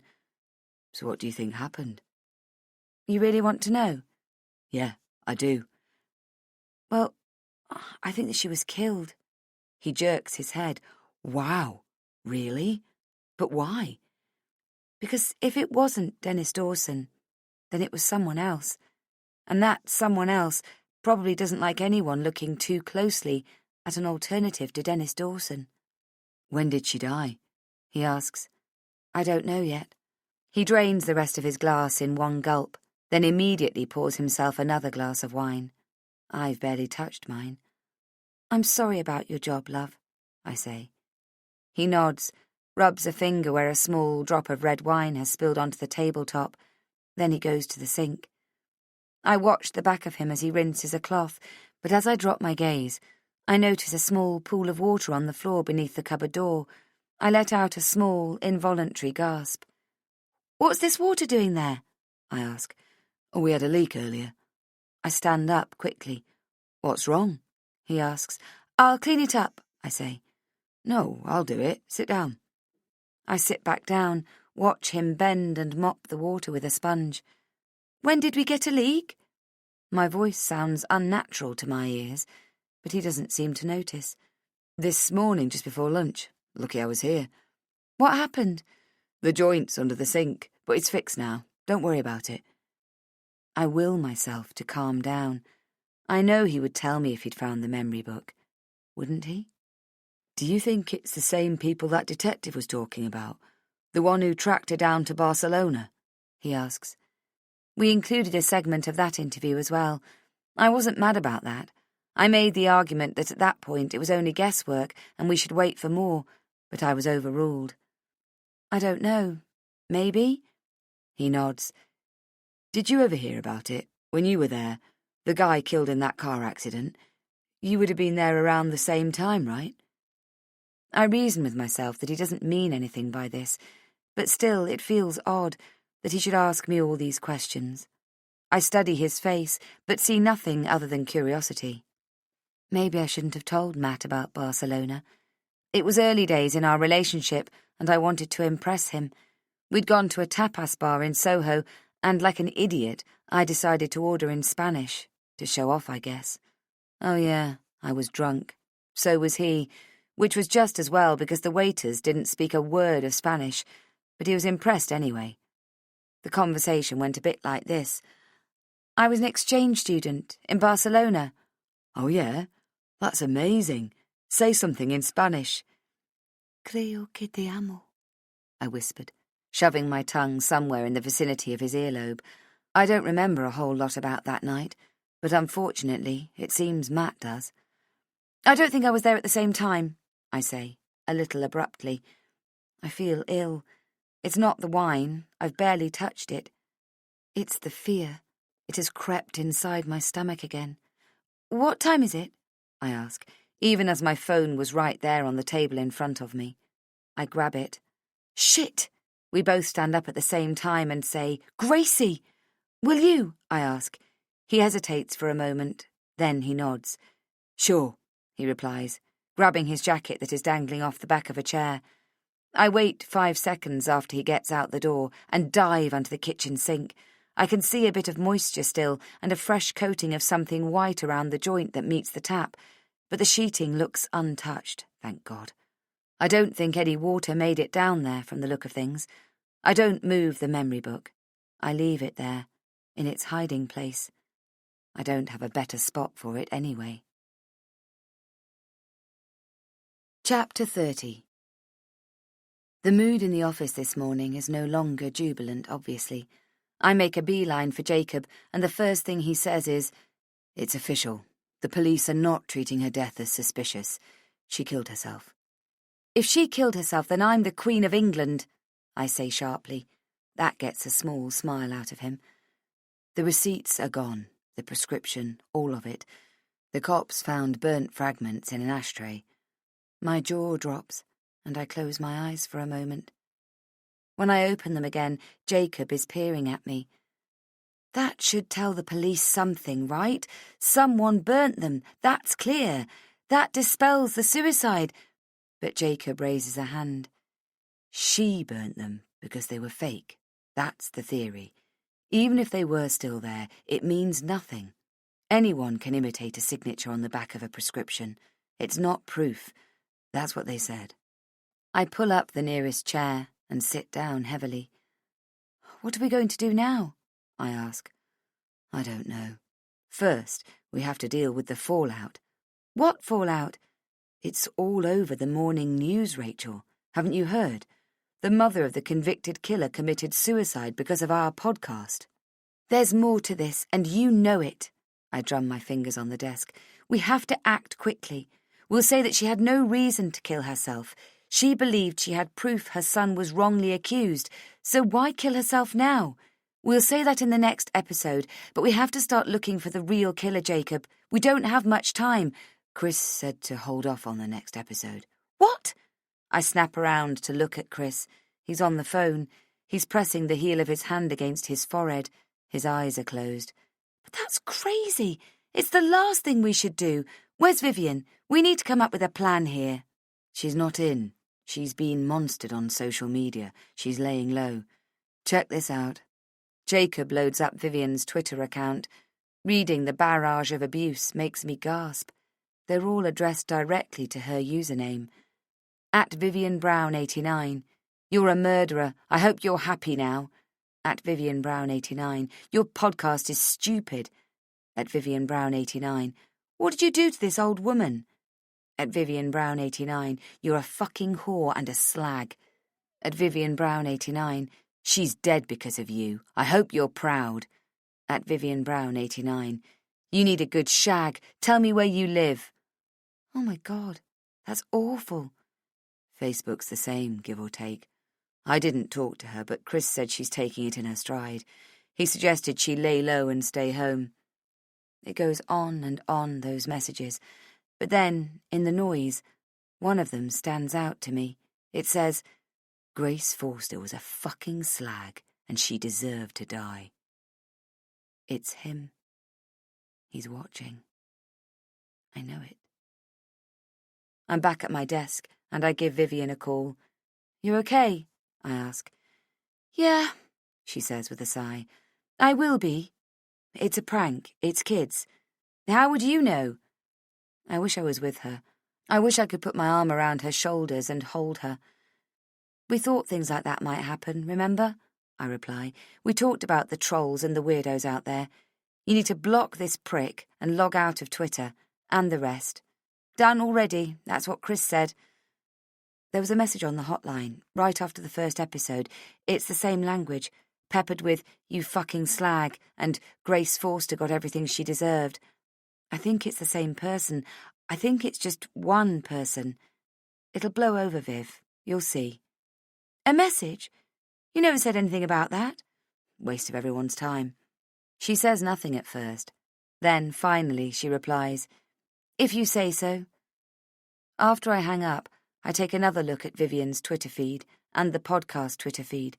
Most of the vile tweets are from someone called @IamBerserk123. This person created this account 2 days ago. I don't know where to start to find out who this is, but Chris calls me into his office. I'm worried about the direction things are taking. It's a terrible thing what happened to this poor woman. I nod. Look, I know the police say she took her own life, but hear me out for a second. Okay. I tell him about my theory. I watch his face react when I say that I think she was killed because of the podcast, that whoever heard the episode went to see her to get rid of the receipts. I don't say who. He doesn't look convinced anyway. We can't just say something like that, Rachel. We'd need proof. I make a show of considering the options. Assuming she was telling the truth, then he must think we're getting close to this guy, the person who killed the family. I think we should keep the pressure on, let him make a mistake, hopefully. Something else could happen. I don't know. I'll hear what you have, but I can't make any promises. I do my best to keep the eagerness out of my voice. We should focus our efforts on showing that because of his suicide and the short amount of time he was in jail after his arrest, there'd been very little investigative work. His death had stopped everything in its tracks, and as a result, his guilt had been assumed but not proven. What about his confession? We covered that in the interview with Mrs. Dawson. She says he didn't understand what he was doing. Who knows what promises or threats were made? Maybe the chief constable said he'd go free afterwards. And there's the small detail that Dennis was autistic. Did he understand what he was signing? I doubt it. Okay, put something together and I'll have a listen, but don't waste too much time on it. At the very least, we should get back to finding Molly. I make promises I have no intention of keeping. I go to check in on Vivian after work. I miss her. We can find a way to be friends again, surely. Friends have fights and then they make up, or so I'm told. I've never had many friends. Was Gracie okay? She asks. Yeah, sure. Why? Just that you left in a hurry yesterday. I thought maybe she was ill. I shake my head. She's fine. She grabs 2 beers from the fridge, which I take as a good sign, and we go into the living room. You said some things, too, yesterday about me going to Whitbrook with Jacob. You didn't seem very happy about it. I sit cross-legged on the floor with my back against the couch. She hands me a beer. It's just, I'm surprised, that's all. For someone who didn't like the idea, you seem to be all over this podcast. It's like you want to get all the credit. That's ridiculous. Is it? Why would you put your hand up to go to Whitbrook? We never discussed it. By the time I'd heard of it, it was a done deal. I swirl my drink for a couple of seconds. Jacob told me about the call he got from Mrs. Dawson. So? So it sounded like a breakthrough, I guess. She snorts. A breakthrough? What are you, a detective now? I scowl at her. It's not like that. It didn't quite work out the way you wanted, though, did it? She says. I sigh. I think there's a lot more to it. I don't think Mrs. Dawson... Yeah, I know, you told me. She was murdered by the real killer. There's another possibility, though, one that you haven't thought of. What's that? That she killed herself. I shake my head. I don't believe it. It's very likely that you're in over your head there, Rachel. Vivian, stop. I don't want to argue with you anymore. She shakes her head, but then her face softens. I should go, I say, standing up. I knock back the rest of my beer, then I blurt, Matt's lost his job. Oh, no. What happened? He was working on a big commercial contract, and that ended, basically. They hired a bunch of tradesmen for that contract, and now they can't keep them all employed. Last in, first out, so he had to go. That sucks. She looks at me gently and gives me a small smile. I'm really sorry. Is Matt very upset? He's been applying for jobs. Electricians are always in demand. It won't take him long. Might not be the same pay, though. That was a good contract. She leans over and hugs me. We're both a little stiff, but it's a start. I stay like this, sad and deflated. I have rarely felt so lonely as I do now, so physically close, and yet I can't tell her the thing that is scaring the hell out of me. They're getting close. I'm scared they're going to find me. I'm scared they're going to hurt you. I miss you, I tell her. She hugs me again, tightly this time, the way she used to. I miss you too. I miss the way things were. You're my friend, my best friend. How did we come to this? I ask. She releases me. Her face looks sad. I wish I knew, she says. On impulse, I say, Matt organised for his mum to look after Gracie on Friday. We're going out to that club in Camden Town. Why don't you come with us? We'll make a night of it. I'm sure Matt would love you to come along. Which I think will be true once I tell him. I gently punch her shoulder. Hey, why don't you bring someone, one of your Tinder guys? We could go on a double date. What do you say? She doesn't say anything, but there's a smile lifting one corner of her lips. There might be someone, she says coyly. What? I laugh, and suddenly I don't want to leave anymore. It's almost like old times between us. I get us another beer. Tell me everything. What's his name? Peter, she says, and smiles. Then she adds, It's a nice name, don't you think? I let out a short laugh. Wow, you really are smitten. We clink our bottles together. You're sure Matt won't mind if we crash your date? She asks. He'll love it. Matt and I are both fairly social people, and when you have a child, as wonderful as that is, the thing you miss is hanging out with your friends. The idea of going out just the two of us is nice, but the idea of going out with other people is even better. Or at least that's what I thought, but Matt isn't jumping with joy at the news. I thought you wanted it to be just us. Isn't that what we said? I know, I do. I'm sorry, love. I kind of made a mistake, I think. I spoke too soon. So undo it, Rach. How hard can it be? You know I can't. As if I would tell Vivian that no, actually she's not invited, I made a mistake. This would snap our friendship in half. He groans loudly. You can, but you won't. Don't be like that, please. I reach out to touch his arm, but he jerks it away. And now it's Friday, and Matt and I find ourselves mingling through the crowd of people who had the same idea. Vivian texted that she'd be late, and Matt and I stand together by the bar, barely speaking to each other, waiting to be noticed by the bartender. It takes so long to get a G&T, I almost wish he'd ordered two at the same time. But the band sounds great, and I feel like dancing. Maybe Vivian will bail, maybe she changed her mind. I can't help wishing she would. Just as I think that, I feel a tap on my shoulder.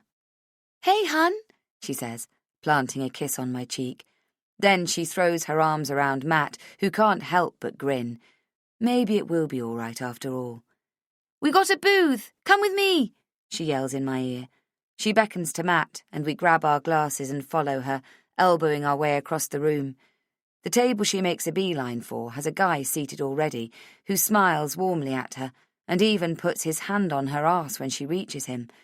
For some reason, the gesture annoys me. Vivian introduces me to Peter, who shakes my hand and brings his lips close to my ear and says, Hi, Rachel. It's nice to meet you. I don't feel well. I go from too hot to too cold and back again. My skin is clammy to the touch, and my heart is beating too fast. The problem with a panic attack is that you start to panic about having one. But I don't understand why this is happening to me here, now. Except that when he pulls back, smiling at me, the room tilts around me. I know I've finally gone crazy as I stare right at Hugo Hennessy. Chapter 31. I've wondered many times what I would do if I came face to face with Hugo Hennessy. Every time it went like this. Run. I'm a coward. I have always been and always will be. And today is no different, so I bolt to the ladies' room before he has time to finish saying, I'm Peter. I lock myself in a cubicle, close the toilet seat and sit. I'm shaking, wringing my hands together, my thoughts jumbled together. I can't think, I can't breathe, I couldn't run even if I wanted to. There are girls at the basins chatting and swapping lipstick. Then I hear, Rach, you're in here, hun. As Vivian crosses the length of the room, banging on the cubicle doors one by one. Rach, it's me, hun. You're in here? I consider ignoring her, but I can't bring myself to do it. I lean over and pull the latch so the door opens just as she bangs on it. Oh, there you are. She crouches down at my feet, which is not easy considering how cramped it is in there. I start to cry. Oh, Rach, what's the matter? It was a mistake, this place. Matt should have known better. It's too crowded on a Friday night. She pulls me close, and I lay my forehead on her shoulder while she pats my back with a series of there, and oh, hun. I'm so scared, Viv. I'm just so fucking scared, I sob. I know, hun. There. Remember to breathe, hun. It'll pass. You'll see. I sniffle. Then she says, You want me to get Matt? No, it's okay, I manage to say. I pull away from her embrace, grab some toilet paper and blow my nose. Maybe I've imagined it. I never thought I'd find myself hoping I've merely been having a panic attack, but this time I do. Maybe it wasn't Hugo Hennessy, but I got myself all confused. It wouldn't be the first time. I'm okay, I think. We should go back. Excuse my French, but you look like shit, Rach. Let's get you cleaned up a bit. We stand up awkwardly, and she takes me by the elbow and guides me across to the sinks. Excuse me, but we have an emergency here. The girls that are already positioned at the mirror come apart just enough for the two of us to slip in, with a chorus of, Oh, you okay, babe? He's not worth it, you know. They never are. What have you got in there? Vivian asks, pointing at the small bag hanging from my shoulder. My fingers shake as I try to open it. She moves my hands out of the way and pulls out my makeup case. She pats some foundation under my eyes with a small sponge. I stare at my reflection in the mirror. What if it's him? Stop it. You're being paranoid. How can it be him? I smile an apology at her. Sorry, your friend must think I'm crazy. No, he won't, she shrugs. He might think you've got the runs, though. In spite of myself, I burst out laughing. I pull a crumpled tissue from my pocket and dab at my nose. Vivian applies a spot of rouge on my cheeks. There, all better now, she says in a sing-song voice. Thanks, Viv. She smiles and winks at me. Let's go. The boys will be wondering where we went. But the boys are doing no such thing. Instead, they're deep in conversation, both leaning across the table to discuss the merits of vinyl versus digital. I slide next to Matt. He looks at me with a question in his eye that says, You okay? I blink my acquiescence. You girls want some sparkling? Peter asks. There's a plastic champagne bucket filled with ice and a bottle. Next to it are 4 tumblers. They ran out of champagne glasses, apparently, he adds. Matt and I don't usually drink sparkling, but I see that Matt has a glass filled already, so I say, Yes, please. Peter pulls the bottle out and fills up the remaining 2 glasses. Matt puts his hand on my leg. Peter knows a hell of a lot about sound, he says to me. Does he? I say, plastering a smile on my face to pretend that I care. Yes, I'm a bit of an audiophile, Peter says. It's all about the signal, he and Matt say in unison, and toast their shared passion. I take a gulp of the sparkling wine. I see from the corner of my eye Vivian tickling the back of Peter's neck. He whispers something in her ear. I make myself look at him and immediately get the same anxiety in the pit of my stomach. He and Vivian are cooing sweet nothings to each other, and I take the opportunity to study him. He doesn't have any hair. Hugo Hennessy had thick blonde hair, but that means sod all. It was a long time ago, and I wasn't born a brunette either. He could have shaved it off. I can't make out the colour of his eyes from here, but I'm sure they're blue from what I saw moments earlier. Hugo Hennessy's eyes are also blue. The shape of his jaw matches too. But beyond that, it's hard to tell. I close my eyes. I can see him now, the bloody cricket bat raised high. The only other way out of the house was through the kitchen and out the back, but I couldn't bear to go in there. I remember the blood. My mother's body sprawled.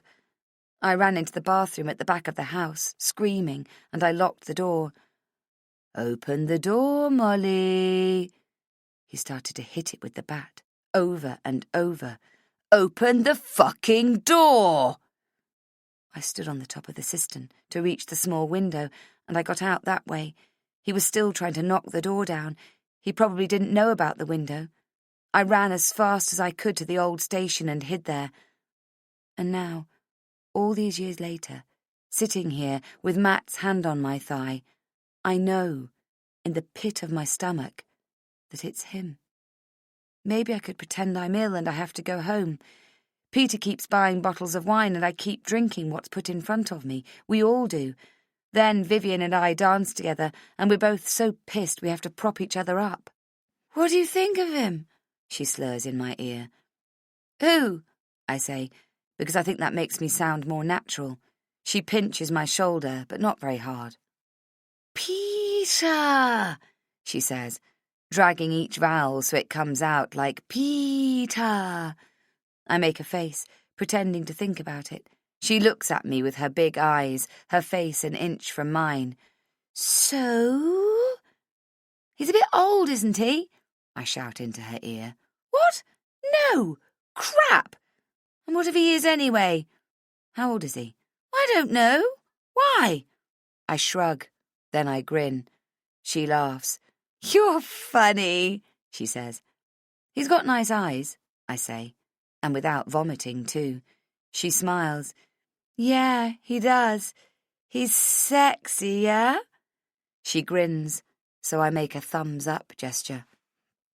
I'm so drunk by the time we get home that I can't stand without help anymore. I throw up twice before I get to bed. "I think you overdid it there, babe," Matt says, uselessly, I think. "No, I'm fine, I slur for the 10th time. He laughs as he helps me take my clothes off. "Where's Gracie?" I ask, sitting up so quickly it makes the room spin. "She's asleep. Where else?" I lay back down. "Where's your mum?" "She's asleep with her." "Oh, she doesn't want to go home now?" "It's after 3 in the morning, Rach." "Oh, yeah." I close my eyes as Matt helps me get under the covers. "How did we get home?" I ask. "You don't remember?" We got a cab." "Ah." "He was so funny." "Was I?" "You thought the fare was £2.50. "Did I?" And he kept saying, 'No, ma'am, that's the time.'" He laughs. I don't get it, but I laugh too.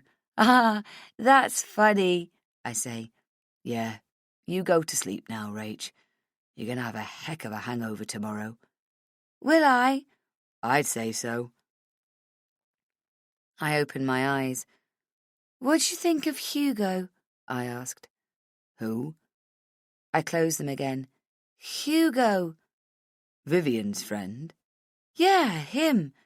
"His name's Peter. Go to sleep." "Oh, yeah, Peter." I giggle. "What did you think of—" "Peter." I say his name in a deeper voice like I'm making fun of him. Matt doesn't seem to notice. "I liked him. He's a nice guy. It's nice to see Vivian with a nice bloke." "Poor bloke," he chuckles. Matt's voice sounds further and further away, so I'm not sure I hear him correctly when he says from a great distance, "He might be able to get me a job." I'm slipping into darkness, and it's almost a relief. "I'm going to die," I murmur, matter-of-factly. "No, you're not. You'll have a heck of a hangover, that's all." Chapter 32. I don't die that night, but the way I feel the next morning I may as well have. I wake up with the worst headache in history. But it's more than that. I've been so stupid. I should have made him talk. I should have asked questions. I should have done plenty of things to try and assess why he was here now, and whether or not he knows who I am. I should have figured out if he was just after Vivian to find out how much we know. I should have asked how he met Vivian. But no, instead of using my brain, I've got myself completely drunk and spent hours dancing, if that's what it was called, whatever I was doing on the dance floor. Maybe I should be running away from myself. We spend the morning as a family. Matt makes fun of me, but in a nice, teasing way. The three of us go to the park. We watch Gracie squeal with joy at the ponies on display. I don't know why there are ponies in the park. You okay now, babe? Matt asks. I put my hand in the crook of his arm and hold tight. I'm good, don't you believe me? You're miles away, that's all. I squeeze his arm tighter. I need to come up with a plan. I'm shocked at the realization that I haven't planned for anything like this. It's all very well to use the podcast to expose the real killer, flush him out. But then what? I almost want to laugh at my own stupidity. The killer is flushed out and he's dating your best mate. Well done. He's going to hurt her. The very thought makes my stomach lurch. I let go of Matt and fish around in my bag for my mobile. What are you looking for? He asks. My phone. I just want to make sure Vivian got home okay, I say by way of explanation. I send her a text that says exactly that. Did you get home okay? How are you feeling? I stare at the screen after pressing send. Then I chide myself for thinking she'd be holding the phone waiting for a message from me. I keep it in my hand, but at least I stop staring at it. Then it buzzes. Thanks, hun. All good. Chat later, okay? Kiss. I let out the breath I'd forgotten I was holding. Gracie comes running back to us and rushes into Matt's arms. We wander off to the other side of the park where the playground is. I am filled with dread. Did you have fun last night? I ask Matt. Yeah, it was good, he replies, in typical Matt fashion, economically. I nod gravely, as if I had to think about what he just said. Then I change my mind. It hurt my head too much. What did you think of Peter? I ask instead. Grace, come down, please, now. I turn to look. She's climbing up a tree, all joy and no fear. She makes a face at us, but comes back down easily and jumps to the ground. Then she runs to the sandpit. That's more like it, Matt mutters. We sit down on the wooden bench. He puts his arm around my shoulders. I wait a moment, then I ask again. So, what did you think? Yeah, he's a nice guy, I thought. I hope it works out. Yeah, me too, I say, after a pause. Some of Matt's friends are coming over this afternoon to watch a game at our place. The group includes Fred and Millie, a nice couple who have a child just a few weeks older than Gracie, so the two of them can enjoy the afternoon together. Why don't we ask Vivian and Peter to come over too? Watch the game with us, I suggest. The pitch of my voice has gone up an octave. I don't know. Depends, he replies. On what? On what side he's on. He turns to me and smiles.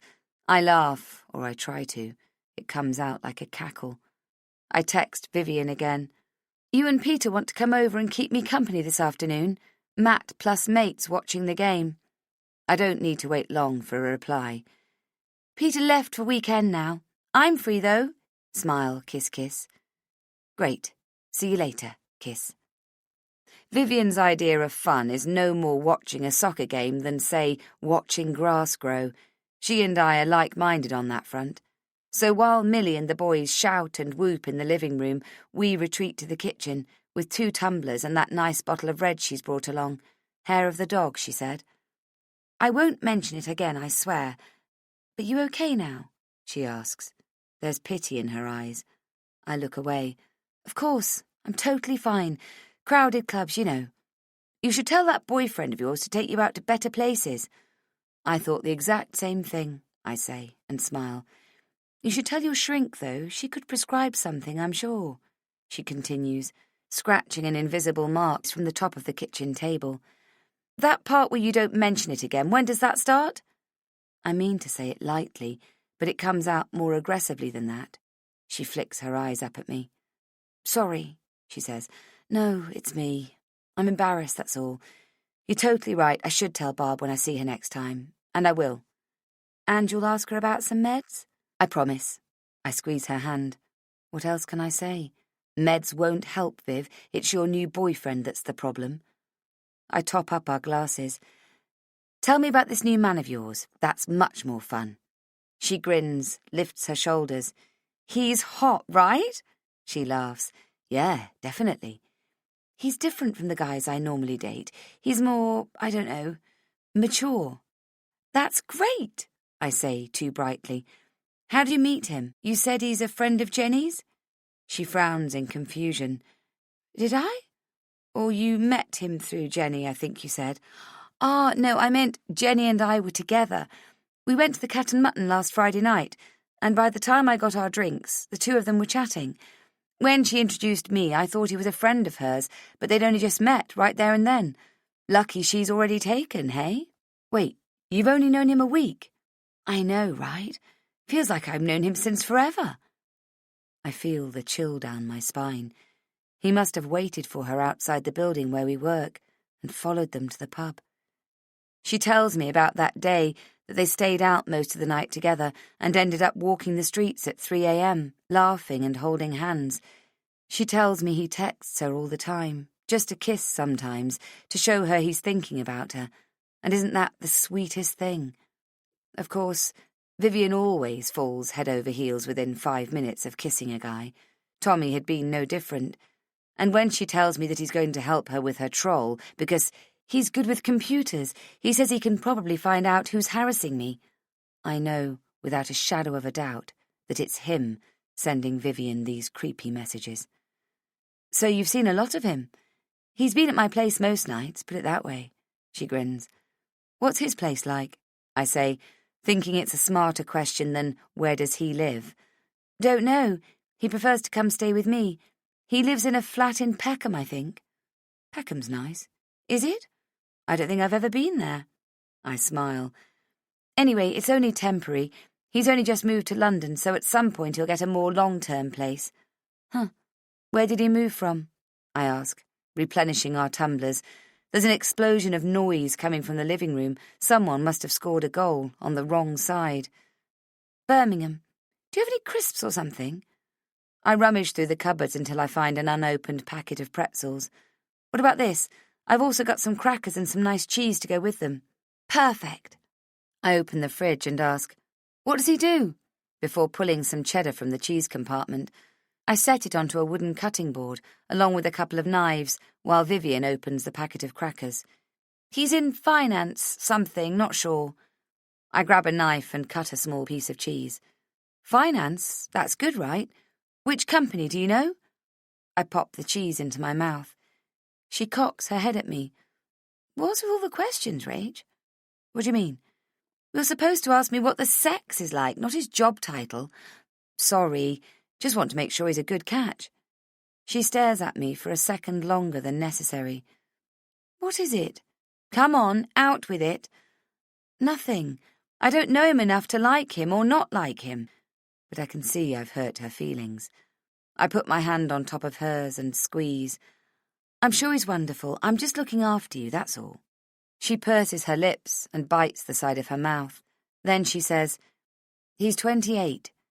I cut up another piece of cheese, thinking that he's not 28. He's a liar.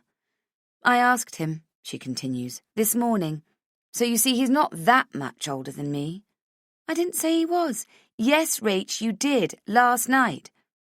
I don't remember saying that. But then again, a lot of the night had ended up on the blurry end of my memory. Has he been married before? I ask, thinking that at least is more of an expected question. But Vivian's had enough. Geez, Rach, I don't know. Give it a rest, okay? She shakes her head in annoyance, knocks her drink back, and finishes it in one gulp. I look at her straight on. I'm looking after you. I want to make sure he's a good guy. You've never done this with anyone else I've dated. Why now? I just met him. We're getting to know each other. What's the problem? He's come out of nowhere and you hardly know him. It's called dating in the 21st century. And anyway, you hardly knew Matt, but that didn't stop you from spending every waking moment with him the minute you met. You're not making any sense. She's right, of course. I'm doing this all wrong. I won't mention it again, okay? But I have a bad feeling about this guy. There. I said it. I'm sorry, Viv. I love you, you know that. But be careful, okay? That's all I'm saying. Can we get to the part where you don't mention it again? I chuckle, but she doesn't. Fred bursts into the room, laughing. He stops abruptly when he sees us, as if he'd forgotten we were there. Hey, what are you two doing in here? You should come and join us. He opens the fridge and pulls out a 6-pack of beer. Vivian gets up. Come on, Rach. Let's go and watch the game. Chapter 33.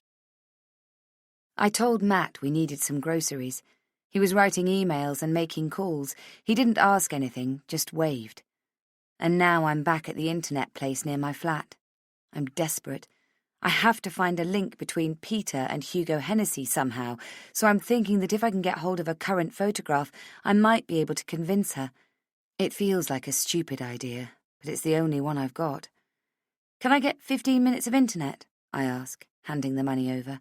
I need to be quick. I hope 15 minutes is enough. Sure. The young woman behind the counter hands me a ticket with a number on it, and something on her hand sparks a memory in me. It's her tattoo.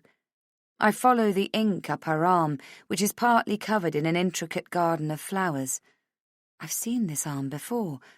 I look up into her face. There's a flash of recognition for both of us. I was about 14.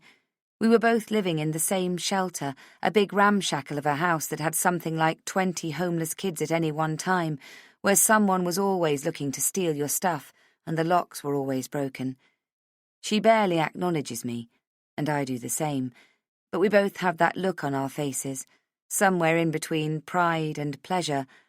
That's what it's like to find that another one of us has escaped the fate that living on the street holds.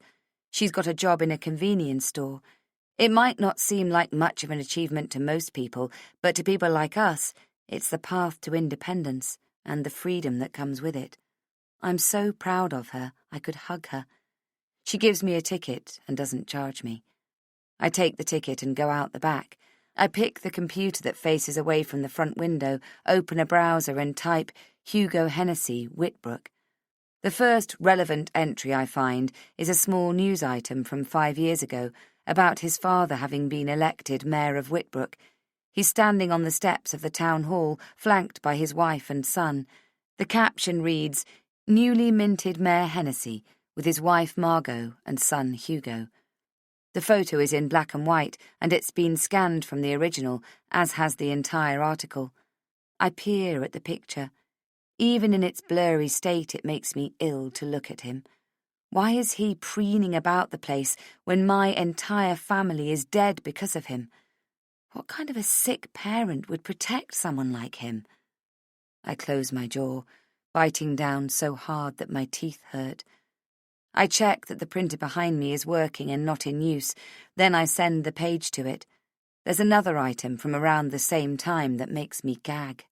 Edward and Margot Hennessy are pleased to announce the engagement of their son, Hugo of Whitbrook, to Heather Donahue, daughter of Phil and Penelope Donahue, also of Whitbrook.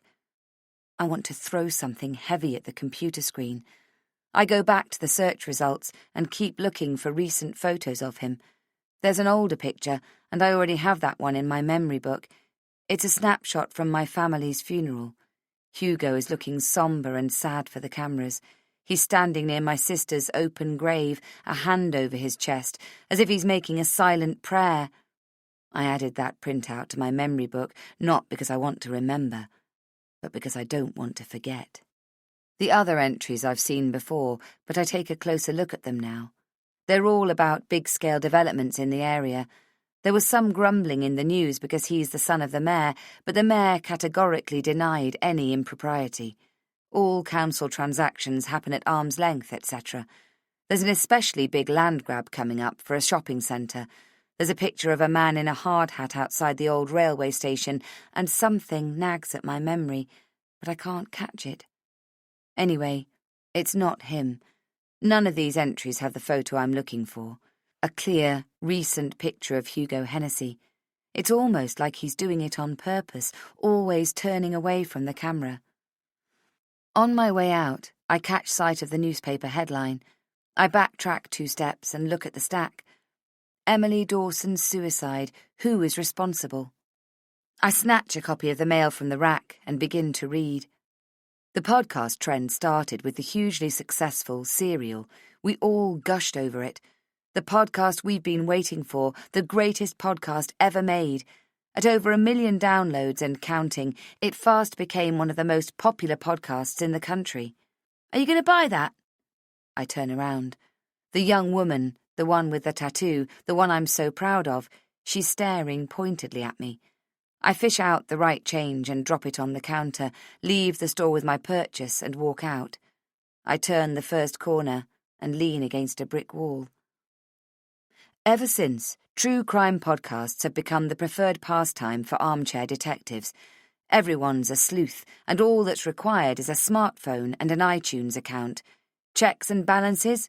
Who needs them? Missing Molly is no different. The new kid on the podcast block is fast becoming the topic du jour around water coolers everywhere, and while its production value is not without merit, its morals are. Whose idea was it to prod and poke and broadcast an interview with the mother of one of England's most evil murderers? Mrs. Dawson, mother of Dennis Dawson, who was arrested for the murder of the Forster family and who confessed unequivocally to the killings, was found dead at her home last Saturday evening. A community worker charged with regular visits to Mrs. Dawson became concerned when no one answered at her flat, and after a second attempt, returned with a locksmith. Mrs. Dawson was found hanging from the light fitting of her bedroom ceiling. She left a note behind, speaking of her shame at being England's most hated mother, and explained how she took the opportunity of the podcast to rewrite history. A few days earlier, she'd received a visit from the makers of Missing Molly, eager to interview her. And why not? The podcast is tasked with retracing the steps of the only member of the Forster family that wasn't found that night.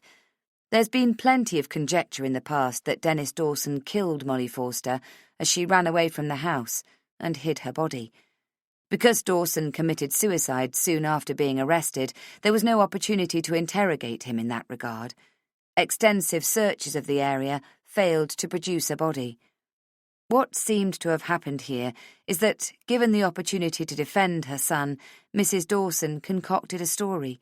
She claimed that Dennis Dawson was in fact busy caring for her, his sick mother, while the family was murdered. But once that story reached the 1 million listeners, the enormity of what she had done was too much for Mrs. Dawson. It's not for us to judge the morality of Mrs. Dawson's behaviour, and the lengths a mother will go to exonerate her child is nothing new. But is it right of the producers to trawl through a family's grief, even offer hope of redemption, because it makes for good listening? We believe that the South Hackney Herald has a lot to answer for. Maybe they should have stuck to what they do best: community bulletins. My chest is tight with anger as I shove the paper in the nearest bin. I quickly walk across to the supermarket and buy a handful of items, the groceries I've promised to get. How could they write this stuff? They didn't even mention the receipts we photographed. We uploaded them on our website too, so that anyone could check them out. I need to talk to Jacob. But when I get home, Chris calls and says, "I know it's Sunday today, Rachel, but can you come in anyway? We need to discuss our next move." I tell him I don't mind. I was expecting it. I'll be there shortly. Before he hangs up, he sighs. What a mess. A mess. That's one way of putting it. The story's being picked up by every news outlet around the country. The Twitter sphere is up in arms. We've gone from Molly's Last Chance, the little newspaper that could, to shamelessly exploitative, how the South Hackney Herald killed the podcast. There's talk of regulating the podcast space and the lack of journalistic rigour, which is bad enough. But the chatter now has turned to Vivian Brown's credentials as an investigative journalist. Vivian is getting the brunt of it. Jacob and I are also mentioned as producers, but other than the odd reproach, the liability rests with the producers, no one seems to care about us. They also don't bring up the fact that Vivian wasn't even there when we interviewed Mrs. Dawson. We have to put out a statement and defend ourselves immediately. We've come this far and we can't get shy now. We have to press on. We have to identify the real killer. And at the same time, I have to protect Vivian and my family somehow. I need to go to the office. Can you look after Gracie for a bit? I ask Matt. Really? Now? Can't they get on with it without you? It's your day off, Rach. Come on. You've seen the internet. You've heard the news. We all need to put our heads together and try and fix this mess. I cock my head sideways. I need to be there. Please, it's just for an hour. Tell them it'll have to wait until tomorrow. I can't. I told you, it's my job. Bullshit, he mutters. It's this podcast. You're obsessed, that's what it is. Don't say that. It's not true. We stare at each other, and he blinks first. He drops his shoulders and adds in a softer voice, I try to talk to you, about anything, about Gracie even, and all I get is a vacant stare. It's like you're not here. If I walk into a room, you jump, you're talking in your sleep. That doesn't count. I had too much to drink, I joke. He takes my hand into his own and turns it over. Your nails, he says. You started biting them again. I snatch my hand away and push both fists down into my jeans pockets. No, I'm not. I'm worried about you, Rachel. So don't be, I snap. I know exactly what he means. I'm worried you'll do it again. I'm worried you're losing the plot just like last time. Sometimes I wonder if he will ever let me forget it. My episode. I have to go, I say quickly. What I really want to say is don't be an asshole. I gather my things without looking at him, but before I leave, I say quietly, keep an eye on Gracie, Matt. Don't let her out of your sight. Why would you say that? Just, please, keep an eye on her. I'm asking. Chapter 34. When I get to work, I go straight to Chris's office and give the door a quick rap of the knuckles. Then I enter without waiting to be asked, and almost bump into Jacob. Rachel, good. Thanks for coming in, Chris says. No problem. I feel like I've interrupted something, but for some reason they're not bringing me into that conversation. Okay, here's what we're going to do, Chris says. We need to record an extra episode today. He looks at his watch. Rachel, if you could do it this afternoon, please. Shit, I told Matt it would only be an hour. But since we're here, I think we should talk about what happened, he continues, and where to go from here. What about Vivian? I ask. She's at home. She's taking a couple of days off. My heart skips a beat, and I stand up quickly. Is she okay? I ask. Yes, of course, Chris replies. He makes a gesture with his hand for me to sit down again. She's staying away until the social media trolls find their next victim. She's fine. He puts his elbows on the desk and crosses his hands. Okay, great. I jump right in. I know you wanted me to keep on the Molly angle, but I really think we need to concentrate our efforts on who really killed the Forster family. We need to look at anyone who had a relationship with the family, especially Grace. I think... Whoa! Stop right there! Chris has his hands up, as if to stem the flow of my words. We're suspending the podcast completely. That's what we're doing. What? No! Yes. We're recording a short episode this afternoon to say that the podcast is suspended until further notice. That's why you're here. But why? I whine. Have you not been paying attention, Rachel? Everyone hates us. But we haven't done anything wrong. The optics are not great, Jacob says, shaking his head. Fuck the optics, I blurt out. You think we're going to survive this? He throws the Mail on Sunday across the desk. You think the sponsors are going to stick around? We're putting the brakes on right now. Sponsors? This is about sponsors to you. Damn right. And it's about sponsors to you too, Rachel. Don't kid yourself. I've made the decision. We're shutting it down. It's like I've been punched in the gut. I look at Jacob. He's staring at the floor. But we know, Jacob and I, that she was telling the truth, don't we, Jacob? What about the receipts, the prescription? We photographed them. They're on the website. We took them down. Why? It's the proof. They're fake, Rachel, Chris snaps. No, they're not. Jacob, they may as well be. It's not possible to say if the signature was genuine or not, Chris says. Not without the originals. It might have been Mrs. Dawson who bought the medication, then tried to make it look like it was Dennis. I look to Jacob, expecting him to jump in, to argue, but he just nods and looks uncomfortable. Bullshit, I snap. That's enough, Rachel. If you don't want to record the extra episode, Jacob can do it. He throws a pen on the desk. I'm waiting for Jacob to say something, anything, to back me up, but he's too busy looking at his shoes. I still think it's worth pursuing. Rachel, I swear, if you don't give it a rest, I'm going to do something I won't regret. Okay, fine. Give me the script. I get up and put my hand out. Please, I add belatedly. Chris pauses, then he rummages through the papers in front of him until he finds it and hands it to me. There's not a lot to it. It consists of one single paragraph and the generic closing line. The South Hackney Herald is deeply shocked at the suicide of Mrs. Dawson. Though the fate of Molly Forster remains very much in our minds, we have resolved to suspend the production of Missing Molly until new evidence warrants its return. We want to assure our listeners and the community of the integrity of our efforts at all times. My name is Vivian Brown, and you're listening to Missing Molly. Say your own name, not Vivian's, Chris says, pointing at the script.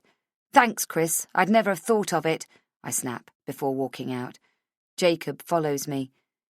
Do you think she faked them? I ask him once we're out of earshot. No. I stop in my tracks. What do you mean, no? It's possible, but I don't think so. So why didn't you back me up in there to Chris? Because it won't make any difference. He doesn't want to fight this battle. I sigh. Fine. Can I have a copy of the photos? Chris doesn't want anyone to have a copy. Really? He doesn't reply. I wonder where's the I knew there was something bravado, I could smell it attitude. I'll go and record this, I lift the script, piece of flash fiction. Then we need to have a talk, you and me. There's got to be something we can do. You fancy a coffee? My treat. Rachel, I'm not going to have a coffee with you, and we're not going to talk or do anything. I'm in deep shit enough as it is. Don't you get it? The podcast was my idea, remember? I need this job. I'm going to put my head down and wait for it all to blow over, and you should do the same. He steps away from me, but I take hold of his sleeve. I grab it, close my fist tight around the fabric, and lean close. Doesn't it strike you as odd that Hugo Hennessy was never interviewed by the police? He was the boyfriend, and according to Cindy MacArthur, he was like a knight in shining armour, couldn't do enough for her. So why wasn't he at the birthday party? And he happens to be the son of the then chief constable, and yet he's never made a statement. He's never been asked. I tap the side of my nose. How's your sense of smell, Jacob? Because there's something there, I'm telling you. I don't mention Mrs. Dawson, because I have yet to explain away that the killer knew about the episode before it was available to the public. I'm wondering if Vivian told Peter what we got from Mrs. Dawson. We need to look at this guy, I continue. You and I know that Emily Dawson was telling the truth. It couldn't have been Dennis because he didn't have the time. Think about it, Jacob. Someone's out there. I put my lips right next to his ear and whisper, We're getting close, and he knows it. The question is, are we going to let him get away with it? I pull away, waiting for the penny to drop. But all I get for my troubles is a puzzled look. Then he shakes his head and walks away, leaving me standing there. I go to the makeshift recording studio, making a mental note to insert the word alleged before the word suicide. In the darkened room, I pull my mobile from my pocket and call Vivian again. Something lifts inside me when I hear her voice. It's the relief. After all, she's spending a whole lot of time with a murderer, and she doesn't have a clue. Hey, she says. Hey, you okay? She sighs. Yes, I'm fine. Just, has anyone been bothering you? If you mean has anyone been trolling me, then yes, resoundingly. Funny, 3 weeks ago I only had a dozen followers on Twitter. Now half the world wants to come to my house and have sex with me. I laugh softly, but my heart is breaking. Good to hear you haven't lost your sense of humour. Yeah, well, fuck 'em. That's the script. Fuck 'em. Trolls. I was talking about my parents, actually. I really laugh. Have they been in touch? Apparently they're terribly embarrassed. Good, I say. Where are you, anyway? In the office. We're putting the podcast on hold. I'm just recording the announcement now. Oh, yeah, I heard. Do you want to come over after? No, don't worry. I'm totally fine. You're on your own? She pauses. Peter's coming over later, she says finally. Okay, good, I say. What I really want to say is run, Vivian. He's not real. He's a killer. He's going to hurt you. Please trust me and run. I know you don't like him, Rach. And for a moment, I wonder if I've spoken out loud. But you know what? She goes on. You don't know him. You barely spent enough time with him. Neither of us speak. Finally, I say, so come over for dinner tomorrow night with Peter. There's a short silence. Then she says, You sure? Yes, I'm sure. I can make sure you're, I was about to say, safe. Okay, and I can get to know Peter at the same time. You're going to love him. I can hear the smile in her voice. I'm sure I will. After we hang up, I quickly record the podcast announcement, upload it to the feed, and schedule it for 6 a.m. tomorrow morning, as per Chris's instructions. Then I check our social media. As expected, there's a fair number of accusatory comments, although not as many as I'd feared. There are even a couple of posts that suggest there was more to the story, and some of them even ask why would Mrs. Dawson go to such lengths to exonerate her son, and then, having been heard, recant and kill herself. But it's the ones directed at Vivian that make my heart stop. I know where you live, you fucking bitch. I'm coming for you. Chapter 35. When I left work yesterday, Chris said to take the morning off, and Matt let me sleep. It's almost 9 when I wake up, and the silence in our flat is heavy, like an accusation. I make my coffee and spot it on the kitchen table, the note, scrawled quickly on the pad we keep to jot down groceries. Gone to the park. He wants me to feel guilty. It's working. Actually, I just feel left out. I can picture them, Gracie on the swing, squealing, wanting Matt to push her higher. Push me to the stars, Daddy! The other mothers looking on, smiling. Has Matt even been looking for a job? If I said that, he would narrow his eyes at me and ask me how he could possibly do that when I keep taking off, going to the office, making everything and everyone more important than him. Until this stupid podcast, I'd just about forgotten my name was Molly Forster.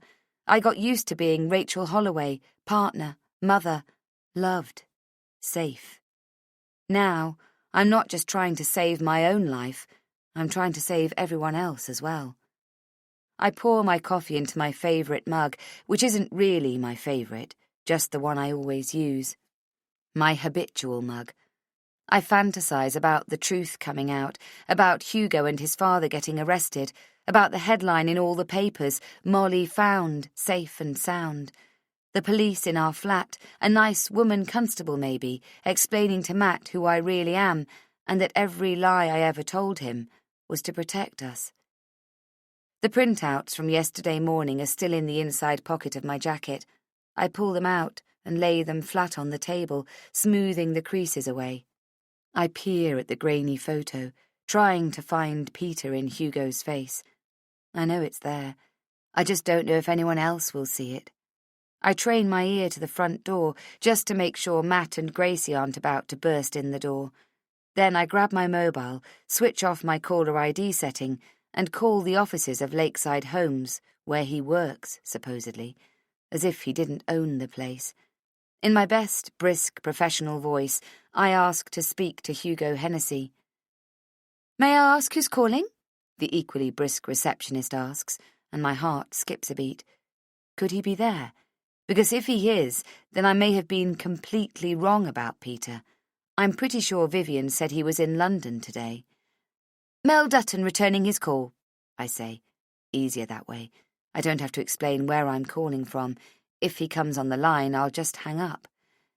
"Mr. Hennessy's out on site today. Do you want to leave a message?" she asks. I breathe out, slowly. "No, that's fine. I'm on the road myself. Do you have a mobile number for him?" "Sorry, I can't give out Mr. Hennessy's mobile number. I can take a message." "No problem. I can try again later. When will he be back?" I'm not sure. I'll call back later. I hang up. I call the other number I got, from an online directory this time. His home.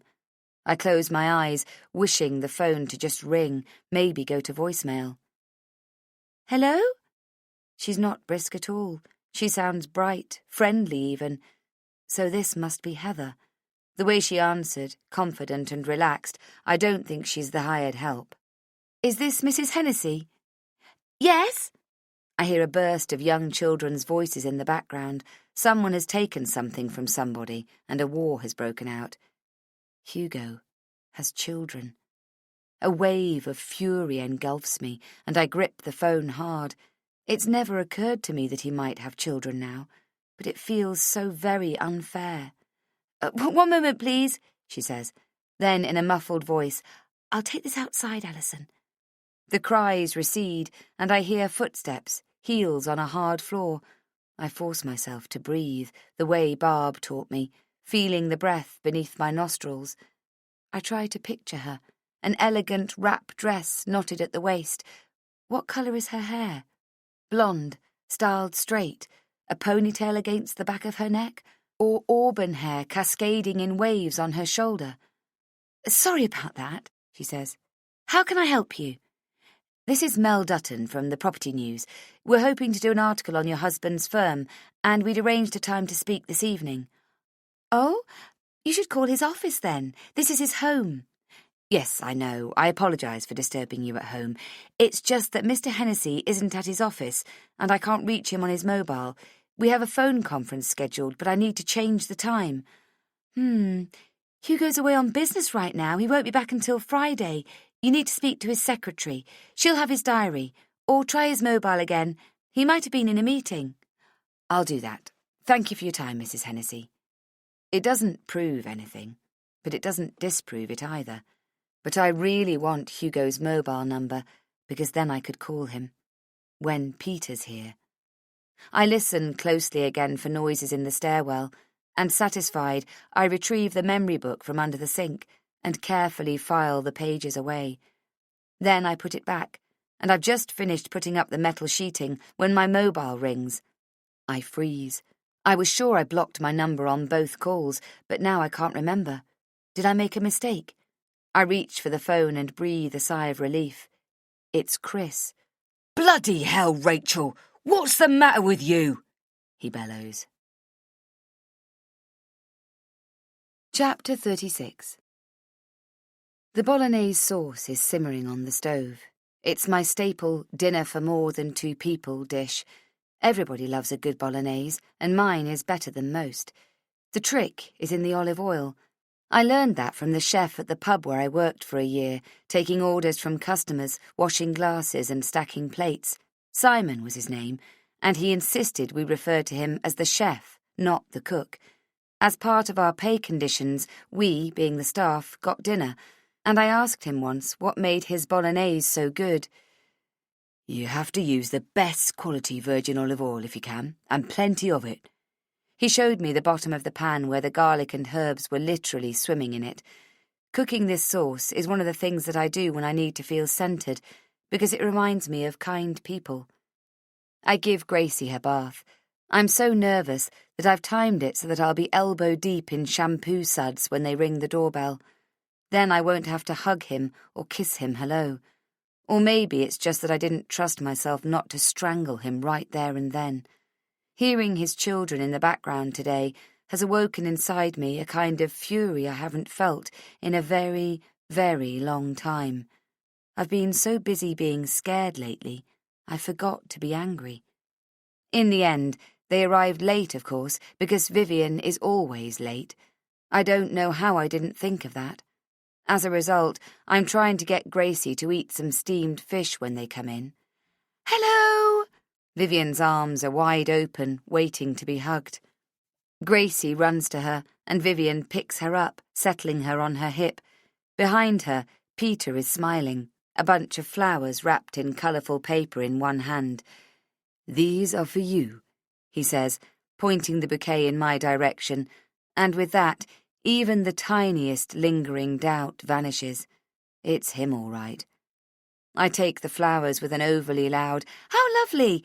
and turn away before he has time to do anything else. Vivian grabs my hand and pulls me close to kiss my cheek.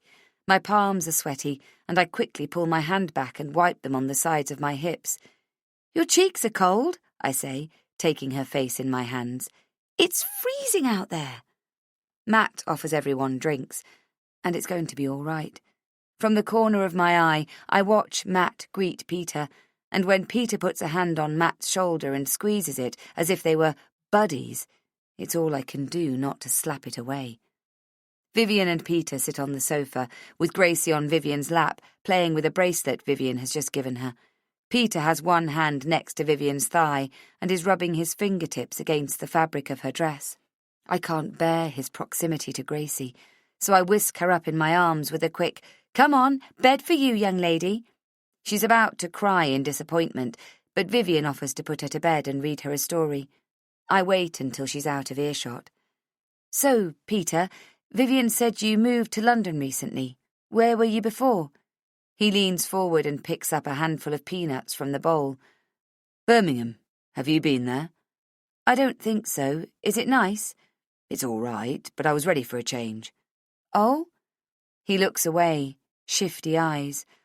"I like London, and there's more opportunities for advancement in the London office at my firm. So when the position came up, I thought, why not?" "Good for you. And what firm would that be?" I ask. "I'm in finance, investments," he replies, not answering my question. "And you travel quite a bit. Vivian said you're never around on weekends. I didn't know finance required extensive weekend travel." Matt shoots me a funny look that says, "What's the matter with you?" Peter looks at me with a small smile, but if he finds me rude, he doesn't show it. I want to ask more, but Vivian has returned with a "Fast asleep. Is that a reflection of my storytelling skills, I wonder?" And we all laugh. She sits back on the sofa and nestles herself against Peter as he puts his arm around her shoulders. "I was, the primary carer for my elderly parents," Peter says. "They've moved into assisted care now, which is a relief, to be honest. Not because I minded looking after them, far from it, but because I have to work. I always worried about them during the day." "And they're in a good place, aren't they?" Vivian says. It's not a question. Peter has obviously spun this touching bullshit story before, a perfect excuse to explain why he's never in London on weekends. "It's great. Excellent facilities. Great people. I wouldn't mind being there myself, truth be told." We all laugh, or rather, they all laugh, and I pull my lips away from my teeth. They still have to sell the house, and I'm helping with that, and getting everything organised. It's all very recent. I'm looking forward to it being over, to be honest. It would be nice to be here and get a chance to settle in. They look so comfortable, the two of them, like they've been dating for months, rather than barely a couple of weeks. She rests her head against his shoulder, tickling his hand with the tip of her fingers. "Are your parents in good health?" he asks me. I feel a crimson wave rise up my neck. I shake my head. "My mother's passed away. My father and I aren't close, but I think if he was ill, he would tell me." "I'm sorry. That's tough, losing your mother. When did it happen?" he asks. I flick my eyes up at him, ambers burning. There's a funny look in his eyes, like a question. I catch myself and say, "About 10 years ago." Then I turn to Matt and add, "But I have my own family now, and I'm close to Matt's mum." Matt smiles at me, and a current of tenderness passes between us. "Well, cheers to that, then," Peter says. He raises his glass to me, then squeezes Vivian's shoulders with his other arm. I can't stop myself from watching his every move, and while that gesture is meant to be affectionate, it creeps me out. I want to slap his arm away from her. I try to remember what he was like with my sister. Did I ever see them like this? I stare at my hands in my lap and catch sight of the raw skin around my nails. I quickly pull my sleeves over them. "I should put the pasta on," I announce, and leave the room. When we are all seated at the dinner table, I contemplate making a prayer, just to see his face. Lord, thank you for the food before us, the family and friends beside us, and the love between us. Keep us safe, and let our enemies die a horrible death. Amen. Everyone has helped themselves to some pasta, and now I'm serving the sauce from the heavy pan. If you pass me your plate, I say, to no one in particular. Let me do it, Peter says. You've done all the work, Rachel. You relax. Oh, that's so kind of you, Pete, Vivian gushes. Pete. I have the ladle in my hand, poised to serve. Peter is sitting on my right, and he leans across and takes the spoon from me, brushing his fingers against mine for just a little longer than necessary. I want to vomit. He lifts Vivian's steaming plate. Say when, Viv. Matt laughs. Vivian chuckles, but I saw the look she gave me. When Peter comes to serve me and I hold out my plate, he looks straight into my eyes and says, "This smells divine, Rachel." I shoot him a fake smile and pull my plate back. Rach has been telling me about all the trouble you've had online, Matt says to Vivian. Are you okay? I watch his reaction, Peter/Hugo, because I've been poring over our social media accounts, and Vivian's too. It's always one person who's doing the bulk of the abuse, and there's almost always a mention of Grace. She was a fucking slag, a fucking whore, something like that. I know it's him. He's screwing Vivian and trying to terrorise her at the same time, while pretending to protect her. She shrugs, gives a small smile. She wants to pretend she's taking it in her stride, but I can see it's upsetting her. I just ignore it. I stopped looking, to be honest. Jacob at work is monitoring it for me now. This is news to me. Is he? He suggested it. I didn't want to look at any messages on social media, but he said in case there's something we need to report, someone should keep an eye on it. I spoke to him just before I came here. He said that the messages were dwindling anyway. Seems the troll caravan has moved on. I'm glad you guys are taking a break from the podcast, Matt says. I agree, Peter adds. With all the press lately, it feels like you're embarking on dangerous territory. Don't get me wrong, it's very impressive what you've been doing, Vivian. I'm in awe of your talent, but I think a break is a good idea. How old are you? I blurt out. Matt frowns at me, and Vivian sighs audibly. 28. Why? I shrug. No reason. I don't know why I asked. I would have loved to catch him out in the lie, but he's ahead of me. He runs his hand over his head.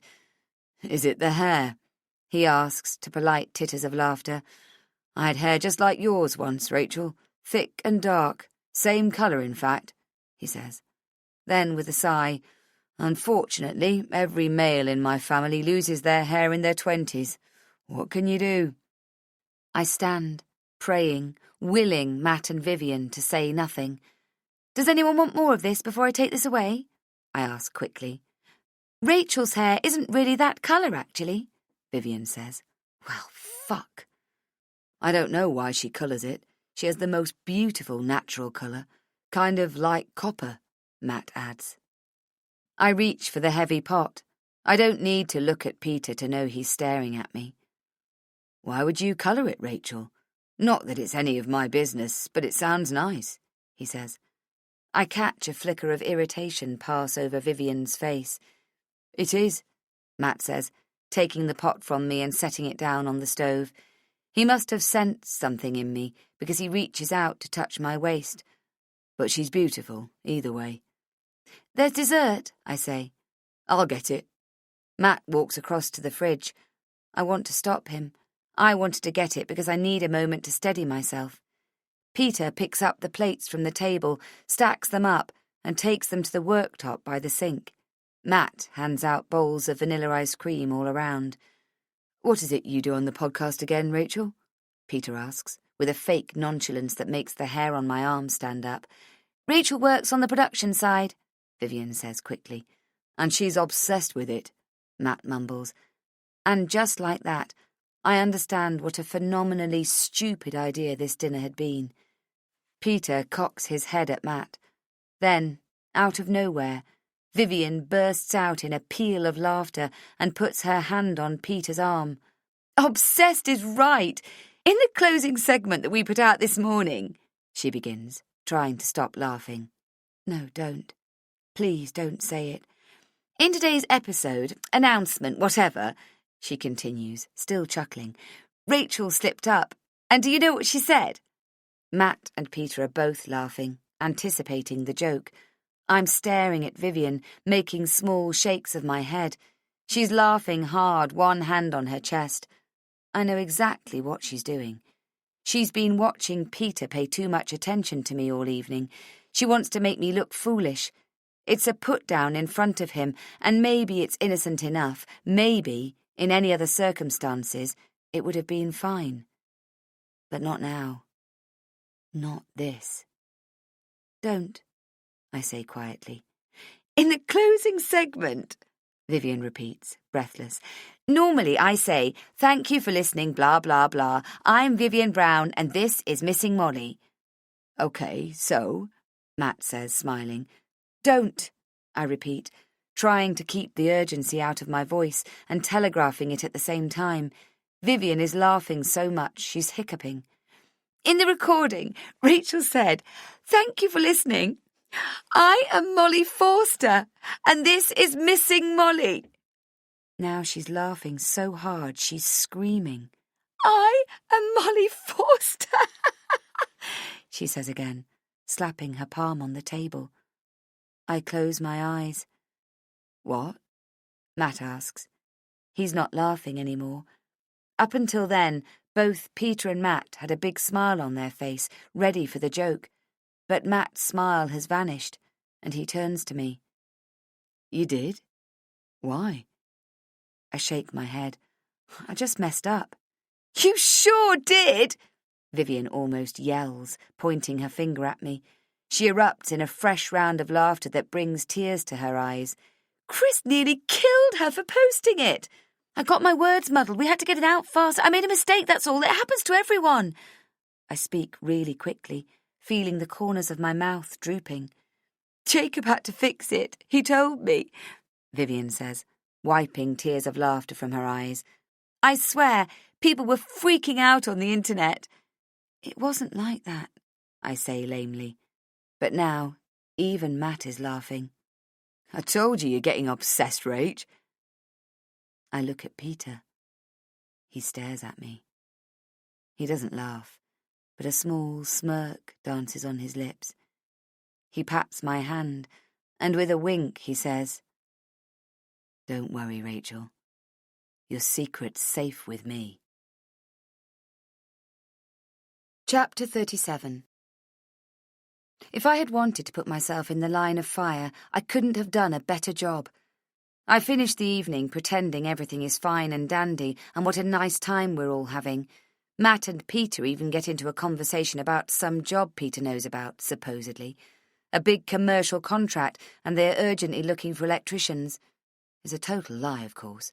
Peter is just trying to insinuate himself among us. And by the time the two of them come to their senses, it will be too late. By then, he will have reached inside our group and plucked me up. After they're gone, I tell Matt that I'll clean up. He likes to watch the late news sometimes, so I encourage him. Why don't you? I can do it, love. I don't mind. As I dry plates, I can no longer stop the tears. The enormity of what just happened finally sinks in, and all I can think about is my daughter. What will happen to her? What will he do to her? To us? I never pray. I know firsthand that praying means sod all, but I've nothing left. So if there is some kind of God, I beg him not to let me die. I beg him to protect my child. I feel so powerless that I drop to the floor and put my hands in prayer and whisper to myself, tears wetting my cheeks. Please, Lord, please don't let anything happen to me or my family. Not again. Please protect us. What are you doing? I scramble back up quickly. I don't know how long Matt has been standing there, but it's certainly long enough to make the lie futile. Nothing. I'm going to bed.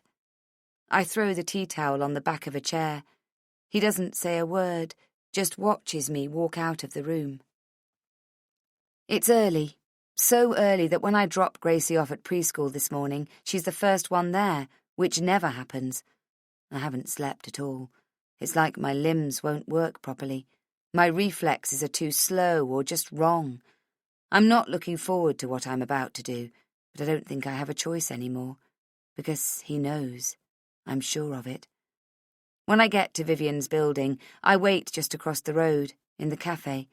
I know he's upstairs with her, and I don't care how long it takes. Finally, he walks out, preening like a peacock. Even from here I can see the smug look on his face. He checks his watch, then looks up and down both sides of the street and hails a cab. As soon as the taxi turns the corner, I run across the road and press the buzzer. I leave my finger on it the whole time I wait for her, until her voice comes on with, "Miss me already?" "It's me, Viv. Let me in, please." I think I hear a "oh" of disappointment, but I hear the familiar click and push against the door. "Everything all right?"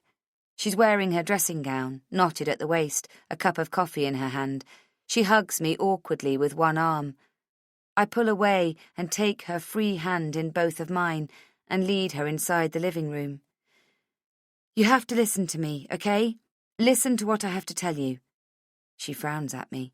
I know I'm probably shaking a little, and my eyes are wide and darting everywhere. "What is it?" she asks. "Let's sit down, okay?"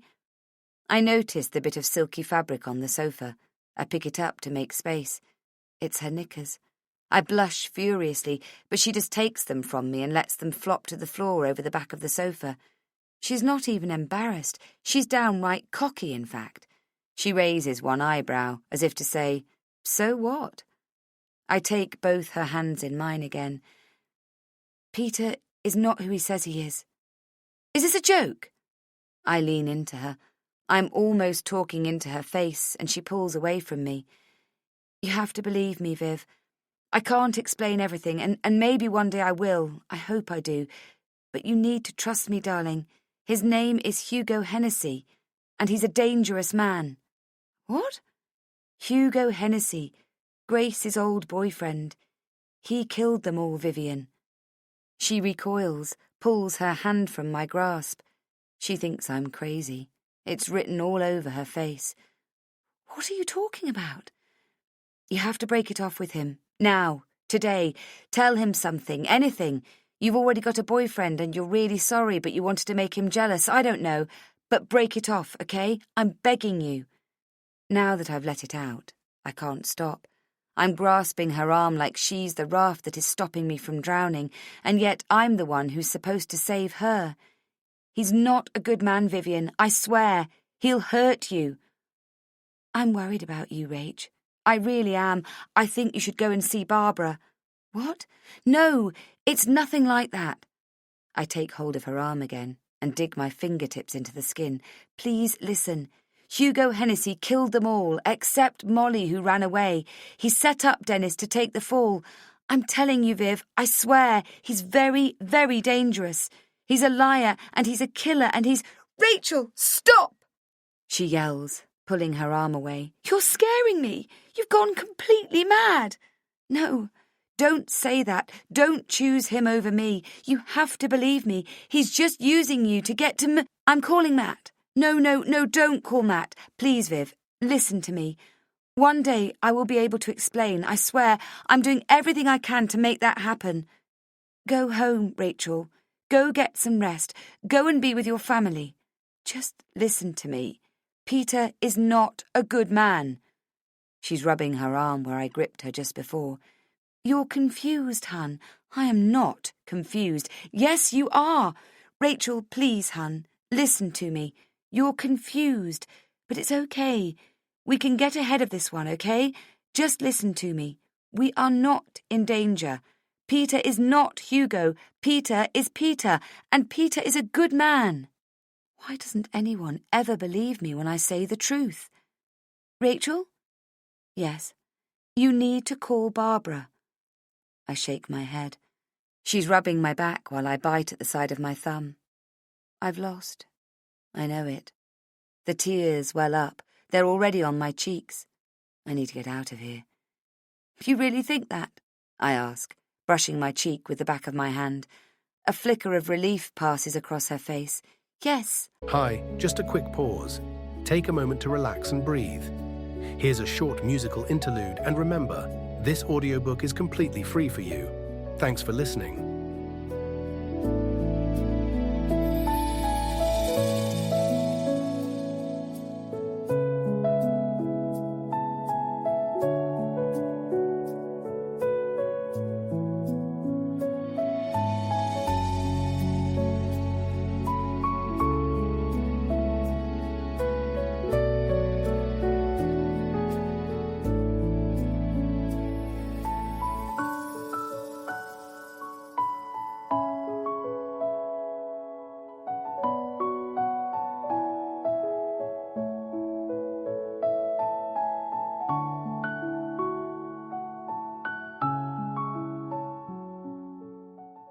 I do.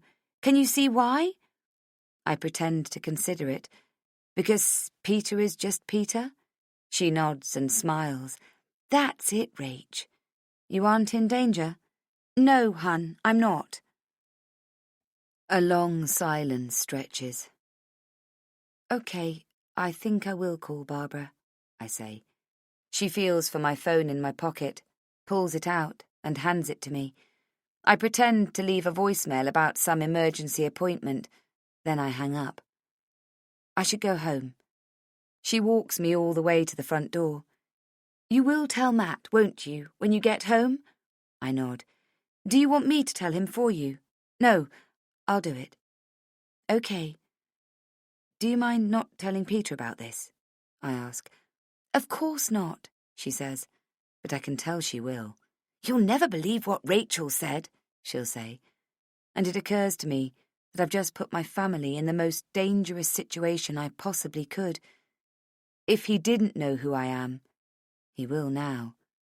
And that I'm telling everyone who he really is. Chapter 38. Matt is seated at the kitchen table when I get back, and I know that something is very wrong. It's his posture. I bend forward a little and stare into his handsome face. He's pale. His eyes are red like he's been crying. He doesn't speak, just stares at me with a look filled with such sadness it makes my heart ache. What have you done, babe? He says, his voice raspy from tears. At first I think that Vivian did call him after all, but then I see the book. The memory book.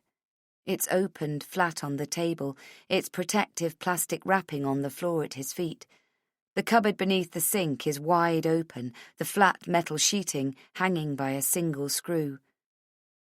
We had another leak, he says softly. The plumber came. He checked behind the panel. I nod, slowly. I have no words. But maybe that's not so bad. Maybe it's time to grab the truth and be brave. I picture my daughter climbing up trees, jumping from walls. I take strength in her courage and make myself do the same. It's time. My name is Molly Forster. I've waited 12 years to say that out loud. The words sound so right and so wrong all at the same time. I pull up a chair and sit down. I couldn't tell you before. I never wanted to tell you. I never wanted to tell anyone. Ever. I reach out and lay my hand in the middle of the table, hoping for him to do the same. But he's shaking his head slowly, from side to side, his mouth distorted with pain. I love you, Matt. I love you more than my own life. I couldn't tell you because I didn't want to put you in danger. You understand? I grab his hand and squeeze it hard. I am Molly Forster, and there are people looking for me. These people want to kill me because I saw... A strange thing happens to me. I don't panic. My breath is a little shallow, but not too bad. I don't cry. I just tell it like it is. I saw a man murder my family. The page I printed the other day is on top of the messy pile, the one with a grainy photo of Hugo. I put the tip of my finger on the photo. Him. His name is Hugo Hennessy. can you see? I tap it hard. Do you see that's Peter? It's not, it's Hugo Hennessy, but look, it's Peter. He found me. I turn the paper around so it's facing him. I lift it up and bring it close to his face. Can you see? I ask. I reach into my jacket pocket and pull out my mobile. I snatch the page from him and point at the number I've scribbled on the margin. That's Hugo Hennessy's number. I punch the digits. But he won't be there because he's here, you see? He's pretending to be Peter, but it's him. Yes, hello, it's Margaret Smith. Can you put Hugo Hennessy on the phone, please? It's urgent. I'm returning his call. Yes, it's urgent. I shove the phone at Matt, hitting his torso. Quick! He almost drops it, then puts the phone against his ear. Hello? Is this Hugo Hennessy? Right, my name is Matthew Kenny. I don't understand why I'm calling you, but... I snatch the phone back from him and hang up. Did it sound like Peter? What do you think? They might have linked the number to his mobile somehow. Was he surprised when you said your name? Rachel, I called the other day. I slapped my forehead with the palm of my hand, hard, over and over. That was stupid. I called his house. I spoke to his wife. Shit! Rachel, love, please.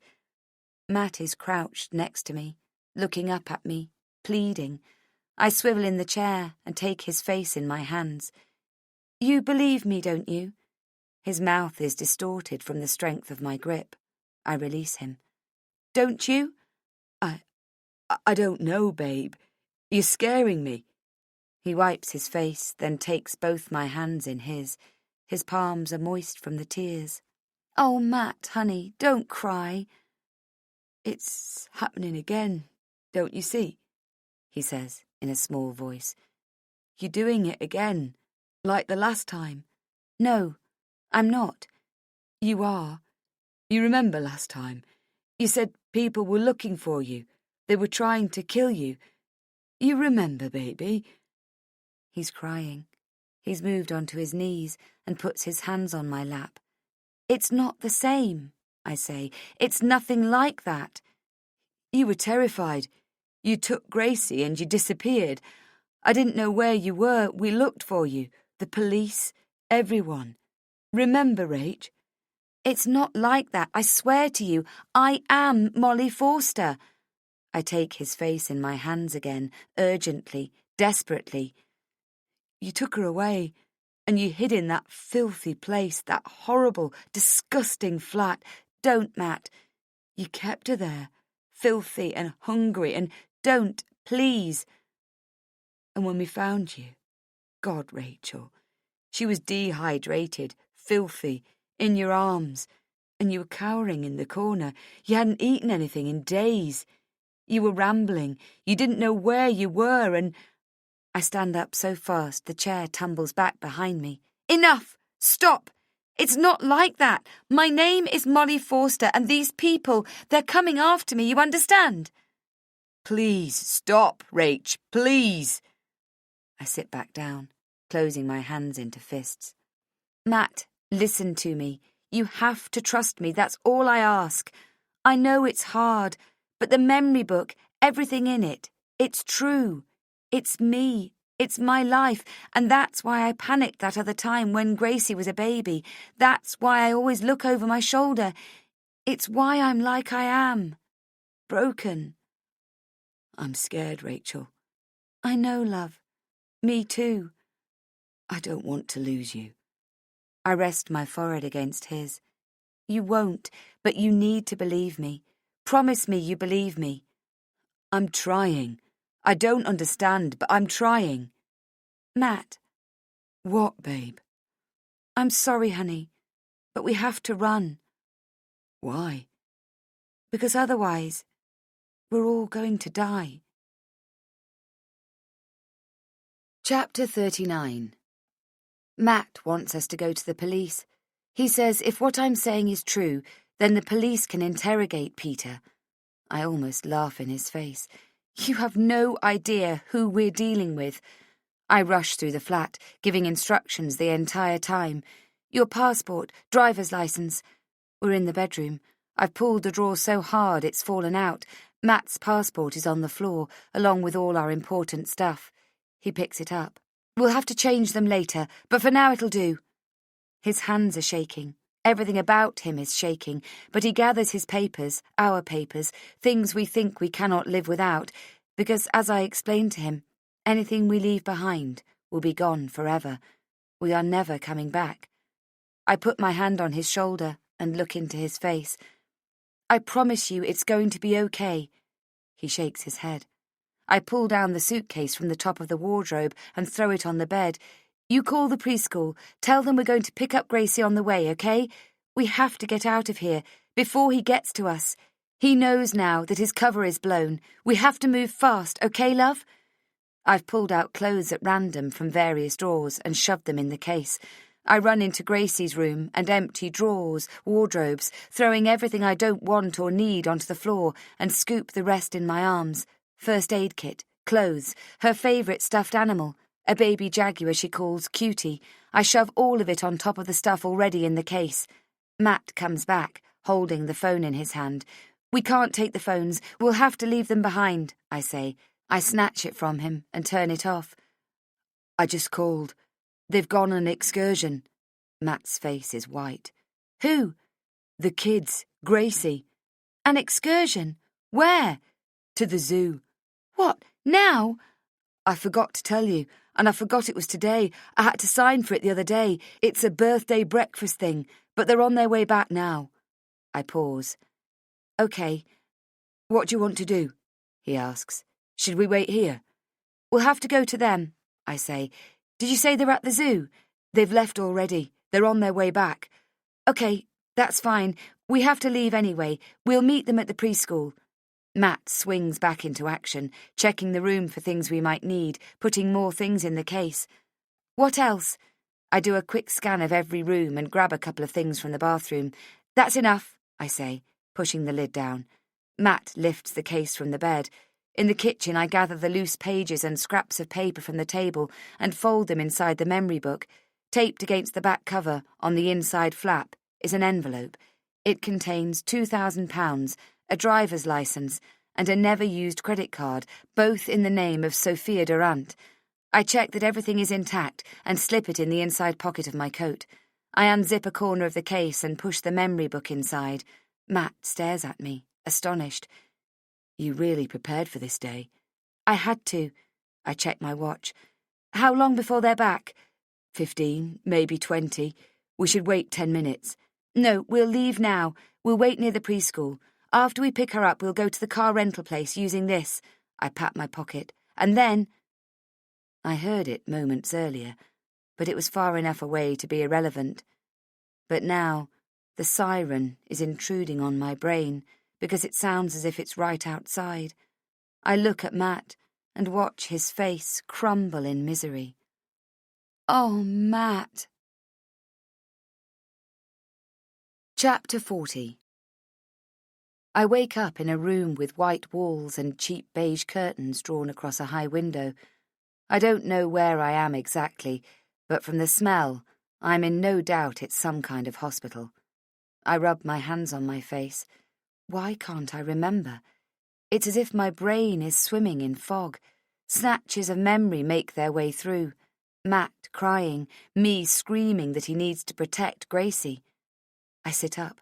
Where's Gracie? It all comes flooding back in a rush of agony. Barb had been there at our flat. She was asking me to sit down. Leave me alone! I yelled, pushing her away. I kept screaming over and over, I am Molly Forster. Why won't you believe me? I am Molly Forster. No, you're not. You're Rachel Holloway. Her voice was soft. She meant it to soothe me, but all it did was enrage me. That's not me. I stole that name. I took it from the real Rachel Holloway. My name is Molly Forster. Take some DNA. I implored with them all to believe me. Matt, Barbara, the male nurses who were holding me down, one on each side. Take a blood test. It's a DNA match to my family. I saw the needle go into my arm. I don't know if I ever felt such despair, even with everything that's happened to me. I watched the agony on Matt's face as they lay me down on a gurney, Barbara whispering to him, probably words of comfort. It's going to be okay. It's not, Matt. It's not going to be okay. Not now. Not anymore. You're awake. Her name tag says Dr. Kavanagh. She's smiling at me, both hands in the pockets of her white coat. How long have I been here? My tongue feels thick. My eyes dart around the room, and she hands me the plastic cup of water from the side table. I snatch it from her and greedily gulp the cool water. Your psychiatrist is here. She'll see you in a minute. I'll just take a look at you first. How are you feeling? She takes my wrist, presses 2 fingers against the veins. How do you think? Confused, I know. Your pulse is a bit slow, but that's to be expected. She checks the drip next to the bed and makes a couple of adjustments. I stare at the ceiling. Where am I? St. Vincent's Psychiatrist Hospital. You've been here before? No. How long have I been here? Since yesterday. Where's my daughter? I'm not sure. I'll find out. I sit up. Where is she? Is she all right? The door swings open, and Barbara walks into the room. Hello, Rachel. She sounds more cheery than she looks. Dr. Kavanagh puts the chart back at the bottom of the bed, and after a brief, call me if you need me, she leaves the room. Where's Grace? She's fine. She's with Matt. They're staying with Matt's mother. I take a breath and feel an ache in my chest, like a stitch. I exhale slowly. I put my palm on my face, but the sobs come anyway. What's happening to me? You're going to need some rest. You've had an extreme psychotic episode. She sits next to me. I stare at the ceiling. Why am I here? She takes a moment to consider. Then she says, It seems like the podcast you've been working on triggered the extreme reaction you've been experiencing. You've become afflicted with a dissociative personality disorder. How long do I have to stay here? I don't know, Rachel. It depends on your progress. You think I'm crazy? We don't use that word anymore. I wipe the tears off my cheek with one hand. What's my name? I ask. Your name is Rachel Holloway. Are you sure? Positive. How do you know? You mean, apart from your birth certificate, your husband's word? She smiles. We spoke to your father. My father? Yes. Where is he? In Australia. Matt tracked him down. He's living in Sydney. He's going to come over to see you. My father. He hasn't heard from you in years, she says, smiling. He's very relieved, let me tell you. He thought you were dead, Rachel. Now he finds out not just that his daughter is alive, but he has a grandchild. Oh, God, how is it possible that I would believe I'm someone else? If I knew the answer to that, I'd be a very rich woman. It's a psychotic disorder. A person starts to believe they're someone else, sometimes more than one person. But a real person, like I did. There was a German woman by the name of Anna Anderson. She's probably the most famous case of an identity dissociation disorder. She woke up in a hospital believing she was Anastasia Romanova, the sole survivor of the ruling family murdered in Russia. That sounds familiar, I quip, thinking of my own murdered family, but she misunderstands since it means nothing to her. It's a famous story, she goes on. She managed to convince distant relatives she claimed she could speak Russian and that she remembered her life up to the massacre in vivid detail. But it wasn't her. No. After her death, the bodies of 2 Romanovs were exhumed, and tests proved that she wasn't related. But there's no doubt she believed that she was Anastasia Romanova. Technically, she wasn't lying. I nod. So how do I know so much about Molly? I thought I could remember in horrific detail everything that happened to that family. She shrugs. It's not as difficult as you'd think. It was all over the news for months. You've had some degree of fascination for that case for a long time. That's clear from the amount of information you've collected. You have newspaper clippings in your possession that date back years. After Grace was born, you experienced extreme postpartum depression. Again, your case is not unique. But when you took Grace, I flinch, and she notices. It was a long time ago, I say. I know. Postnatal depression can be so serious that mothers become convinced their baby is going to be taken away or that some harm will come to them. This is what happened to you, Rachel. But every case is different, and with your psychosis, you convinced yourself that you and Grace were both in danger. You remember that, don't you? I nod. I trust Barbara. She's my psychiatrist, and it's true that I screwed up when Gracie was born. I became paranoid. I started getting anxiety attacks, and Barbara has helped me. She still does. But it's not the truth exactly, and there's no point in trying to explain. She'll never understand. She'll have me locked up if she believes that potentially the danger to myself and my child is real. When you began working on the podcast, it must have triggered another episode, a shift in your psyche. You'd been very engaged with these events. Obsessed, that's what Matt says. Words are difficult to choose sometimes. She pauses. I believe that the podcast is what caused the schism to open in your psyche, as if you were split in two. The coincidence was too much for you. The coincidence? You've been consumed by this tragedy for years. Then, out of the blue, the very paper you work for decides to investigate the case. You thought it was a divine sign, maybe, but it was just a coincidence. You took it upon yourself to get involved with the podcast at every level.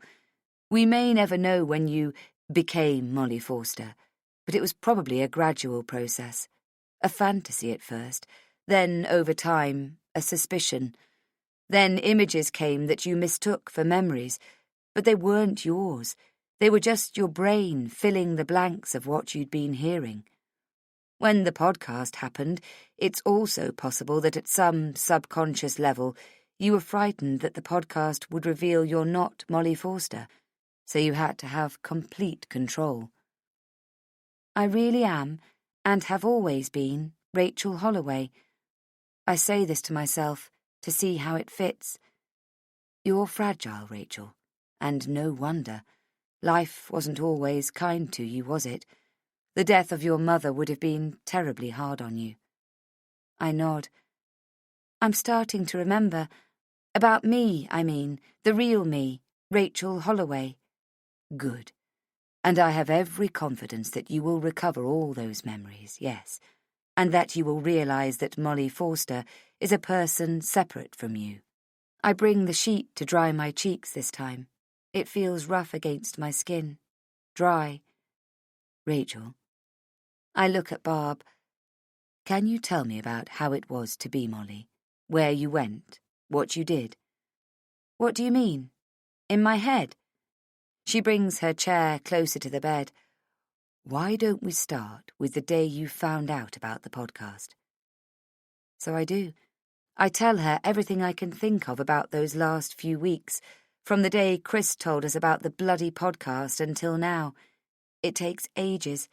I don't think I leave anything out. Well, maybe one or two details. She doesn't write anything down. Mostly she nods, asks a pointed question, mulls over the answer. And here we are. I woke up in this bed an hour ago, and you're here. Thank you, Rachel. I'm grateful for your candour. She hesitates, and then adds, Your friend told me about your visit. Vivian? Yes. I know that you were convinced her friend, Peter, that's right.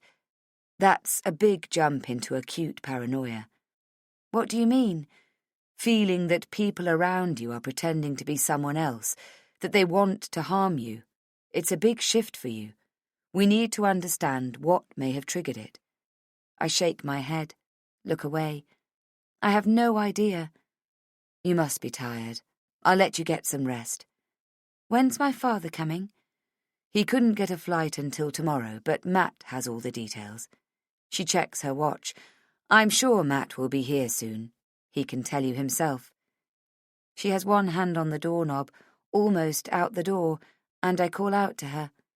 Barb, what do you think my prognosis is? We'll be doing an evaluation shortly, but there's no need to worry. How do you know? I ask. I'm your doctor, she replies, smiling, before closing the door after her. And not a very good one after all, Barb.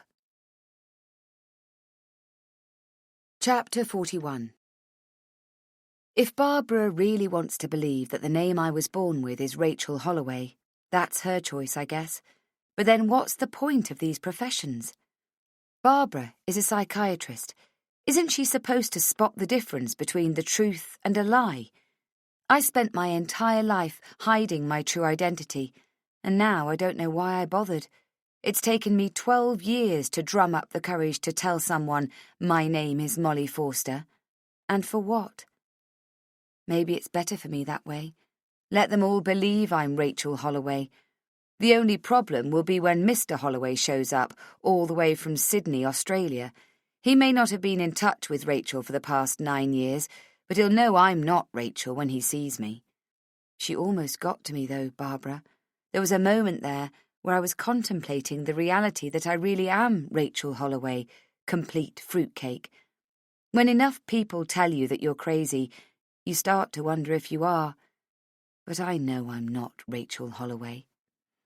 I met the real Rachel Holloway when I returned from Barcelona. I was in London, homeless again. I zeroed in on the same places I used to hang around before, like a homing pigeon. It had only been a year since I'd left, or not much more, but most of the old faces were gone. That's the thing with the abandoned. You either find a path for yourself, or someone finds one for you, but you rarely stay still. I was almost 19, and I looked young for my age. She may have been only a couple of years older, but she looked like she was 100. That's what crystal meth will do to you, and the rest. The things you do to get the money to buy it, for one. I was asleep in the doorway of a building. I didn't mean to fall asleep, but I'd been up for 3 days, and it just happened, until she nudged me awake with her toe. "You want to come up?" That's how naive I was. I thought she was being nice to me. I was desperate for a bed, so I said yes. She flicked her cigarette butt on the ground without bothering to put it out. I scrambled to get my things together, which was only a coat and a backpack. We went up the 3 flights of stairs to her room. It stank. The whole building reeked of urine and stale cigarettes.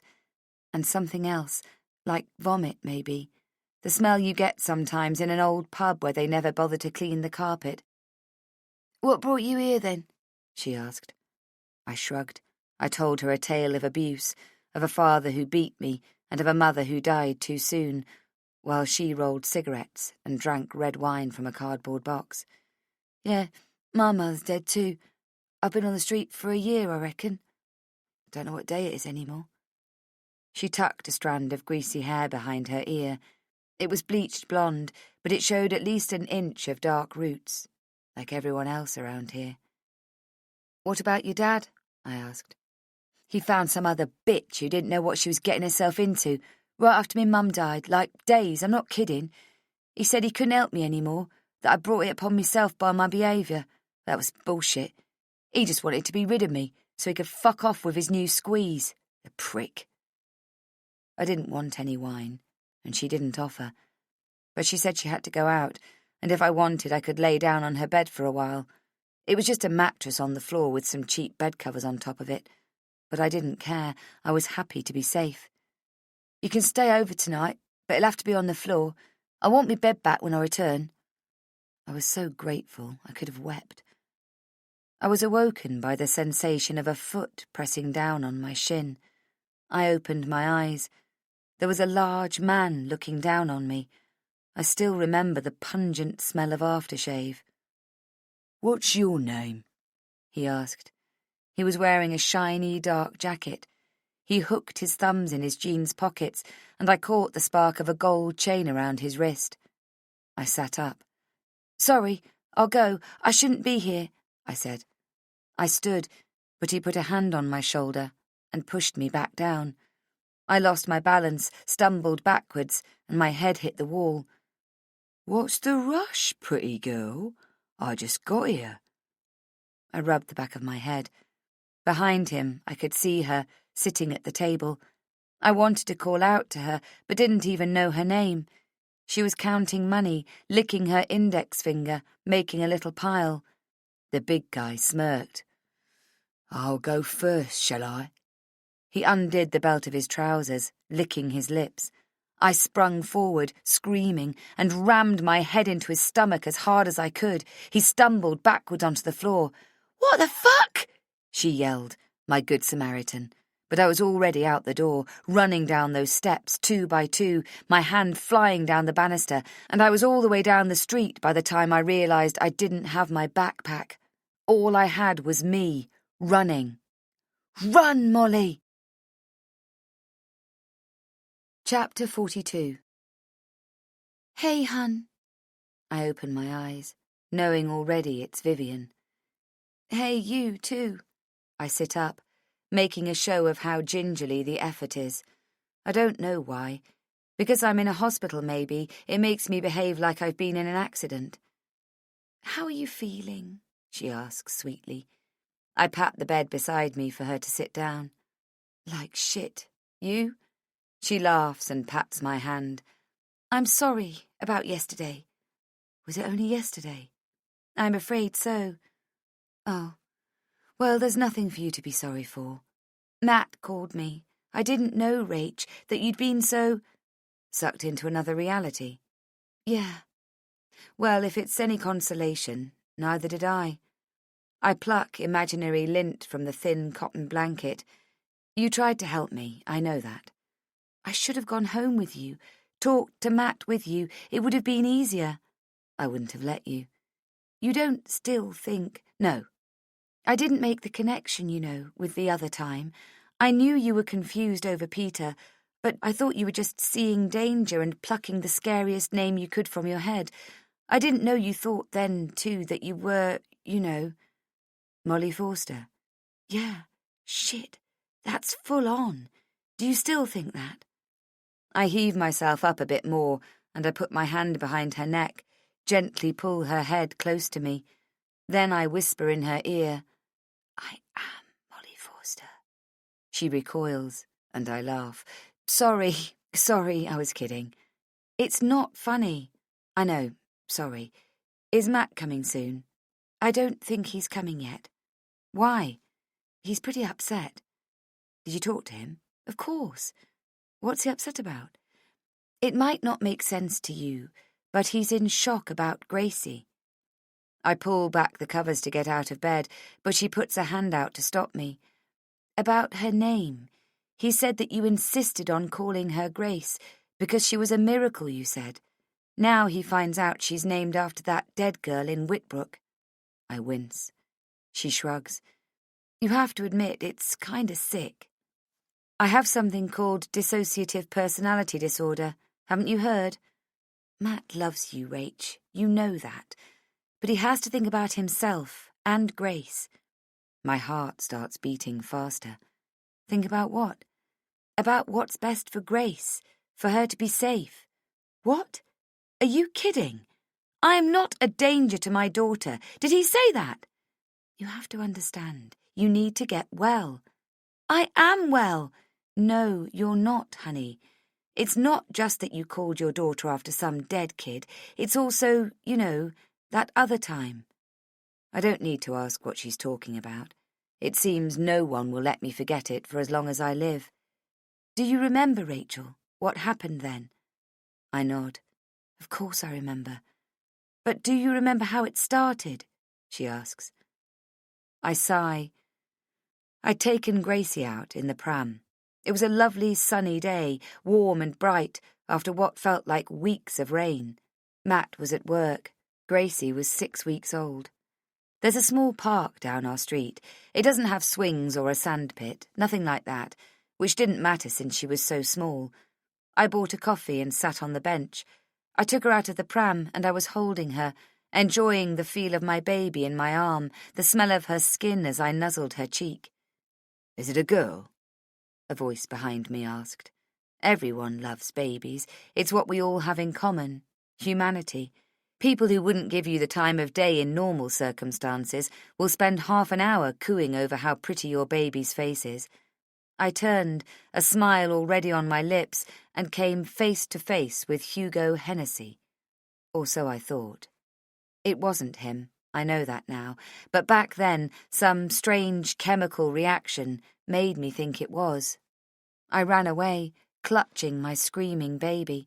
I left the pram behind and ran all day. I don't think the word terrified could do justice to my feelings. I sat in the gutter in a small alleyway and rocked her until she went to sleep.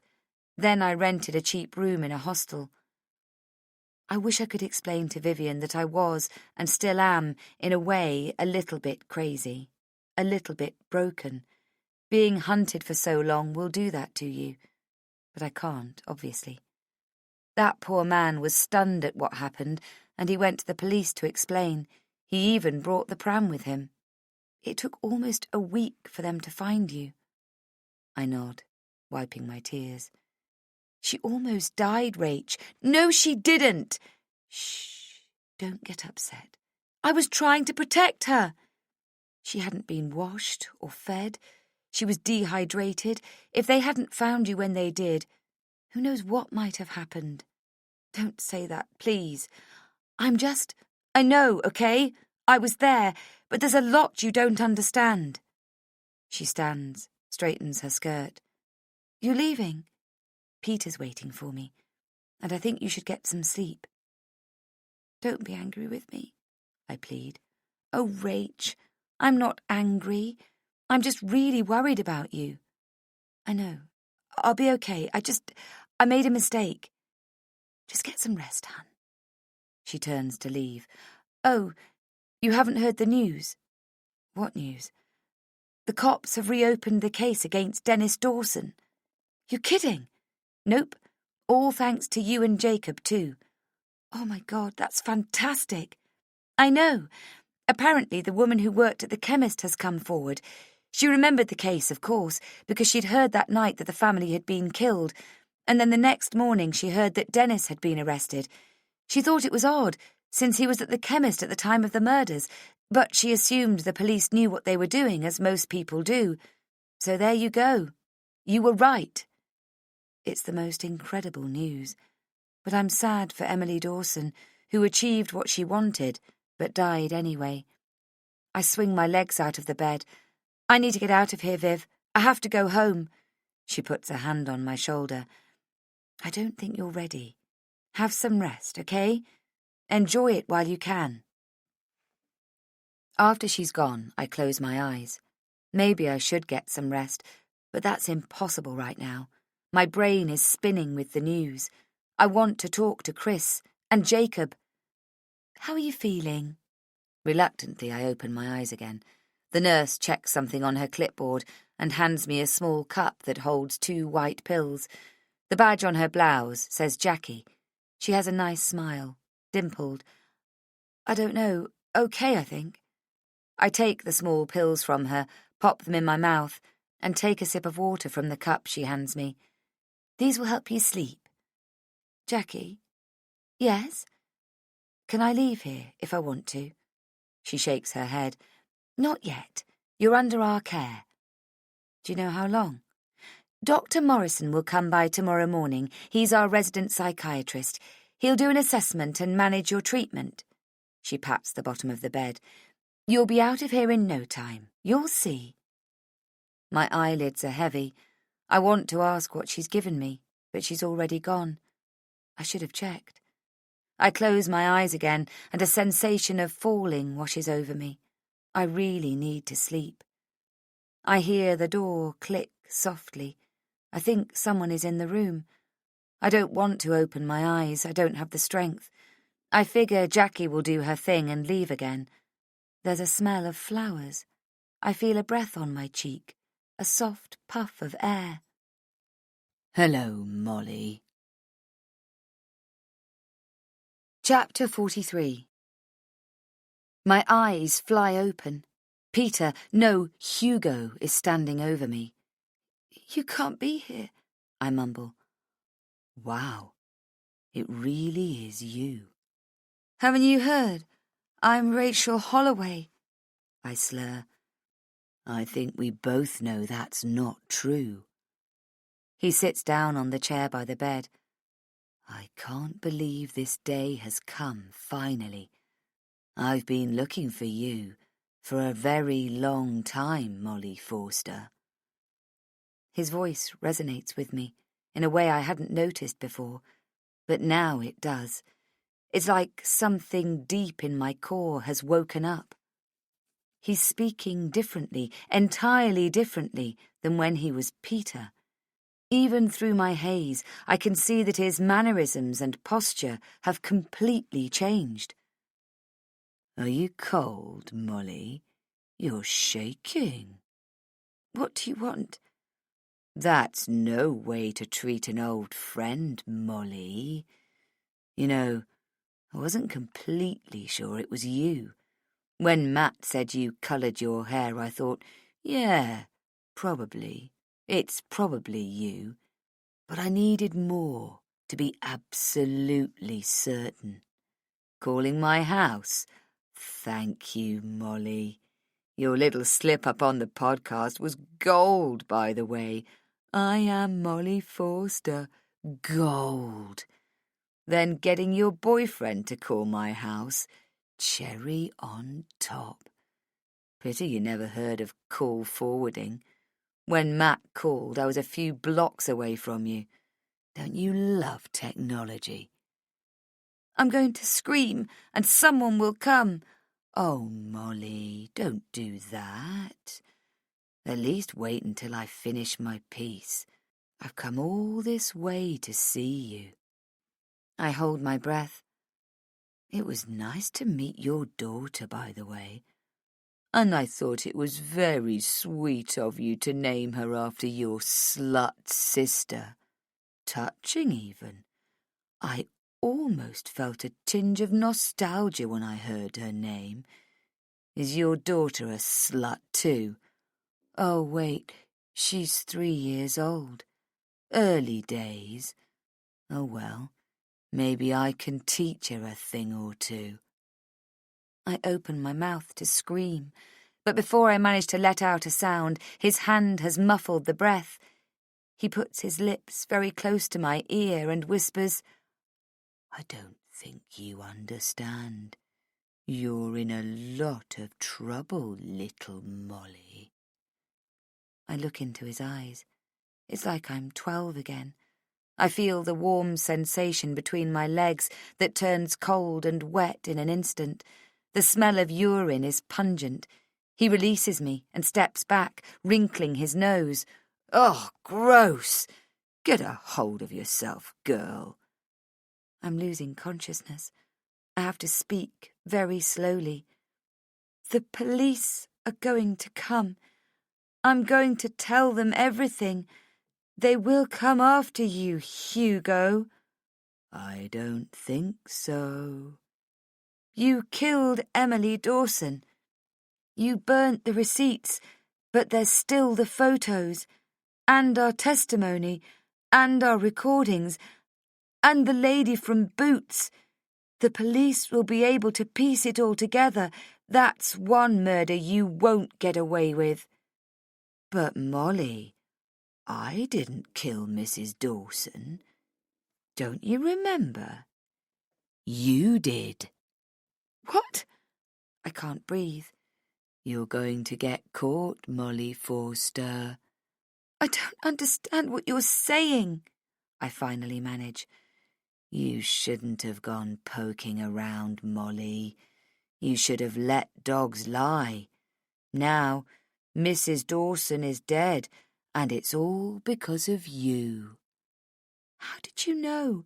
The podcast wasn't out yet. I didn't, but I followed you and your little mate. I didn't even know you were Molly then. I thought you were some stupid bitch from the podcast. Dad told me the podcast people were in town, poking around. Everyone knew you guys were there. I sent that moron Cindy McFuckme to see who you were talking to. That girl will do anything for me, seriously.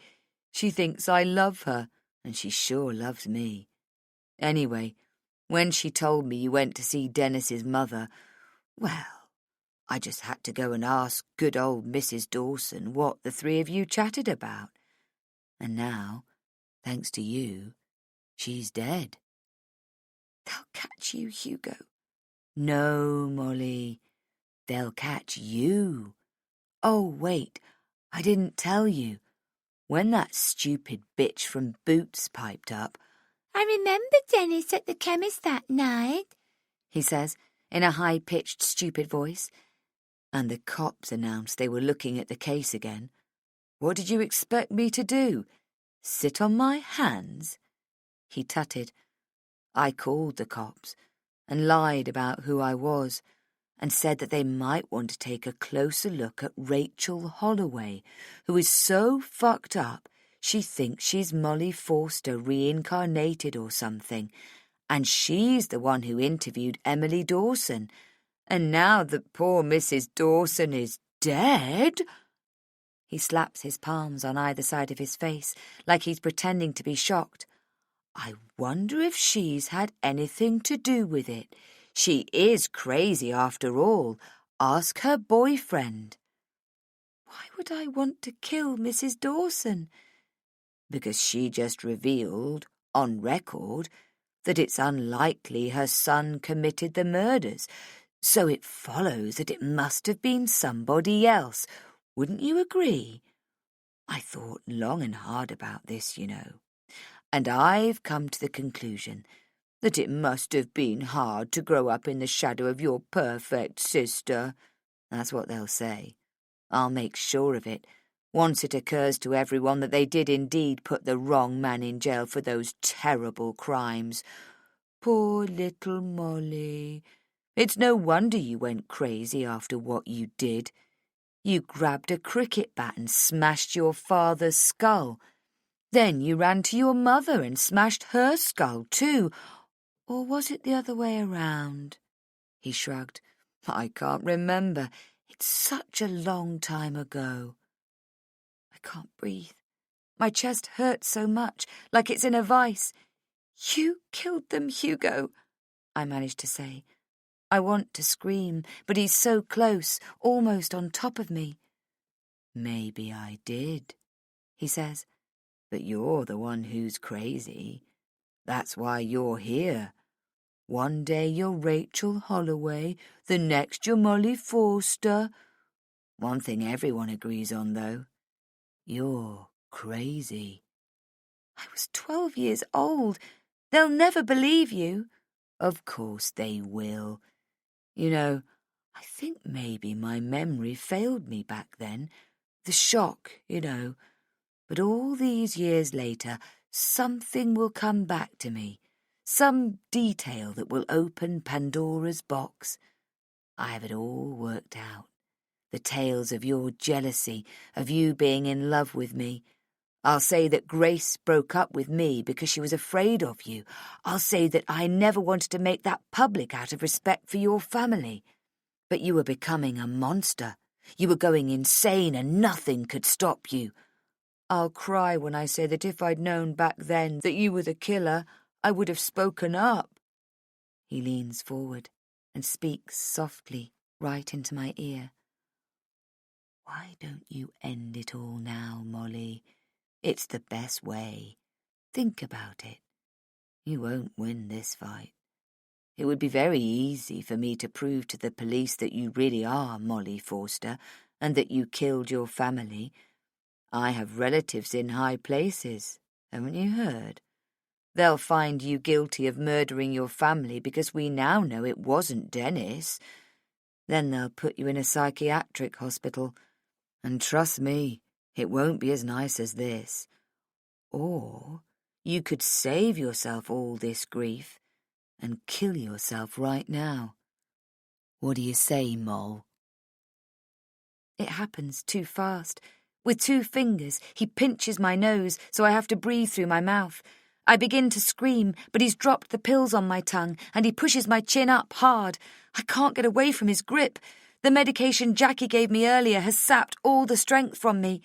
I'm going to die. Knock, knock. Visitors' hours are over, I'm afraid. Your friend needs to go now. I inhale and cough at the same time, my hand on my mouth. Hugo is already upright and doing half a turn. Sorry, I was just leaving, he says sweetly.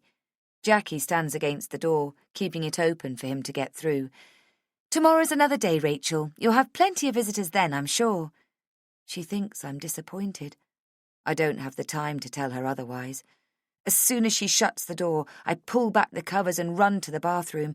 I stick 2 fingers down my throat and throw up the pills. When I wake up later, it's dark. An image flashes inside my mind.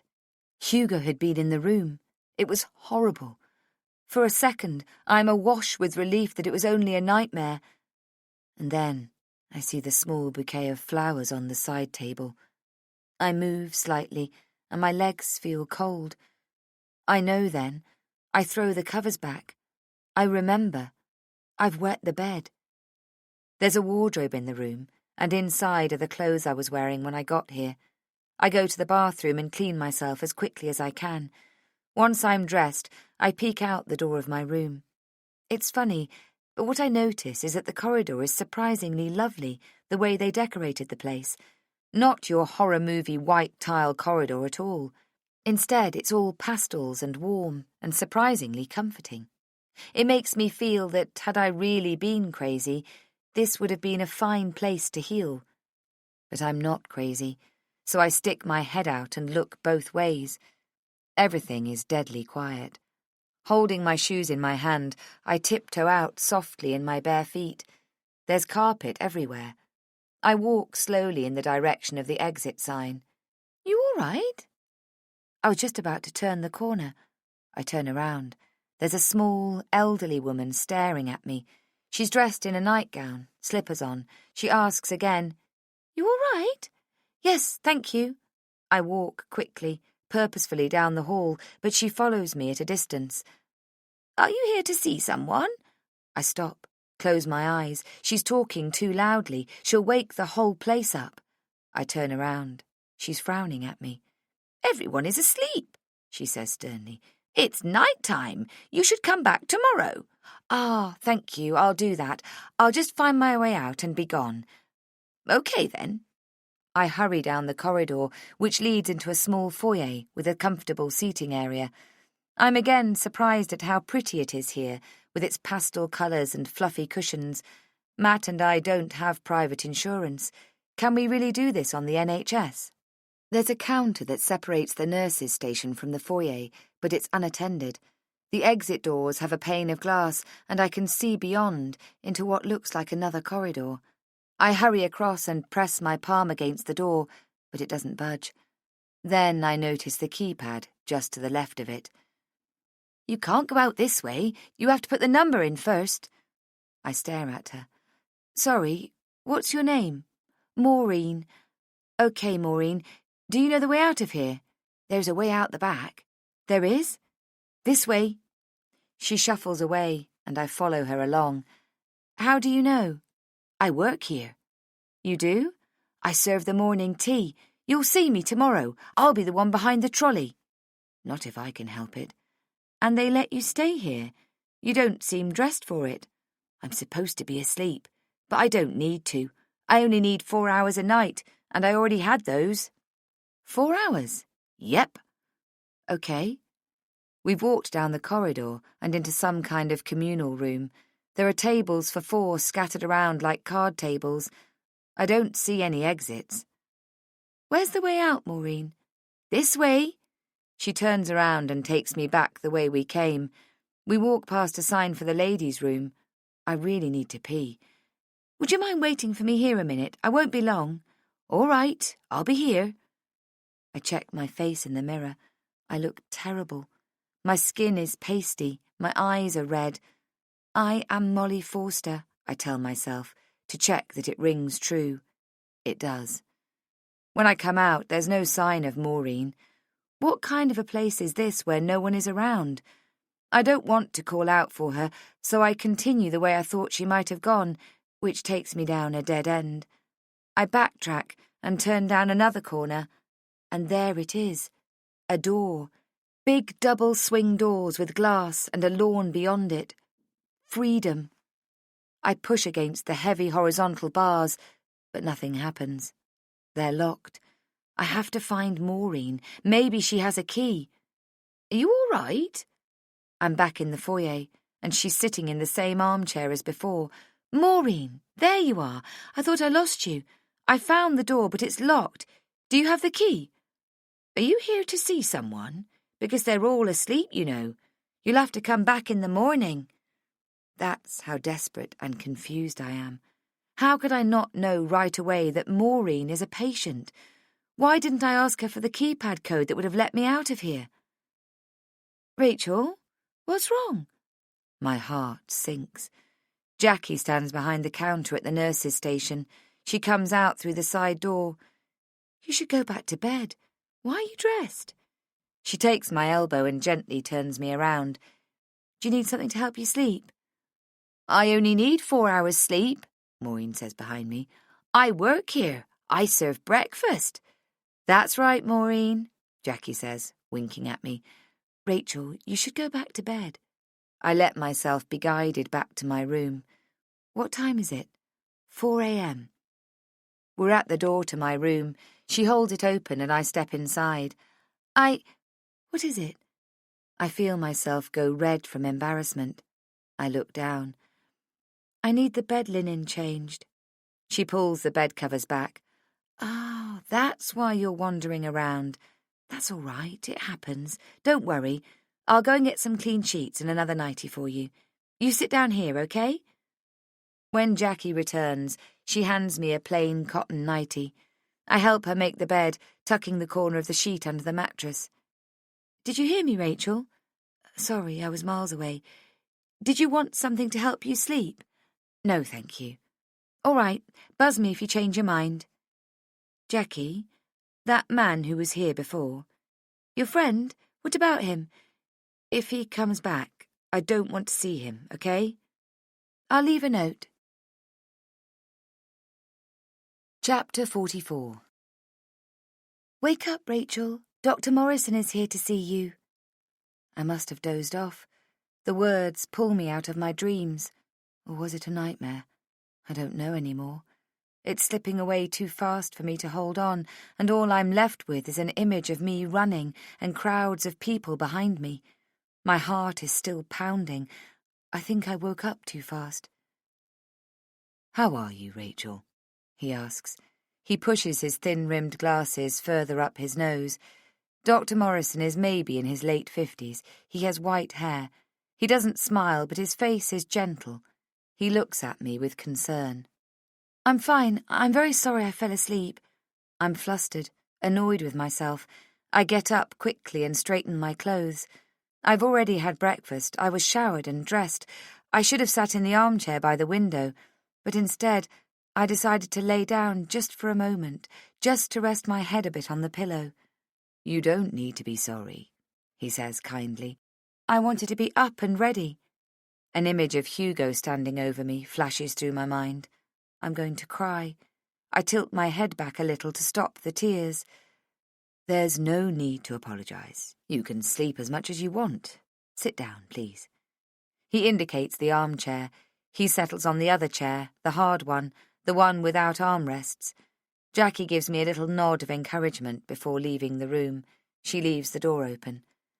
Dr. Morrison reads something in the folder, then he says, I'm going to ask you some questions. It's not a test, and there are no right or wrong answers.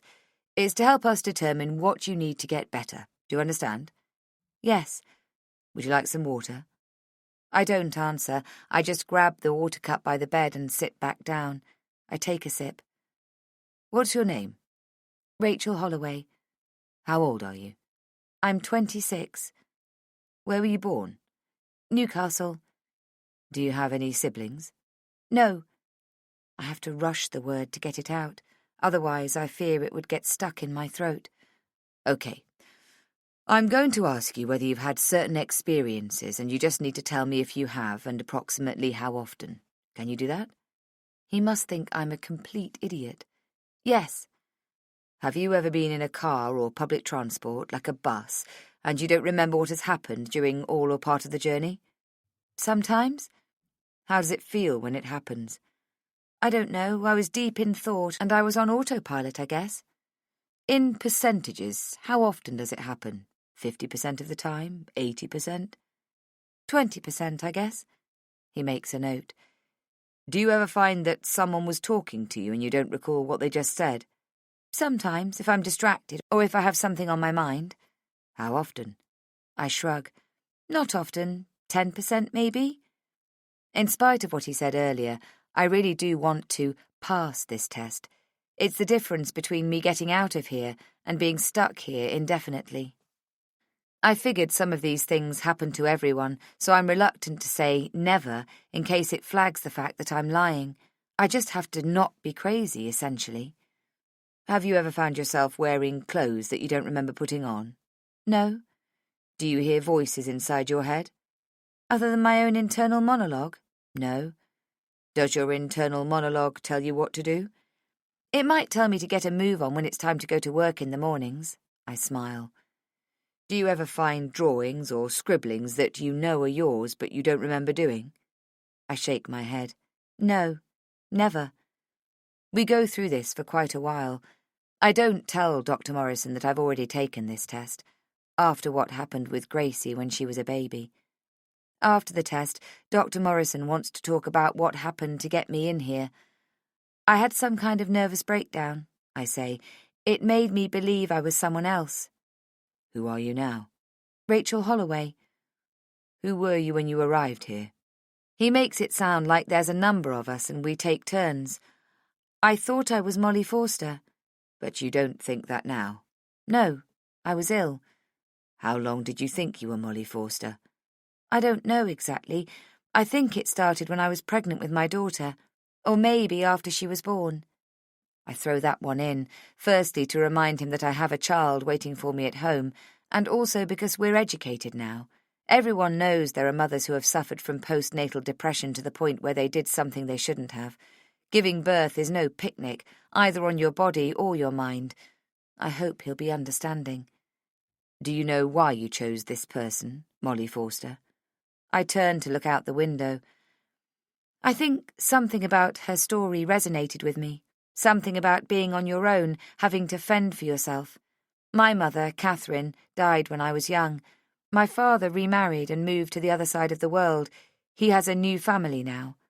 I think, in a way, it's as if he was dead too. Maybe I wanted to be like Molly, someone people wanted to find, you know? The last part brings unexpected tears to my eyes. I quickly rub them off with the back of my hand. Dr. Morrison nods, looks at me kindly, and writes things down. Do you think you're better? Yes, I think so. I hope so. How can you tell? Because I know who I really am. Who are you? I'm Molly Forster. Chapter 45. Hey. Matt! He has one hand on the doorknob, the other dangling limply by his side.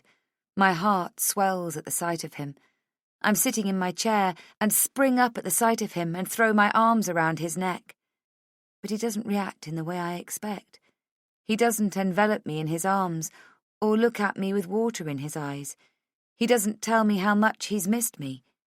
He just stands there as I embrace him until he gently steps away.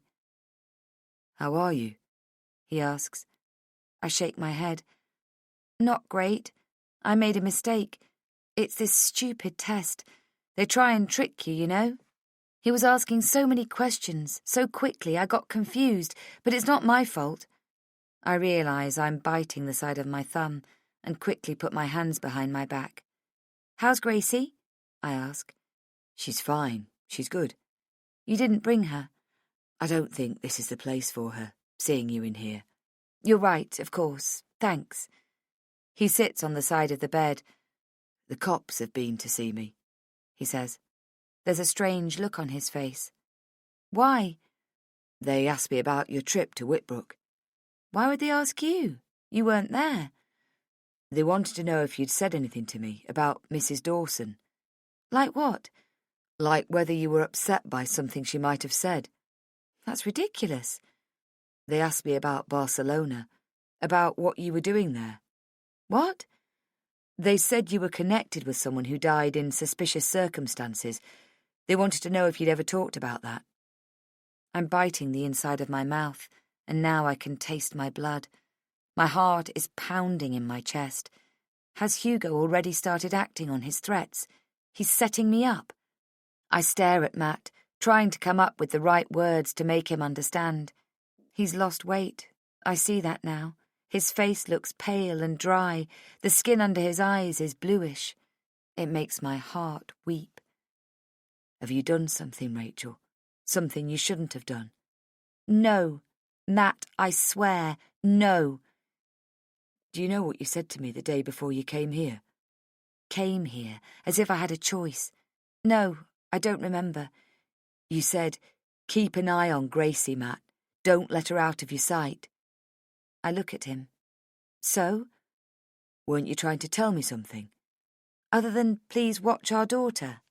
I think you were saying you might do something. You were telling me to protect Gracie from you. That's what you said. Don't let her out of your sight. Oh, fuck you for that. I would never hurt our daughter, and you fucking know it, you piece of shit. There, does that help?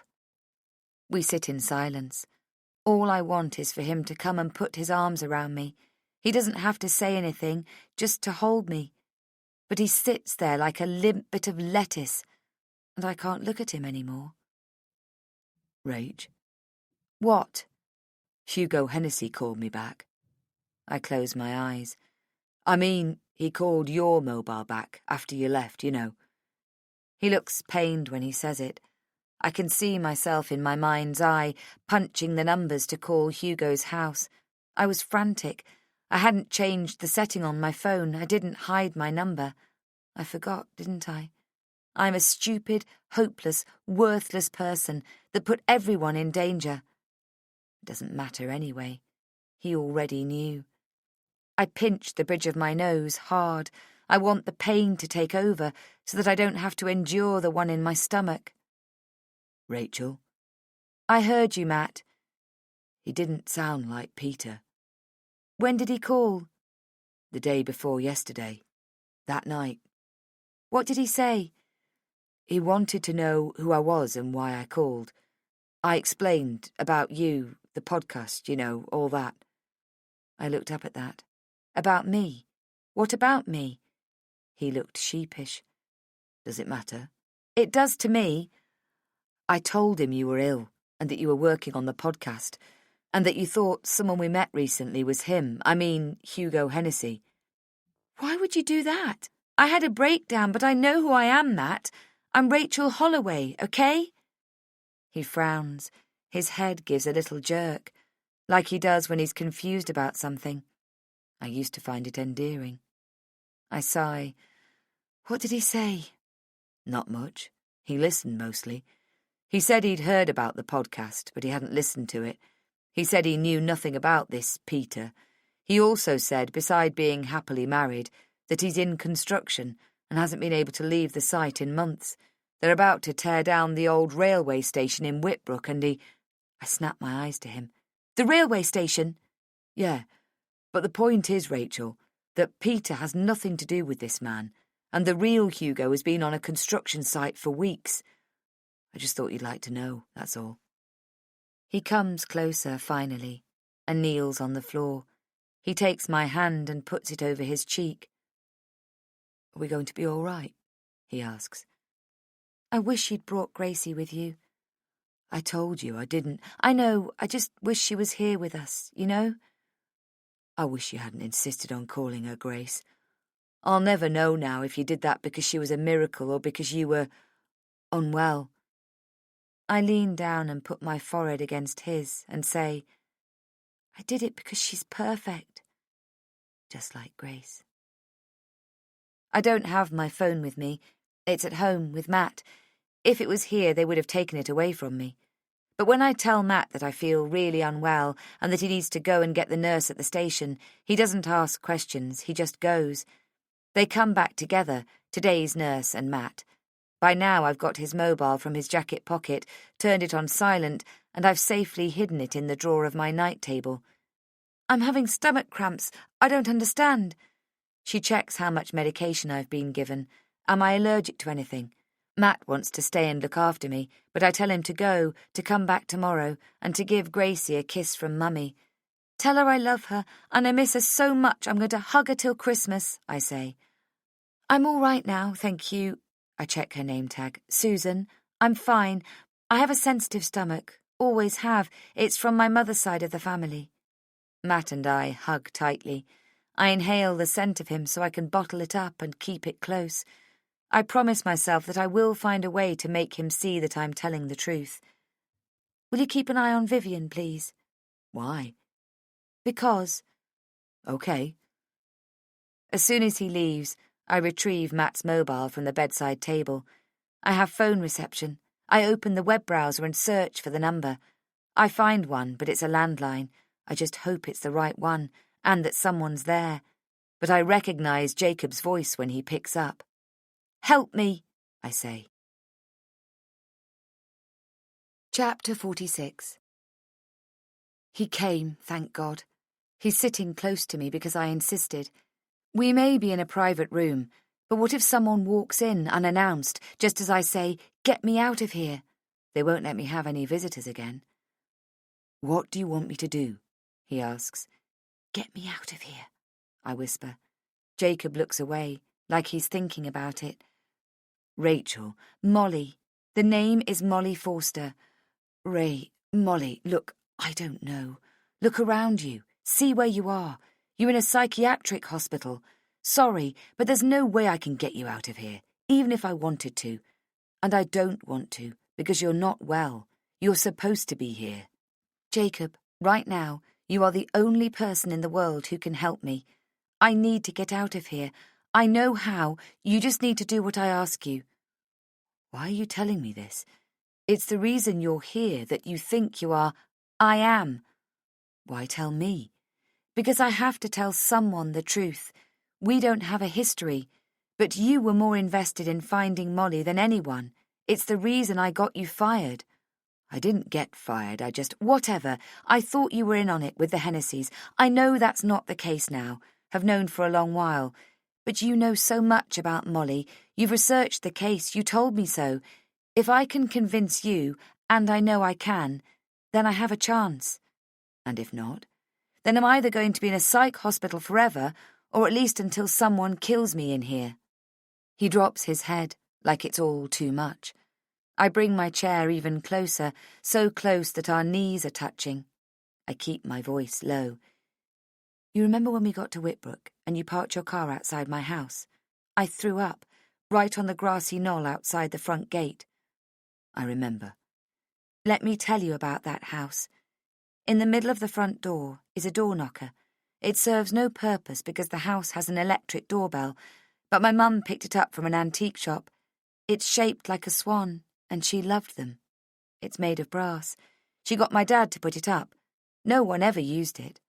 I wonder if it's still there. You push the door, and you're in the hall. There's a dent in the skirting board on the left where I rammed my tricycle. My mother, whose name was Mary, by the way, told me not to ride my tricycle in the house, but I thought I could go faster on those black and white tiles than I did on the grass outside or on the gravel path in the garden. That's at the back of the house, the garden. It backs onto the river, and it's huge. Inside, in the kitchen, are cupboards handcrafted by a friend of my dad's called Tony Buckhouse. They have pretty door handles, round and white, with a pink flower painted under a clear laminate. But one of them broke and was replaced by a plain white handle. That's the cupboard to the far right, near the window. There's a walnut tree near the house at the back, and on the trunk are Grace's initials, carved. Just below those are mine, also carved. It's not a big tree, or at least it wasn't when I was a kid, and you can climb it and sit on the branch that shoots out to the left. When my sister, Grace, turned 13, she was given a small tool set. They were real tools, but smaller. That day, we took them and punched small holes in the west wall of the garage until my mother came and took them away from us. But the holes were small and never got filled in. You can probably check that too. The French doors at the back of the house open onto a paved patio. The tiles are light grey, almost beige, with a pattern that looks like marble. One of them is cracked. It's on the edge, almost at the far corner, and it's a hairline crack from when my dad dropped. Stop! He sits up straight and looks at me. I say nothing. What does it prove, Rach? Molly. He puts his hand up, palm facing me, and says, I'll listen, fine, but it's going to be Rachel, okay? If that's a deal-breaker, then tell me now and I'm out of here. I nod. How could I know those things unless I was... He keeps shaking his head, as if he can flick off the frustration. What? That there's a tree at the back of the house with initials on it, or that the paving is grey? Didn't you listen to all that I just said? There's a bit more than the colour of the paving. But all that you could have found out from newspapers, magazines, the telly. The press were all over this for months. They had photos of everything, including the gardens, and yes, including the paving. You can't be serious. Maybe you went in the house. How would I know? Maybe you went there after they were killed because you're, obsessed with them. He must have caught the incredulous look on my face, because then he says, People do that, you know. You'd be amazed at the fanatics out there, the kind of stuff people will do to get a closer look. So how can I prove it to you? There has to be a way. If you could prove it to me, then you would prove it to everyone else. That's the idea, isn't it? The door bursts open, startling us. A different nurse walks in, someone I haven't met yet, and frowns at us, as if we're doing something wrong. She hands me a small pill container with 2 tablets. I take it and put it on the nightstand. You need to take these now, she says. Could I have some water then? I hand her my water cup, shake it to show it's empty. She takes it from me with a frown, and while she fills it with water from the bathroom tap, I slip the pills under my pillow. She hands me the water cup, and I make a show of emptying the container into my mouth. Shouldn't you be taking those? Jacob asks after she's gone. No. Rachel, he begins, if you really are Molly Forster, I am, then why are you going around pretending your name is Rachel Holloway? People have been looking for you for years. Why not walk into the first police station you see and tell them who you are? Because I didn't want to be found. Why not? Because there are people out there who want to kill me. So what's changed? The podcast, that's what. It's brought these people closer to finding me. They did find me. And now I need to get out of here because I'm a sitting duck. Which people? You know when I told you the other day about Hugo Hennessy, that he's dangerous, that there's more to the story? Whoa, wait a sec here. I heard all this from Vivian already. You're not still saying that Peter... He won't believe me if I tell him the truth about Peter. So I don't. I need to get out of here right now. Hugo Hennessy, the real one, he's going to come after me, because I'm Molly Forster, and I was there when he killed them. It's a lot to process, Rach. I was there, Jacob, I say, my voice shaking. I was there, and I saw it. I saw him do it. I ran away and I hid in the old railway station, but he found me. I managed to get to the police, and Edward Hennessy put me in this room and called his son. I heard him, on the phone, talking to Hugo, telling him that I was sitting right there and he needed to come right now and sort this out, that it was his mess and he needed to come and fix it. So I ran, and I've never been back, until I went with you. He's pale now. He stares at me with his mouth open, and with my index finger I push his chin up to close it, saying, You'll catch a fly. That's what my dad used to say. Have you ever told anyone? No, never. I've spent every waking hour since making sure no one knew. Until a few days ago, that is, when I tried to tell Matt, and I ended up here. Jesus. They don't believe me. No one believes me. You have to believe me. You're my last hope, Jacob. Chapter 47. Technically, the only way to leave is through the foyer door, the one with the keypad. If you're allowed to leave, a nurse presses a button from the nurses' station that unlocks it. From there, you simply walk out to the main hospital reception and then out of the building. The other way is through the glass doors that lead to the garden. They're open during the day since the garden is for the residents, as they call us. It's a large garden, and there's a tall metal fence around the perimeter, and at 2 different points there are gates, both of which are locked. I figured out all this before Jacob arrived. It's possible to climb over the fence at a spot where you are least likely to be seen. It's too high to climb on your own, but if you happen to have someone tall, like Jacob, by your side who could give you a leg up, you could do it. We walk out into the garden, as if going for a stroll. I take Jacob to the most secluded spot I can find. You could be seen climbing the fence if someone inside happened to walk past the windowed corridor, so we have to be quick. He gives me his hooded parka to wear, and with a quick lift and a push, I'm on the other side. I scan the parking lot and quickly move next to a parked car that gives me some cover. Then I crouch next to it and wait, while Jacob walks out of the building the normal way, without his parka. My heart is thumping in my ears.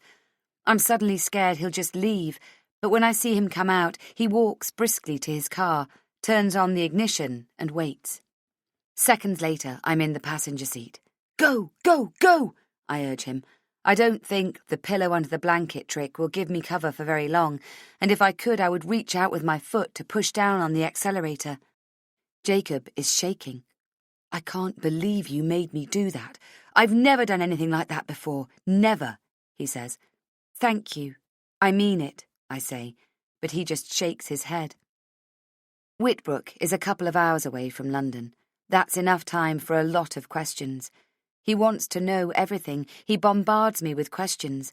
Where did I go? Did I try to contact someone? Anyone? How did I survive? I slept in doorways and in back alleys. I stole stuff. The first thing I stole was a pair of garden clippers that had been left near a hedge. I used them to cut my hair as short as I possibly could. I found a beanie. I looked like a boy. I took a train and no one stopped me. I ended up in London. I figured that it would be easier to be invisible in a crowd. I joined the hundreds of homeless children who live on the street because they can't go home, sometimes because they've been neglected, sometimes because they have parents who simply don't want them. Jesus. But mostly because they've been abused, and it's got too dangerous for them to stay at home. How did you eat? I met a girl not much older than me. Homeless kids can pick each other out, and I'd only just arrived, but they look after each other, especially young girls.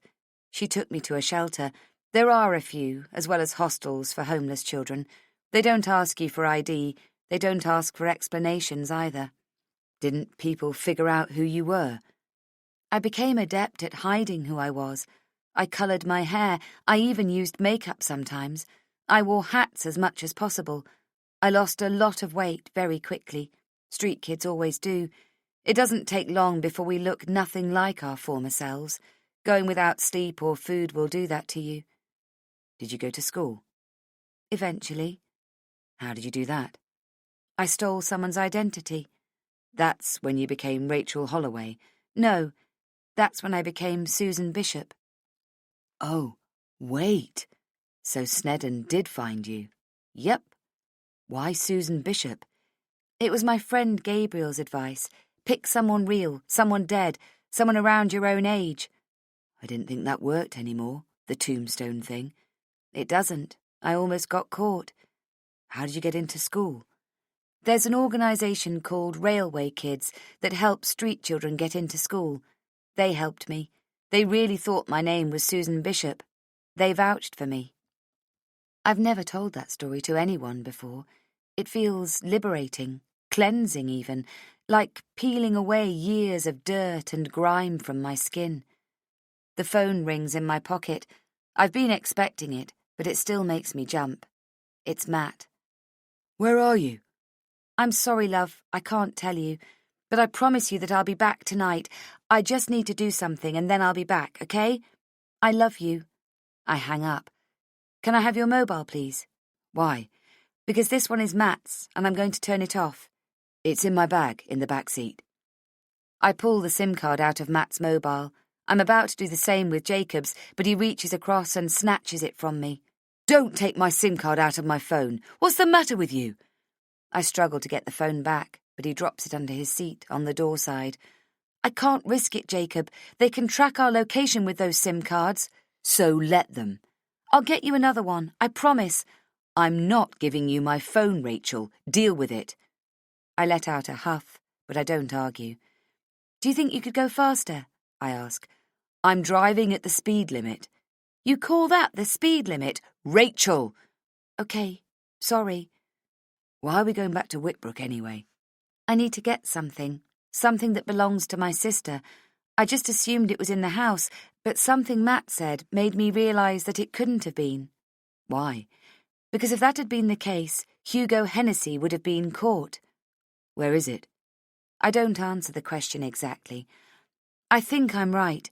I never had the guts to go and check before, and if I don't do it now, it'll be gone forever. We drive in silence for a little while. Then he asks, What prompted these people to hire Snedden? I look out the window and think for a moment. I had such a normal life, by my standards, you see. I was happy. I wanted it to last forever.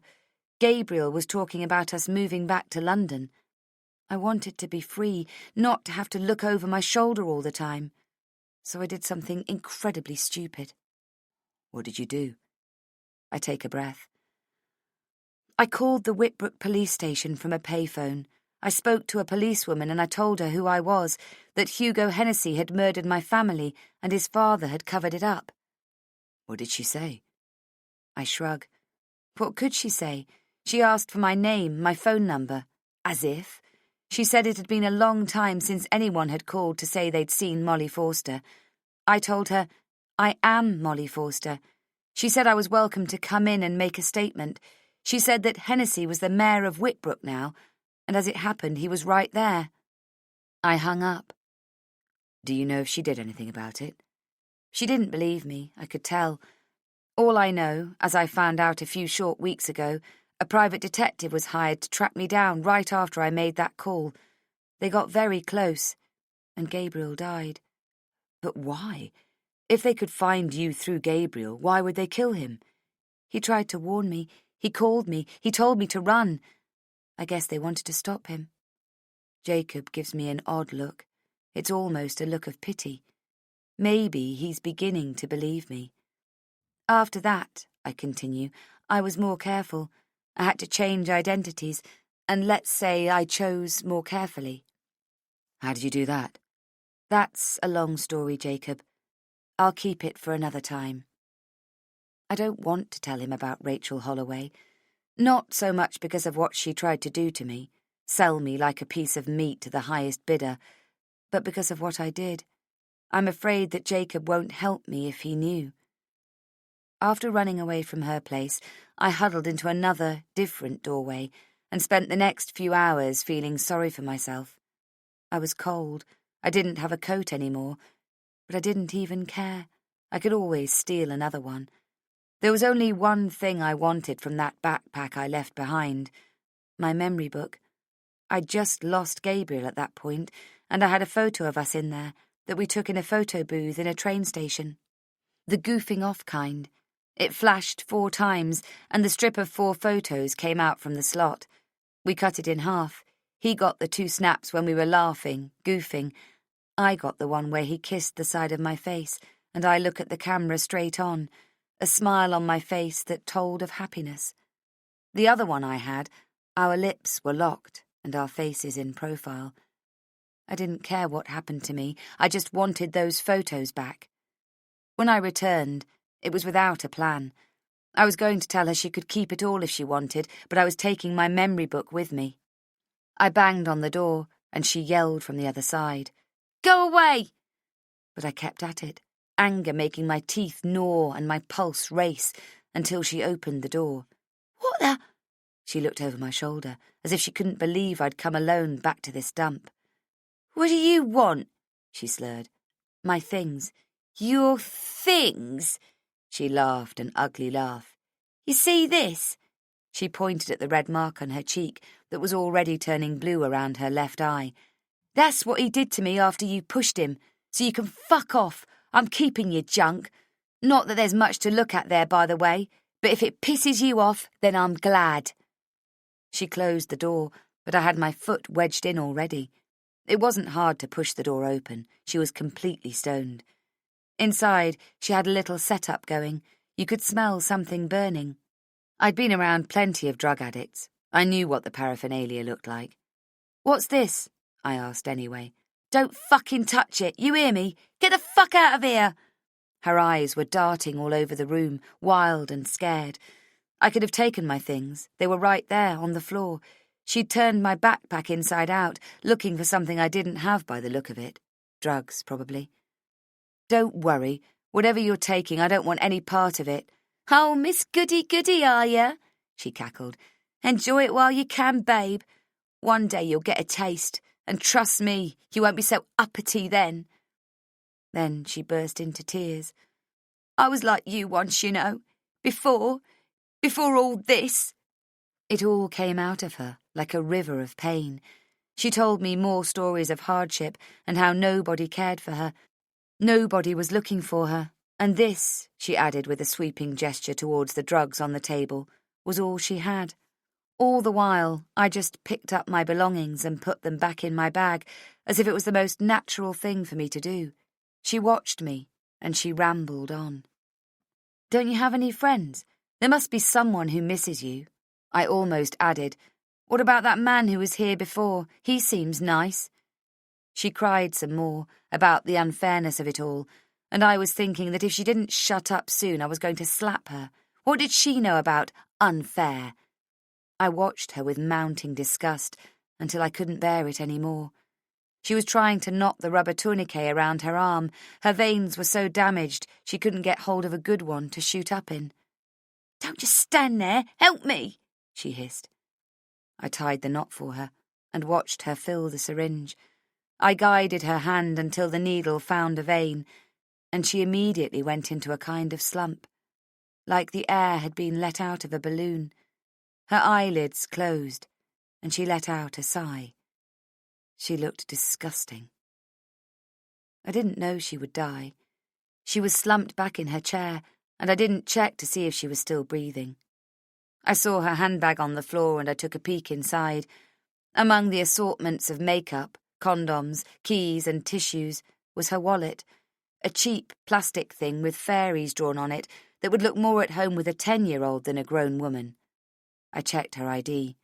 Rachel Holloway. I didn't know how long I could use her cards before they got cancelled, but then I saw her photo a few days later, with a small item in the Daily Mail. They'd described her as a prostitute who had died of an overdose, and police were trying to identify her. She'd gone by the name of Lily, but so far police had been unable to make a positive identification. If no one came forward, she would be buried as Jane Doe. I could have told them who she really was, but I didn't. I needed a name, so I claimed hers as my own. Memories, unpleasant ones, are like a scab. You hate them, but you pick at them anyway. And when Jacob says, "Do you think Matt will call the cops?" I almost resent him for interrupting. "Because I've left the hospital. I don't know. I hope he waits until tomorrow, like I asked." I fiddle around with the buttons on the dashboard until I find a working radio station. "Mayor of Whitbrook, where the Forster family was murdered 12 years ago, has made shocking claims at a press conference earlier today. Our correspondent, Suresh Chowdhury, was in Whitbrook. Today, Edward Hennessy is the Mayor of Whitbrook, but back then his title was Chief Constable Edward Hennessy. As such, he was in charge of the investigation into the terrible murders of the Forster family. Dennis Dawson was arrested at the scene and remanded in custody, but he committed suicide the next day and the case was closed. As we now know, thanks to the hugely popular podcast Missing Molly, it's now highly likely that Dennis Dawson was not the murderer after all, in spite of his alleged confession." Jacob looks at me. He's smiling, and he expects me to do the same because we did it, didn't we? But I just look at my hands on my lap and listen to the thump of my heart, and I already know what's coming next. Edward Hennessy's voice fills the car. "Justice was denied in this case because of the suicide of Dennis Dawson. His culpability or innocence was never tested in court, and we had every reason, and I stress this here, back then we had every reason to believe that Dennis Dawson had murdered Jack and Mary Forster and their daughter Grace Forster in a fit of jealous rage.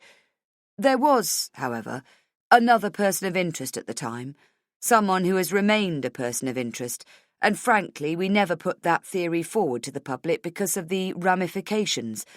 But we have in our possession some credible evidence that Molly Forster may have brutally murdered her entire family. Chapter 48. Jacob has stopped the car, opened the door, and now he's standing outside, banging on the roof. What the hell? What the hell is going on here? He yells. Bang, bang. With every one of his thumps, I flinch further into my seat. I unfasten my seatbelt and slowly get out of the car. The traffic whizzes past us. You can't believe him, I say. They're trying to discredit what we're doing on the podcast. Don't you see that? They're trying to pin it on me. All I can see is that everywhere I turn there are dead bodies and you're in the middle of it. I will prove it to you, if you could just trust me a bit longer. Trust you? You must be joking. I don't even know who you are. 1 minute you're Rachel Holloway, nutjob, escaped from the asylum thanks to yours truly. The next you're Molly Forster, professional identity thief and accused murderer. Which one is it? I've come this far. We're maybe half an hour away from Whitbrook, and I'm frightened that I won't get there. I won't be able to finish what I started, and I won't be able to bring justice to my family, because everybody is against me. I'm not giving up without a fight. My name is Molly Forster, and Hugo Hennessy killed my family. That's why his father is putting out these lies.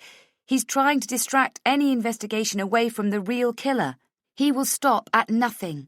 Get back in the car, Jacob, please. What if you really are a crazy killer? Why should I get in the car with you? Jacob, if there was any possibility that I was the monster he says I am, don't you think he would have mentioned it before? Why keep it quiet until today? How should I know? Maybe the cops thought they had the right guy with Dawson. But you don't suddenly come up with a new suspect out of thin air all these years later. Either they had some evidence, or they didn't. He bangs on the roof of the car again. I don't know what to think, he yells. I was a kid. Do you really think I could physically bludgeon my father, my mother, and my sister without any of them stopping me? Think about it.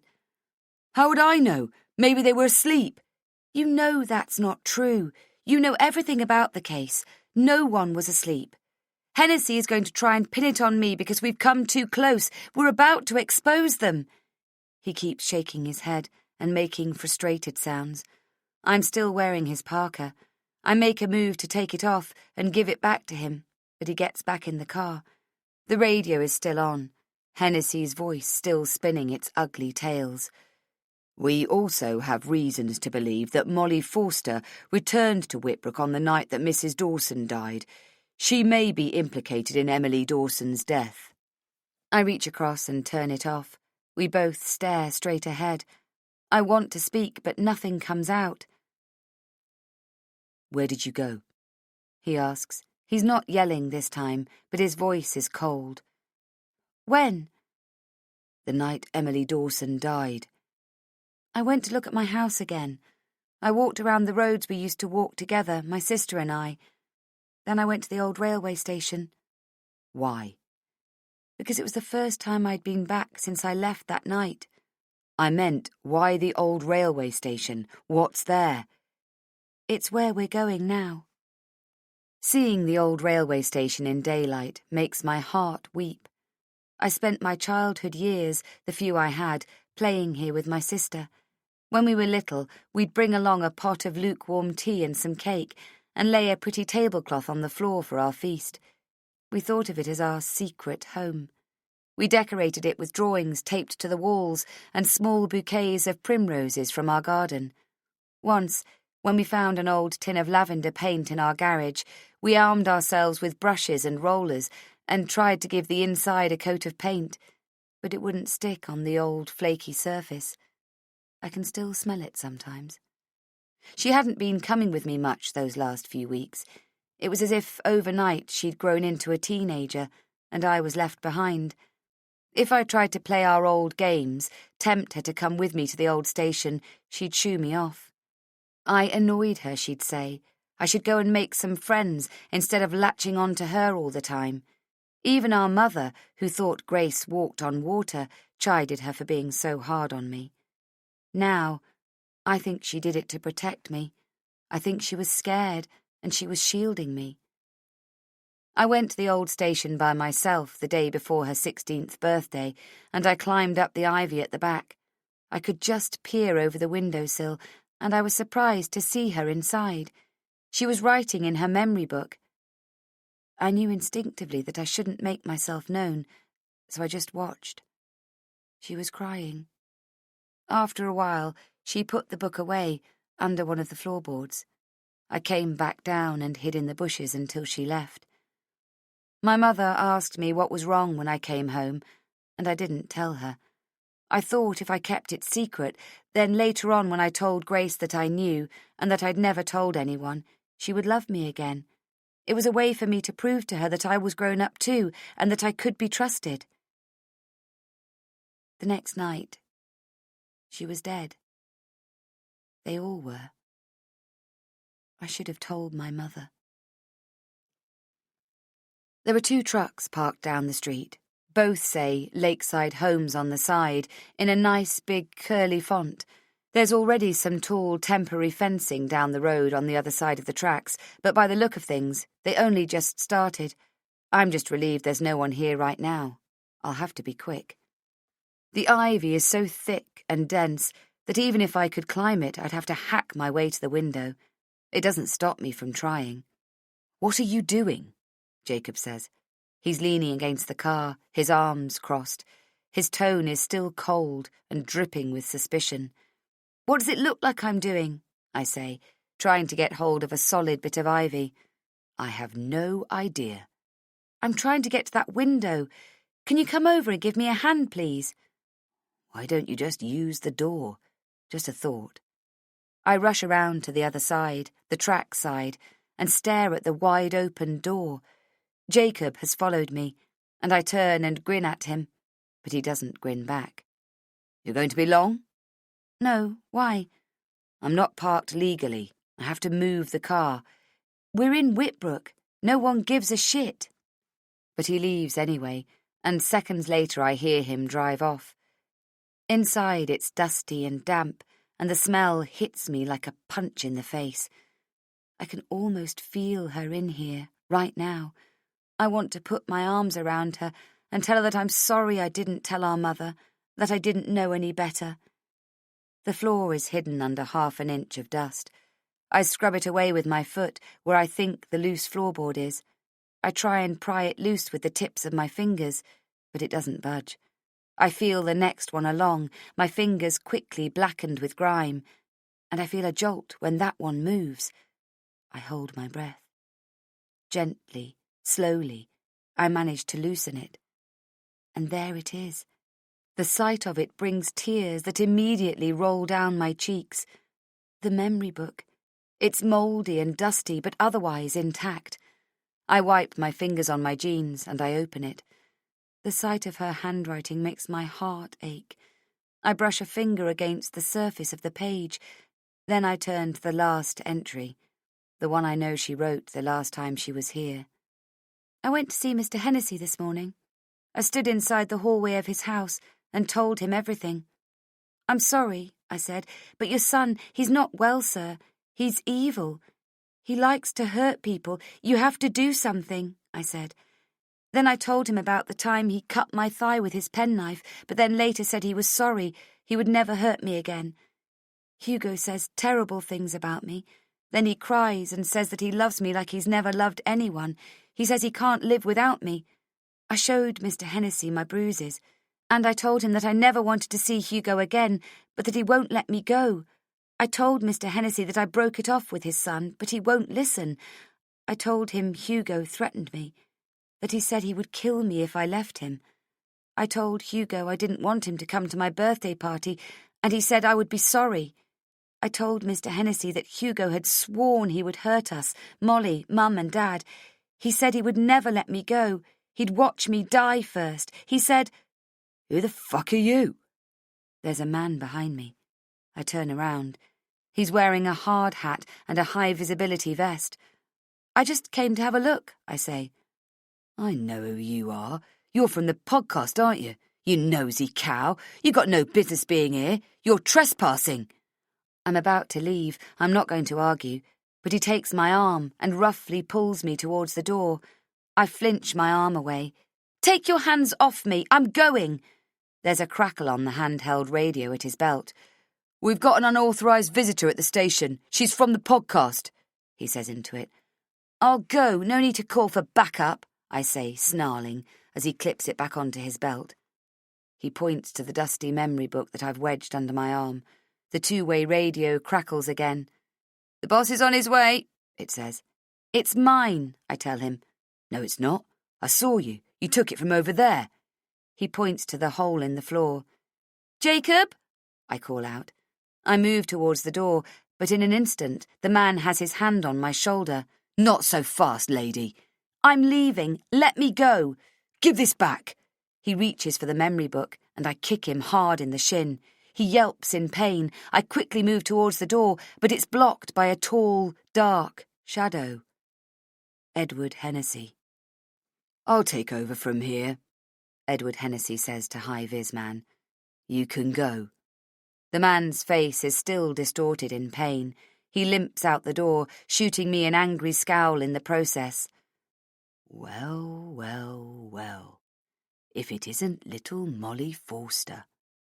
"My name is Rachel Holloway," I say. I can't get out. He's in the way. Again.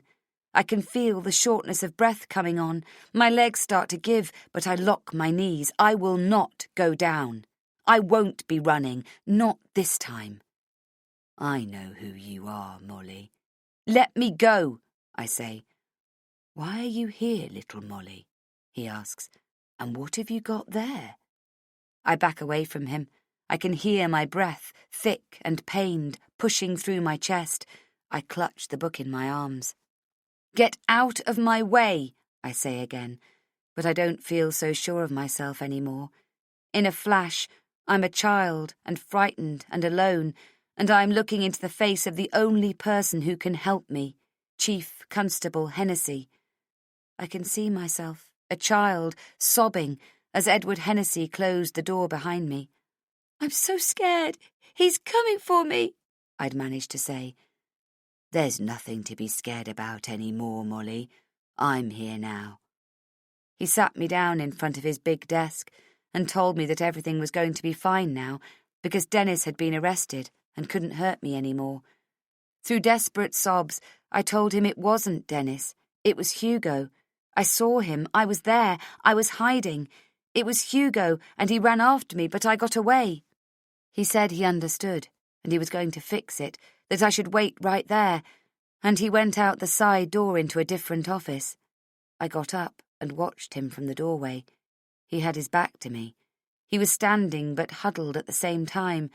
At first, I couldn't see what he was doing, but then I saw his fingers gripping the phone, holding it tight against his ear.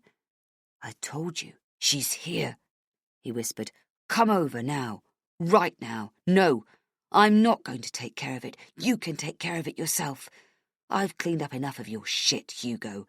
You come here right now and you find a way out of this. Do you hear me?" In the end, I never heard the rest of the conversation Edward Hennessy was having with Hugo. I just ran out the front door into the street, and I've never stopped running. The dark spots are dancing around the edges of my vision. I can feel the blood drain away. My back hits the brick wall. I shake my head to clear it. I'm not alone. Not anymore. I'm not a child. I'm a mother. And I'm angry. "Get out of my way," I say to him now, with false bravado. "Poor little Molly. What's the matter, little girl? No one will feel sorry for you now, not after they hear what we have to say. I'm going to find reams of witness statements that will paint you as a sick, jealous, hateful, dangerous freak. By the time I'm done with you, they'll be braying for your head. That will teach you to go after my son." White-hot fury shoots through me at his words.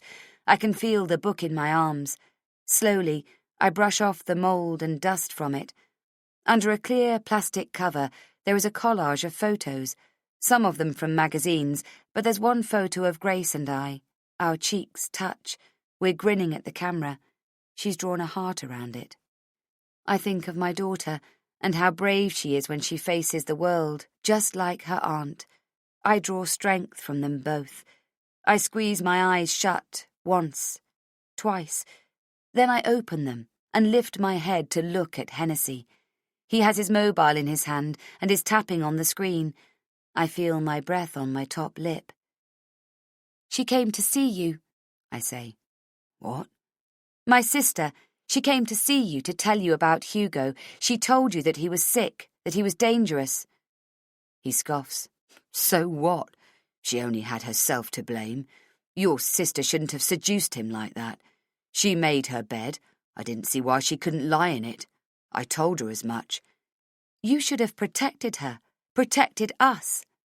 He bends down. His face is so close to mine I can smell his breath.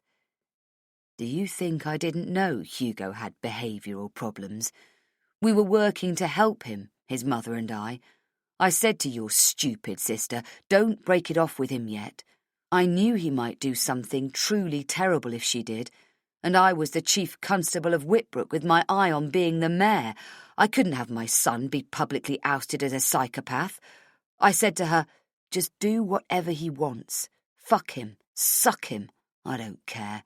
Do whatever it is that he wants from you, and eventually he'll tire of you. He always does." "You're as crazy as he is, you sick piece of shit."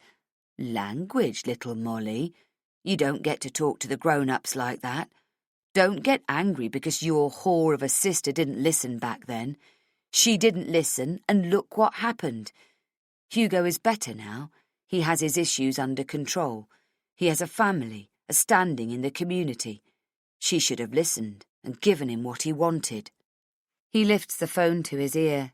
"Yes, this is Edward Hennessy. I need assistance."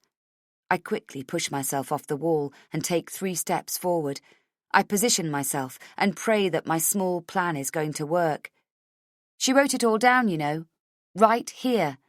I tap the book. He snaps his phone shut and turns around to face me. "Give me that," he says, extending his arm. He steps forward and swears in pain as his foot becomes wedged into the space where I've pulled the floorboard, just as I'd hoped. I bolt. "Get back here!" His hand reaches out to grab the back of my parka, but his foot is stuck just long enough to give me clear path, and I'm out the door. I run around the corner and see that Jacob is sitting in his car with his eyes closed. I bang on the roof so hard it makes him jump. "Go!" I scream. "Now!" Chapter 49. I turn to look at Jacob. He looks white. We left Edward Hennessy behind, his arms flaying.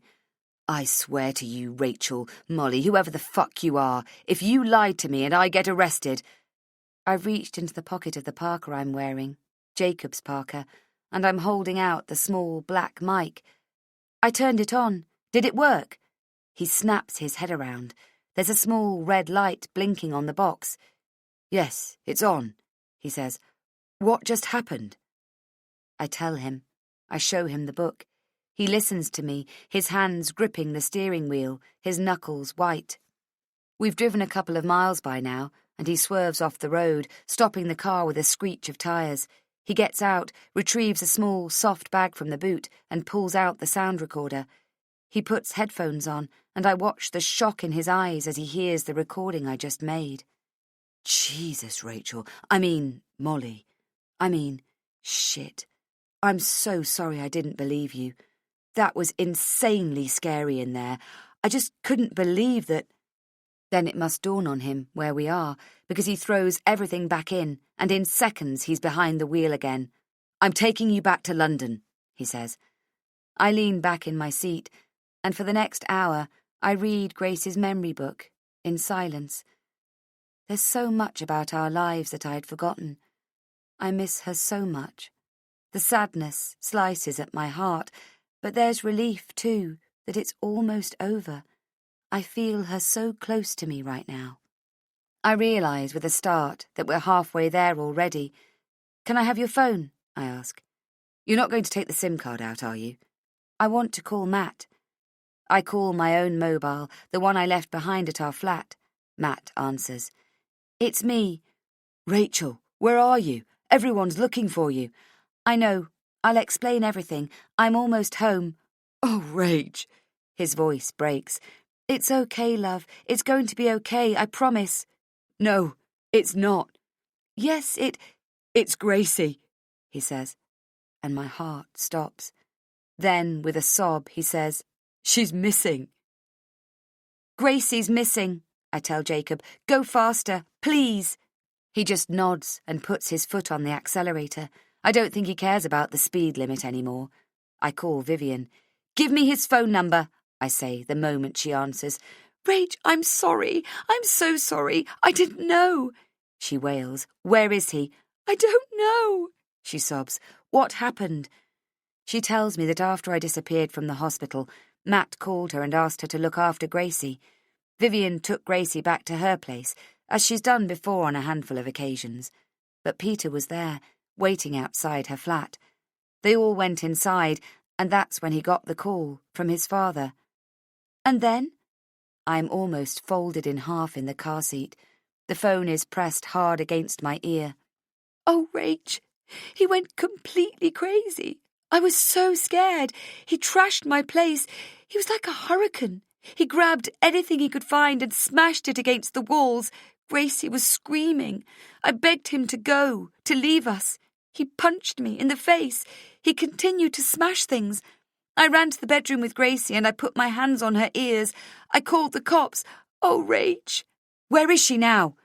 I braced myself against the door, trying to keep him from coming in.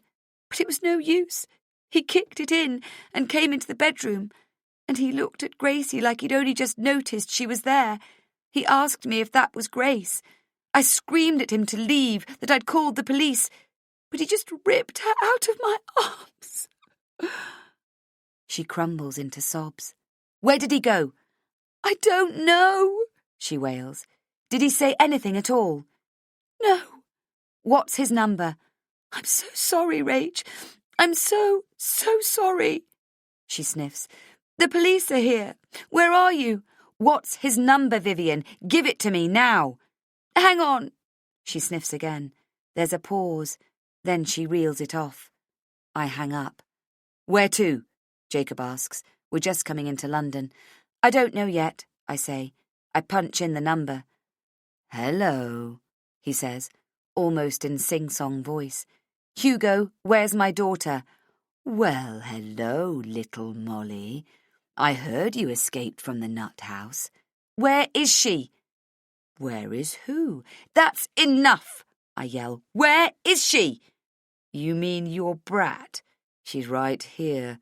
Say hello to Mummy, Grace. There's a moment where the phone moves away from him. I can hear voices, traffic. They're outside somewhere, in a public place. Mummy? I nearly faint in relief from the sound of her voice, but I clench my hands and focus. Oh, my God, Gracie, my love, are you all right? Yes, are you coming, Mummy? Her voice is trembling. She's hiccuping from tears. I'm coming for you right now, sweetie. Can you tell me where you are? He snatched the phone away from her. Do you have the diary with you? Your stupid sister's fucking diary? Yes. Bring it. Where are you? The Millennium Bridge, he says, before hanging up. I stand at the beginning of the bridge, on the St. Paul side. Hugo is only a few metres away. He has Gracie sitting on the railing, facing out towards the river. His hands are on her waist. Passers-by are noticing. They don't think it's safe, and they're giving him stern looks, though no one is interfering, yet. Matt is standing next to me. I've never seen him like this, not even when he thought I was in a psychotic breakdown. His face is white and drawn. He's as terrified as I am. He grabs my hand. He can't look at me. It's all come down on him, on all of us, so fast, that I was telling the truth all along, that Peter really is Hugo, and now he has our daughter, and he won't hesitate to kill her if he thinks it will help him. The police are here, but they're not moving yet. They're staying in the background. They wanted to clear the bridge, and we had to make them understand that he will throw our little girl into the Thames if he's threatened. I, have to give him what he wants. So they're unseen, for now. I'll take it, Rach. Just give it to me, Matt says. I squeeze his hand, hesitate. I want to do it, but I'm scared that I can't, and we don't have room for mistakes. I give Matt the memory book. He lets go of my hand and starts to walk towards Hugo. I hold my breath. I don't think so, Hugo says, lifting one hand off Gracie's waist to shake his finger at me. Matt freezes in his tracks. It's you I want, little Molly, not your boyfriend. Go back there, Matthew. Let Molly come for a walk.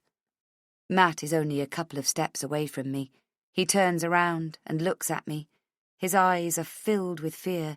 He knows I can't cross a bridge. He turns back towards Hugo. Listen, he says. Matt! I reach across and grab his arm, pull him back. I'll do it. I have been here before with Hugo, on a different bridge, and I know, without a doubt, that facing him again, right now, is like completing the journey across that other bridge 12 years ago, except this time, it's my daughter he's going to hurt. I take one step, one short step onto the bridge. One. People are walking past us. Most of them are ignoring us. Some of them are wondering what we're doing. Hugo, I say loudly, put Gracie on the ground. Don't be ridiculous. Give me the diary first.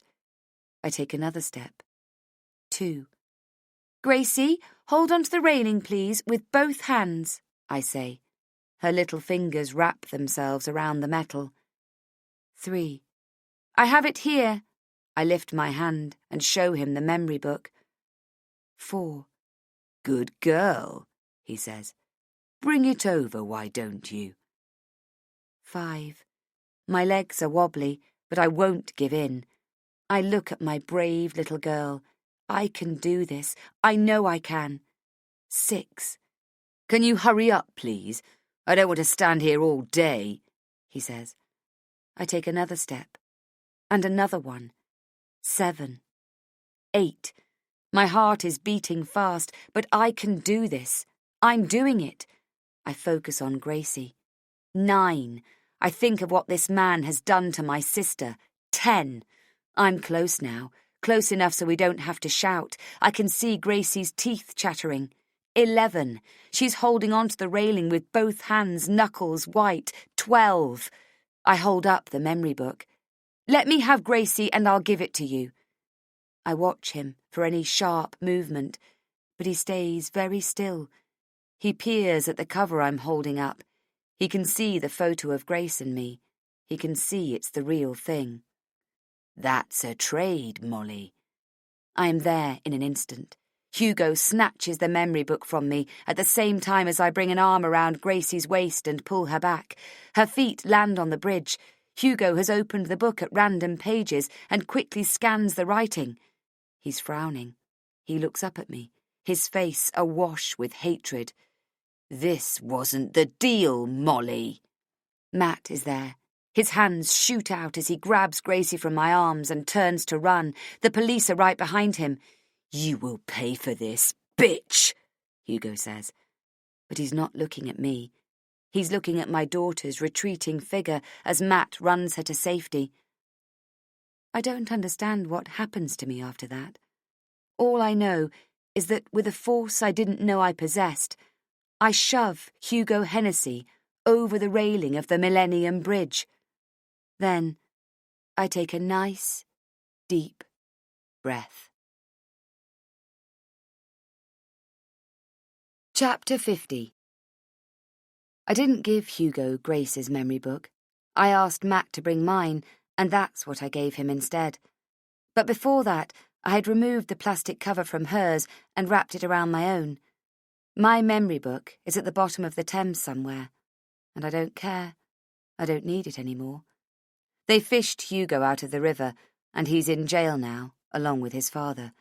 Other women have come forward to tell their stories of being raped and terrorised by Hugo. Hugo's mother has spoken publicly about the many times Edward Hennessy hit her, although never somewhere that was visible. It would have ruined his career otherwise. They were both evil, as it turned out, but I knew that already. I was finally able to go back to Whitbrook and collect my family's things. Most of them were sold, but the truly personal things, the family albums, the home videos, those I got back. Mrs. Patel, our neighbour, the woman who worked with my father, and the wife of the man who first walked in on my murdered family, fought the city for the permission to hold on to these things all this time. Mrs. Patel said that I might be back some day and that they belonged to me. All this time, there was one person who still believed I might be alive. The media have been all over us, of course. I was once again the subject of news all over the nation, but this time I got the headline I'd always dreamed about. Molly Forster has been found. Mr. Holloway did arrive from Australia, and I had to tell him his daughter was dead. He nodded, but he didn't cry. He said he'll track her grave down, Jane Doe's grave, and make things right. For the first few weeks after that moment on the bridge, we just strove to be a family again. Matt and I needed time to heal, but I wasn't really worried about that. It's been 4 months, and he's still getting used to calling me Molly, and I'm still getting used to hearing it. When the media finally got too crazy, we decided to leave our flat for some peace and quiet, so we rented out a house in the French countryside with Matt's mum and his sisters. Next week, Vivian is coming to stay for a few days. Matt's mum still asks when we're getting married. We told her we're thinking of next spring, and she cried with joy. Before I left, the South Hackney Herald asked me to record the final episode of the podcast. I chose passages from Grace's memory book, an entry from the last Christmas we spent together that told of how happy we all were, and the very last entry, the one where she described what Hugo had been doing to her, and how she tried to get his father to intervene. Then I ended the long search for myself with a simple truth. You've been listening to Missing Molly. My name is Molly Forster. This recording of Missing Molly was presented by Dreamscape Media LLC. Text copyright 2018 by Natalie Barelli. Sound recording copyright 2018 Dreamscape Media LLC. Thank you for listening. Please check www.dreamscapeab.com for Dreamscape's latest releases.